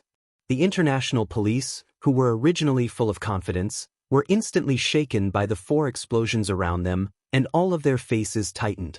The commander began to roar loudly, and the sound of ambulances filled the entire sky of Sydney. The entire city's police force was mobilized, and all of the entrances to King's Cross Street were sealed off, entering a state of high alert. "Damn it, where are the explosives experts? Hurry and get them here. God! There's still a bomb here." A police officer began to call for help with his walkie-talkie, but before he could finish, the bomb was manually detonated, causing the officer who was on the phone to directly lie under the car door. Among the rocks that rushed into the air, his voice was distorted. "Manually detonated? Can't get close." The international police had loudspeakers, and so did Nick. His voice was transmitted through the speakers outside the KTV, and he laughed loudly. "I hope you like my present, cute rats. If you have fun, I don't mind giving you my present again." His voice was cold and cruel like a demon's, causing the faces of the international police officers hiding under the cars, behind the trees, and behind the buildings to turn the color of pig liver. This was humiliation. They were being humiliated by a criminal. Yi Jian didn't know why, but when she heard that, she felt quite relieved. K7's cold and emotionless voice came through the earpiece. He mentioned Yi Qian's name directly. "Hey Yi Qian, you're small. Go through the ventilation duct and give them a few smoke grenades." Then, without waiting for Yi Qian to reply, she told him the location of the ventilation duct from the 4th floor to the 6th floor. He then said to Xia Jinyuan, "This is a good arrangement. Does Q King have any objections?" "K7, you're talking too much. Focus on your work. Be careful, you might expose your identity." J5's voice was no longer as casual as before. Instead, he cut him off coldly. Also, you have no right to assign a student to complete the mission for us. She's still a student. No matter how capable she is, she's still a citizen that we need to protect. In the past, as a political instructor, once he discovered that his comrade's behavior was out of line, he had to immediately stand up and stop him. Chapter 193. K7, who was hiding somewhere, was silent for a while before he said, "Sorry." Then he didn't say anything else. After secretly taking care of the 4 people on the 5th floor, Xia Jinyuan raised his hand and shielded Yi Qian behind his arm. Under Su Yu's vigilant gaze, he said calmly, "The 5th floor has been cleared. I agree with K7's plan, but I'll go over. This place is too small." Yi Qian was already standing at the vent. Xia Jinyuan walked over to take a look, then squatted down and patted his shoulder. He said to Yi Qian, "Come, sit on my shoulder and use it to pry open the seal." Yi Qian looked at Su Yu, who was holding a gun, then looked at Xia Jinyuan, who was already squatting down in his combat uniform and helmet. He bit his lower lip and didn't hesitate anymore. He took the military knife from Su Yu's hand, took a deep breath, and sat on Xia Jinyuan's shoulder. After prying open the seal, Yi Qian narrowed his eyes and said in a low voice, "You can go in. All 3 of you can go in." After saying that, she held the sides of the opening with both hands and leaped into the air like a fish, entering the vent. K7 informed the international police. Let them do as they see fit. Grabbing Yi Qian's arm, Xia Jinyuan jumped up with 1 foot on the wall and climbed up the vent again. So you go. After K7 tampered with all the infrared rays, the 3 of them disappeared right under Nick's nose. After 5 consecutive explosions, red flames could be seen rushing over King's Cross Street in the sky above the city. Gao Yiyang, who was struggling violently in the ambulance, was forcibly injected with a tranquilizer by the medical staff. He was directly pushed into Sydney's best private hospital. A private hospital that the Gao family owned 25% of the shares in. When Director Li, who was waiting in the hotel, heard about this, he clasped his hands together and prayed, "God bless." Now, he just had to wait for Yi Qian, who was with the Chinese soldiers, to come back. Director Li was finally relieved to see him with his own people. Outside the KTV, Nick proposed a deal. It was very simple: leave safely. His request happened to be something that the international police could not agree to. They could only stall for time and quickly arrange for the team to enter the KTV. Smoke grenades were thrown in one after another, and the fire alarm continued to ring sharply without stopping. "Where the soldiers from the Chinese side? Tell them to contact me immediately. Right away." The commander of the operation was a white man. At this time, he was so angry that he was like a mad lion. He roared, "Damn it, where did they go? Damn it. Why let them get involved? God, let them go to hell." As the commander-in-chief of this operation, he had an undeniable responsibility for the 5 consecutive explosions. However, it was not over yet. The other party still had explosive points and extremely lethal weapons. Last time, who was the one who said that the damn Nick was active in King's Cross Street? His roars were transmitted from the walkie-talkie to the commander at the scene. Even through the line, he could feel his saliva flying everywhere. The commander at the scene was a European police officer. When he heard this, he puffed out his cheeks and sighed heavily. He said with a serious expression, "Yes, sir. The Chinese soldiers suggested it, but unfortunately, no one believed them. Including you, who chose not to believe them." All the international police officers who could hear the conversation were silent. They all remembered. Now we need to contact them because they were the first to enter. Oh, wait a moment. There's an emergency call. The commander at the scene took the walkie-talkie. Before he could speak, a cold and emotionless voice came from the other side. It was K7 who had contacted him. At this time, Xia Jinyuan, Yi Qian, and Su had just entered the vent. Chapter 194. K7 was a soldier who didn't like to talk nonsense. No matter where he was, he always had a lifeless expression on his face. At this moment, the commanding officer only felt that K7 was extremely cute. "Okay, no problem, we will cooperate fully. Okay, I will arrange for someone to send it over immediately." Okay, we understand. Now, let's start the operation immediately. The good news made the commanding officer's solemn expression disappear. After K7 ended the call, he handed the communicator to his officer. After the cross-section of the building was sent to the international police, the 30 vanguards directly cut into the 6th floor, while the 20 vanguards rushed in from the 7th floor. K7, who was still in contact with Xia Jinyuan, looked behind him and sent a message on his phone. The sniping operation has begun. On the opposite side of the building, someone looked down at the message and whistled happily. He set up his sniper rifle and put his blue eyes close to the scope. The cross in the scope was aimed at a certain direction. As long as the main target appeared, he would immediately open fire. On the 6th floor, Yi Qian, who was lying on his stomach, could clearly see the number of people walking back and forth in the corridor through the ventilation blinds. He already knew the number of people, but now he had to wait for a very important item. He had to wait for the international police vanguards to send the gas masks over. Only with the masks could they throw down the smoke grenades and tear gas grenades. The elite vanguards moved very quickly. In addition, everything on the 1st floor had been cleared out. The 2 vanguards who were responsible for delivering the gas masks also carried a 30-round emitter submachine gun that was specially provided to the special forces. After Yi Qian received it, he suppressed his surprise and skillfully checked the gun. Under Xia Jinyuan's orders, he had already prepared 2 smoke grenades, 2 flash grenades, and 2 tear gas grenades. They were all thrown out at the same time. Q King, broken wing. G3, who had broken into the 6th floor, had a cold expression. They cooperated seamlessly and started the operation together. The international police vanguards broke into the door from the right and fired directly. G3 and J5 broke into the door from the left and fired directly. The entire 6th floor was plunged into an intense gunfight. In the room, Nick, who was still feeling pleased with himself, heard the gunshots outside. He looked at the surveillance screen that didn't show any abnormalities at all. His face instantly contorted. He slapped the face of the staff operating the surveillance system and roared, "Motherfucker! Give me the rocket launcher." Red Scorpion's reaction was even faster. They snatched the drugs from Nick's hands in an instant and threw back the box containing US dollars that they had traded for. He firmly believed that the goods were the safest in his hands. Pulling his student over, he picked up a machine gun and started shooting at the escape window. "Damn it, what are you doing?" When Nick saw this, he immediately waved his hand to signal his bodyguards to stop Red Scorpion's foolish actions. "You want to run?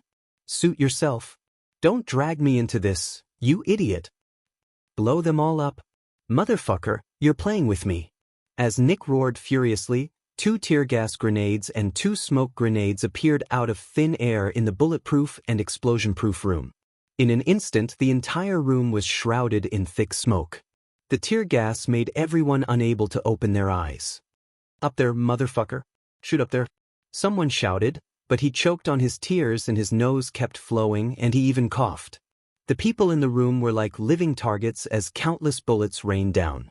The international drug cartel's higher-ups, led by Nick, were almost completely wiped out in this encirclement. Chapter 195. Red Scorpion, where do you think you're going? After everything was cleared, someone appeared and pointed his gun at a cabinet. His cold voice was as calm as a pool of stagnant water. "Come out, Red Scorpion." Behind the cabinet was Red Scorpion, who had one hand tightly covering his student's head. He didn't move, as if there was no one hiding behind him. The cold eyes of the person who spoke didn't waver in the slightest. He didn't give Red Scorpion a chance to think, and directly fired 2 shots at the cabinet. "My patience is limited, Red Scorpion. Don't test my patience." This was K7's voice. His face was thin, and his skin was sickly pale as if it had never been exposed to sunlight. His eyes, which were staring at the metal cabinet, were black, sharp, and filled with cold, killing intent. There was movement behind the metal cabinet, and Red Scorpion walked out with his student. When he saw who was standing in front of him, his pupils contracted. "It's you!" It was Nick's weapon expert. After seeing who it was, he pressed the gun against his student's head even harder. He stared coldly at K7. "Who are you?" You won't live no matter how many hostages you have. K7 directly ignored his question. He pulled the trigger lightly, and his thin lips moved slightly.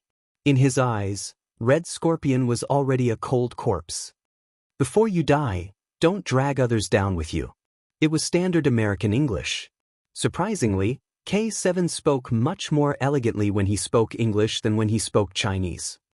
Give me the student, and the rest is up to you. In return, Red Scorpion laughed contemptuously. He directly pressed his gun against the Vietnamese student's head, and the hole left a green crescent moon mark on the boy's temple. Do you know who he is? The son of a big shot. You can talk to him right now.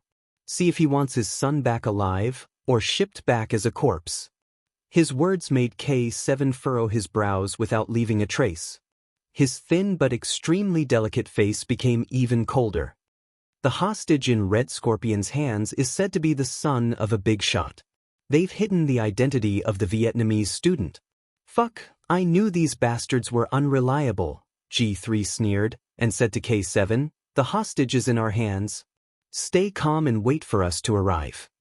K7's black eyes stared at Red Scorpion without blinking.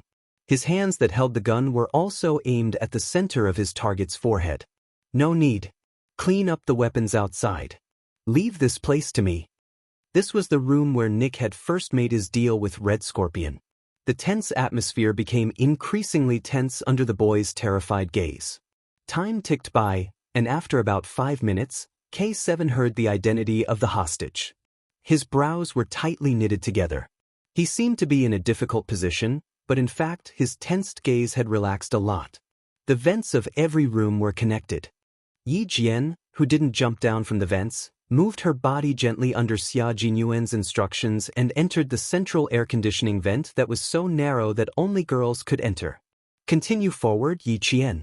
Don't look back. I'll wait for you in front. The low voice, one word at a time, slowly, and with a penetrating force, came through the earpiece. Yi Qian listened to Xia Jinyuan's voice, and her eyes were filled with determination. His voice was like light, able to pierce through the darkness, piercing through the shade. It carried a warm force, encouraging her.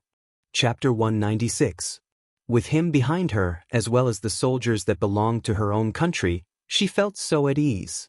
Now, all she had to do was pass through the air duct in front of her and she would be able to enter the room where Red Scorpion held the hostage. Yi Qian only lightly tapped the side of the microphone rhythmically, telling them that she was fine and that they didn't need to worry. There was already sweat on her temples. Nervousness, excitement, and excitement. Under these three emotions, Yi Qian's delicate lips lightly pursed. Then, she lightly breathed in the slightly turbid air and continued forward. She's fine. K7, keep a close eye on her. Xia Jinyuan said to everyone, including K7 who was currently confronting Red Scorpion. She's inside. I'll hand her over to you. Hearing this, K7 indifferently blinked his eyes, as if he had agreed. Red Scorpion had been uneasy for a long time. His elbow was tightly wrapped around the Vietnamese student's neck, strangling him to the point that the student's breathing suddenly became difficult. He wanted to gasp for air, but because of the lack of oxygen, his face was flushed red like a stranded fish. He didn't even have the chance to struggle. After 2 minutes, the hostage in your hands will die from lack of oxygen. As for you, Red Scorpion, you still won't be able to escape. K7 was indifferent to this, as if the hostage in the enemy's hands was actually a puppet. In the narrow air duct, Yi Qian's back was already drenched in sweat as she crawled. Even though she was wearing a gas mask, she didn't stop.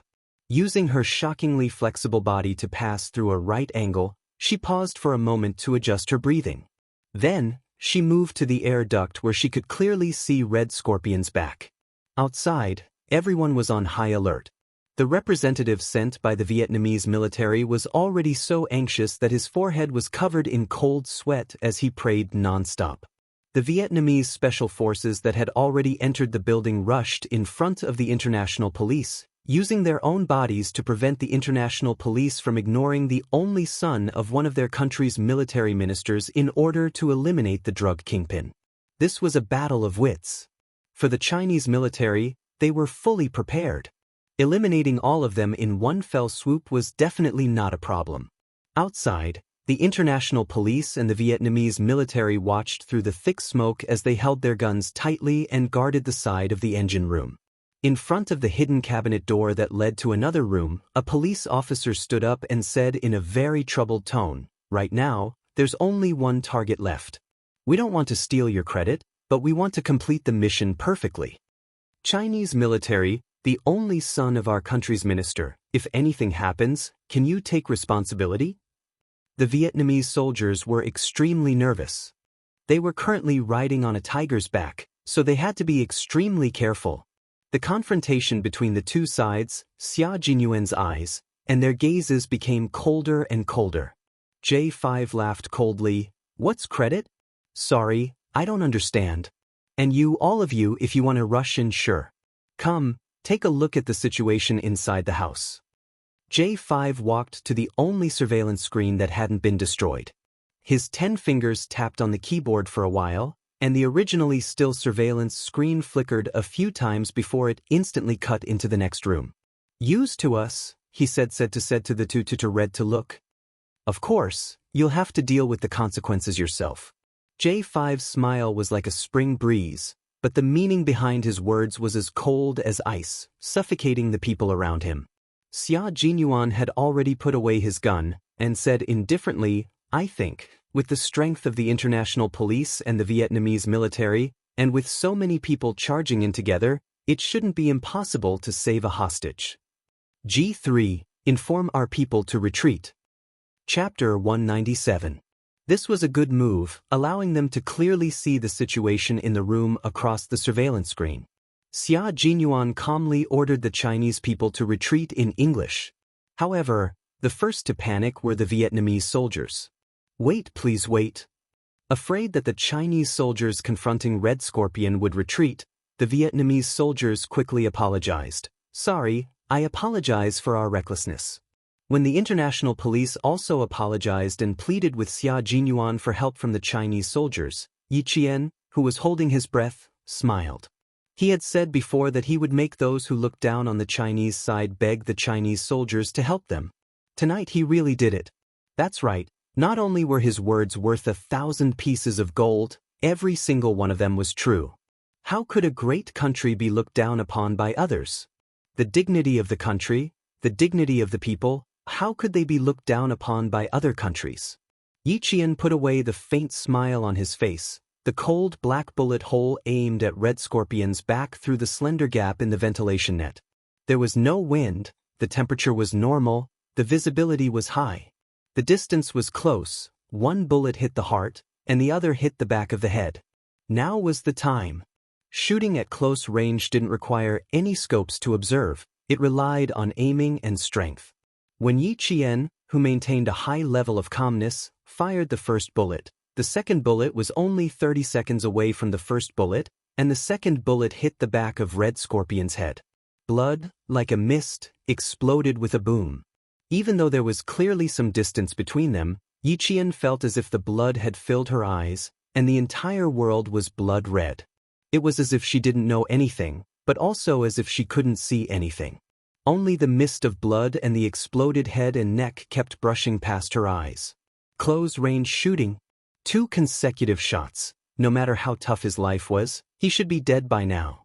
The international police and Vietnamese soldiers who were watching the surveillance screen were stunned, and then they all subconsciously looked towards the ventilation vent in the room.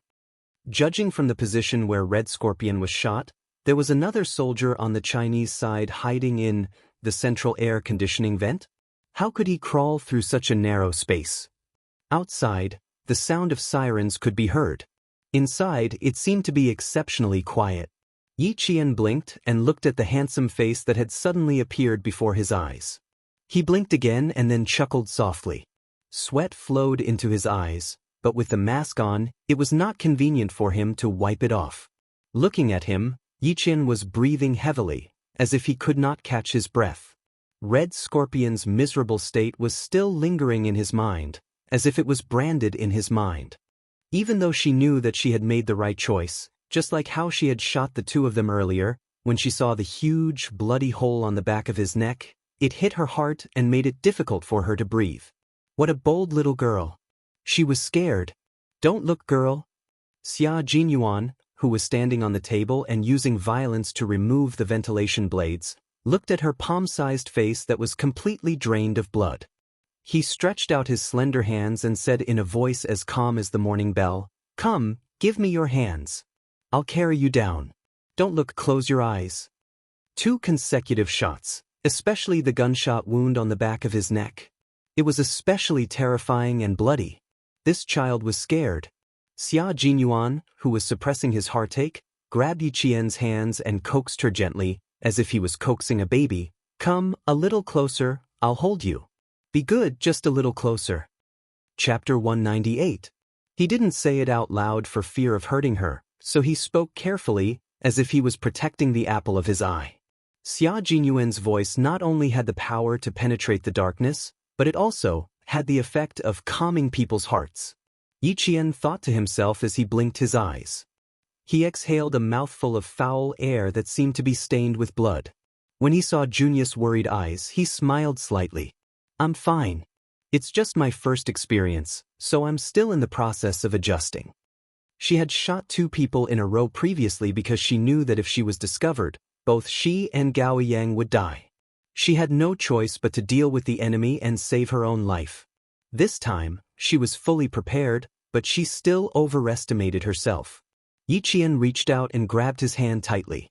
He smiled bitterly. "Captain Xia, I want to take off my mask and take a breather. There's sweat in my eyes and it's uncomfortable." It wasn't as if she didn't sweat during training, but she couldn't help it this time. There was no smoke in the room, so it was fine for her to take a breather. Her soft voice made Xia Jinyuan's heart ache. This girl was too strong, so strong that it made his heart ache. "Okay, take it off and take a breather," he replied gently. He put down his hand and gestured for his comrades below to open the windows and let in some fresh night air.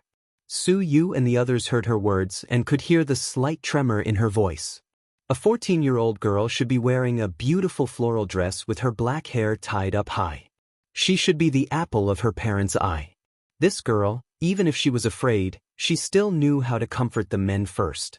K7 turned around and opened the tightly shut windows to let the night breeze in and disperse the stench of blood in the room. Perhaps this would make this 14-year-old girl, who was as brave as a soldier, feel a little better. When she took off her mask, Xia Jinyuan saw her pale face and pale lips. His heart felt like it was being pricked by needles. "Come, let's sit aside and take a breather. The space here is too small, so it's not comfortable to lie down." Without the love and protection of her parents, how could she be so strong today? How could he not feel sorry for her? Yiqian rubbed his eyes gently and breathed in for a while. After he felt a little better, he moved forward. As soon as he popped his head out, he felt several nervous gazes looking at him. Lowering his head, he saw a few young soldiers of about the same height, wearing the Army's Special Forces uniform, staring at him without blinking. While he was sizing up the room, the wardrobe door that was supposed to be closed suddenly opened. 2 Vietnamese soldiers walked over, and the smell of smoke grenades and tear gas filled the room. Yiqian, who was not wearing a gas mask, felt a sharp pain in his eyes in just a few seconds. Then, tears flowed out uncontrollably, stream after stream. Xia Jinyuan's eyes turned sharp and he said in a cold and sharp voice, "Back off." Not only did his voice carry the authority of a soldier, but it also carried an irresistible deterrence. The Vietnamese soldiers who came in carelessly shrank their necks and subconsciously shrank back into the room behind the wardrobe. K7 walked over, touched the wardrobe door, and fixed it in place. He said, "Take him down first, then send him to the hospital for a checkup." Chapter 199. He looked up at Yiqian, who was tearing up because of the smoke from the tear gas grenade. A trace of pity flashed through his eyes. "I'm going to see Coach Joseph. I'll be back in 10 minutes. Coach Joseph was the Russian soldier who had set up the sniper rifle on the opposite building. He had come to the Chinese army to train the soldiers. Yiqian, who was crying with her eyes closed, recognized K7's voice. When she could open her eyes, K7 walked away from the window. "You're so touched. Come on, let me give you a hug." J5, who was standing on his tiptoes, tried to stretch out his arms to signal Xia Jinyuan to carry the girl down and put her in his arms. Yi Qian knew it was J5 from his voice. She also heard Xia Jinyuan reply with a faint smile, "How many good sisters do you have? How many more brothers do you want to be?" He then whispered in her ear in a voice that only the two of them could hear, "Close your eyes and let out all your fear." Yi Qian, who had put on the gas mask again, didn't answer. She couldn't cry either. She was being held in his arms. The awkwardness now exceeded the discomfort she felt before. Downstairs, Su Yu, G3 and J5, who were standing by the table and looking up, raised their hands, ready to receive Yi Qian at any time. "No need. You guys clean up the scene. I'll take her out first." Xia Jinyuan, who was holding Yi Qian in his arms, didn't ask for help from his comrades. He jumped down steadily and left the scene without looking back. G3 looked up and said to J5, "Is he coming to our team?" "Yes, the king of soldiers." J5 pulled on his helmet and looked at the slender figure leaving. He said with interest, "That's right.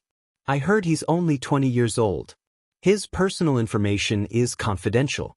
Other than the political commissar, no one knows. His background is not simple." He clicked his tongue. Under the gas mask, his peach blossom eyes were shining. "Q King is not bad. But I think that little girl is better. His IQ is high and his courage is unique." Su Yu didn't know any of these people. He was sent from the Yun province's armed police border defense force. Standing next to these soldiers, who were of the same height, he was secretly surprised and said in a deep voice, "I'm afraid the other target has heard the news and didn't appear in this transaction. This time, I'll have to trouble you all. On behalf of the Yun province's border defense police, I would like to express my gratitude to all of you." This was a matter of Yun province. Xia Jinyuan and the others were actually providing support. "We won't be separated, we won't be separated. We're all one family. What's there to thank?"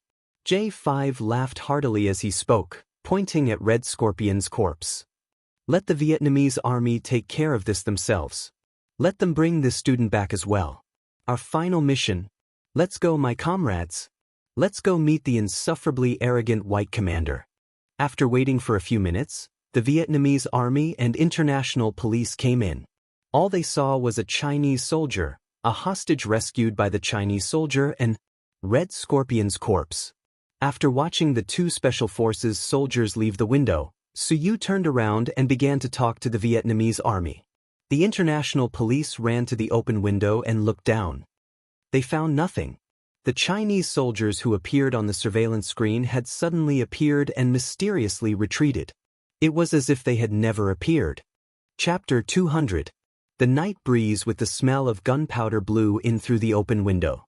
Outside, the sirens were still ringing through the night sky. The international police officers standing by the window leaned their whole bodies out of the window, but they did not see the other Chinese soldiers who were confronting them, nor did they see the Chinese soldiers hiding in the ventilation vent. "Sir, they have left," someone on the intercom said softly. He was telling the commanding officer at the scene, "I'm sorry, we're still a step too late." He disappeared into thin air, leaving not even a trace behind. During the confrontation just now, the Chinese soldiers were all wearing gas masks, so it was impossible to see their faces clearly. Now, there was no way to know where they had gone. This feeling caused them to feel a chill in their hearts. There was an uncomfortable feeling pressing down on their hearts, but they had no one to complain to. Were the Chinese soldiers weak? Were they really weak? No one could answer, only they could answer themselves. The commanding officer at the scene was momentarily stunned. Disappeared? Disappeared? Gut. When did the international police officers become unable to find a few living people? Xia Jinyuan, who was carrying Yi Qian, had already escaped several waves of police officers who had entered the building. He stopped by the side of the elevator that had started operating and saw a few Australian police officers who were investigating the scene walk out of the elevator. He hid in the dark and waited until they left before walking out. Little did he know that Yi Jian, who had been in his embrace all this time, had already become dizzy. Not only was her head dizzy, but her little face was also flushed red like a peach blossom, and it was crimson red. The air in the building was not very good. When the international police officers rushed in, they threw smoke grenades everywhere as if they were free. Now that it was over, the air was still filled with smoke. Yi Qian guessed that he had stayed in the building for too long and that the gas mask he was wearing was not working. Otherwise, why would he feel so dizzy? The dizzy Yi Qian was like a little turtle hiding in its shell, using this method to hypnotize himself. When he was about to walk out, Yi Qian calmed himself down and coughed softly. "Captain Xia, I can walk on my own. You don't have to carry me all the time. I'm not used to it." "Are you sure your legs aren't weak?" Although he was joking, he still respected Yi Qian's wishes like a gentleman. He bent down slightly and put her down. "If you can't walk, just let me know. I still have the strength to carry you." She was very light and very thin. The first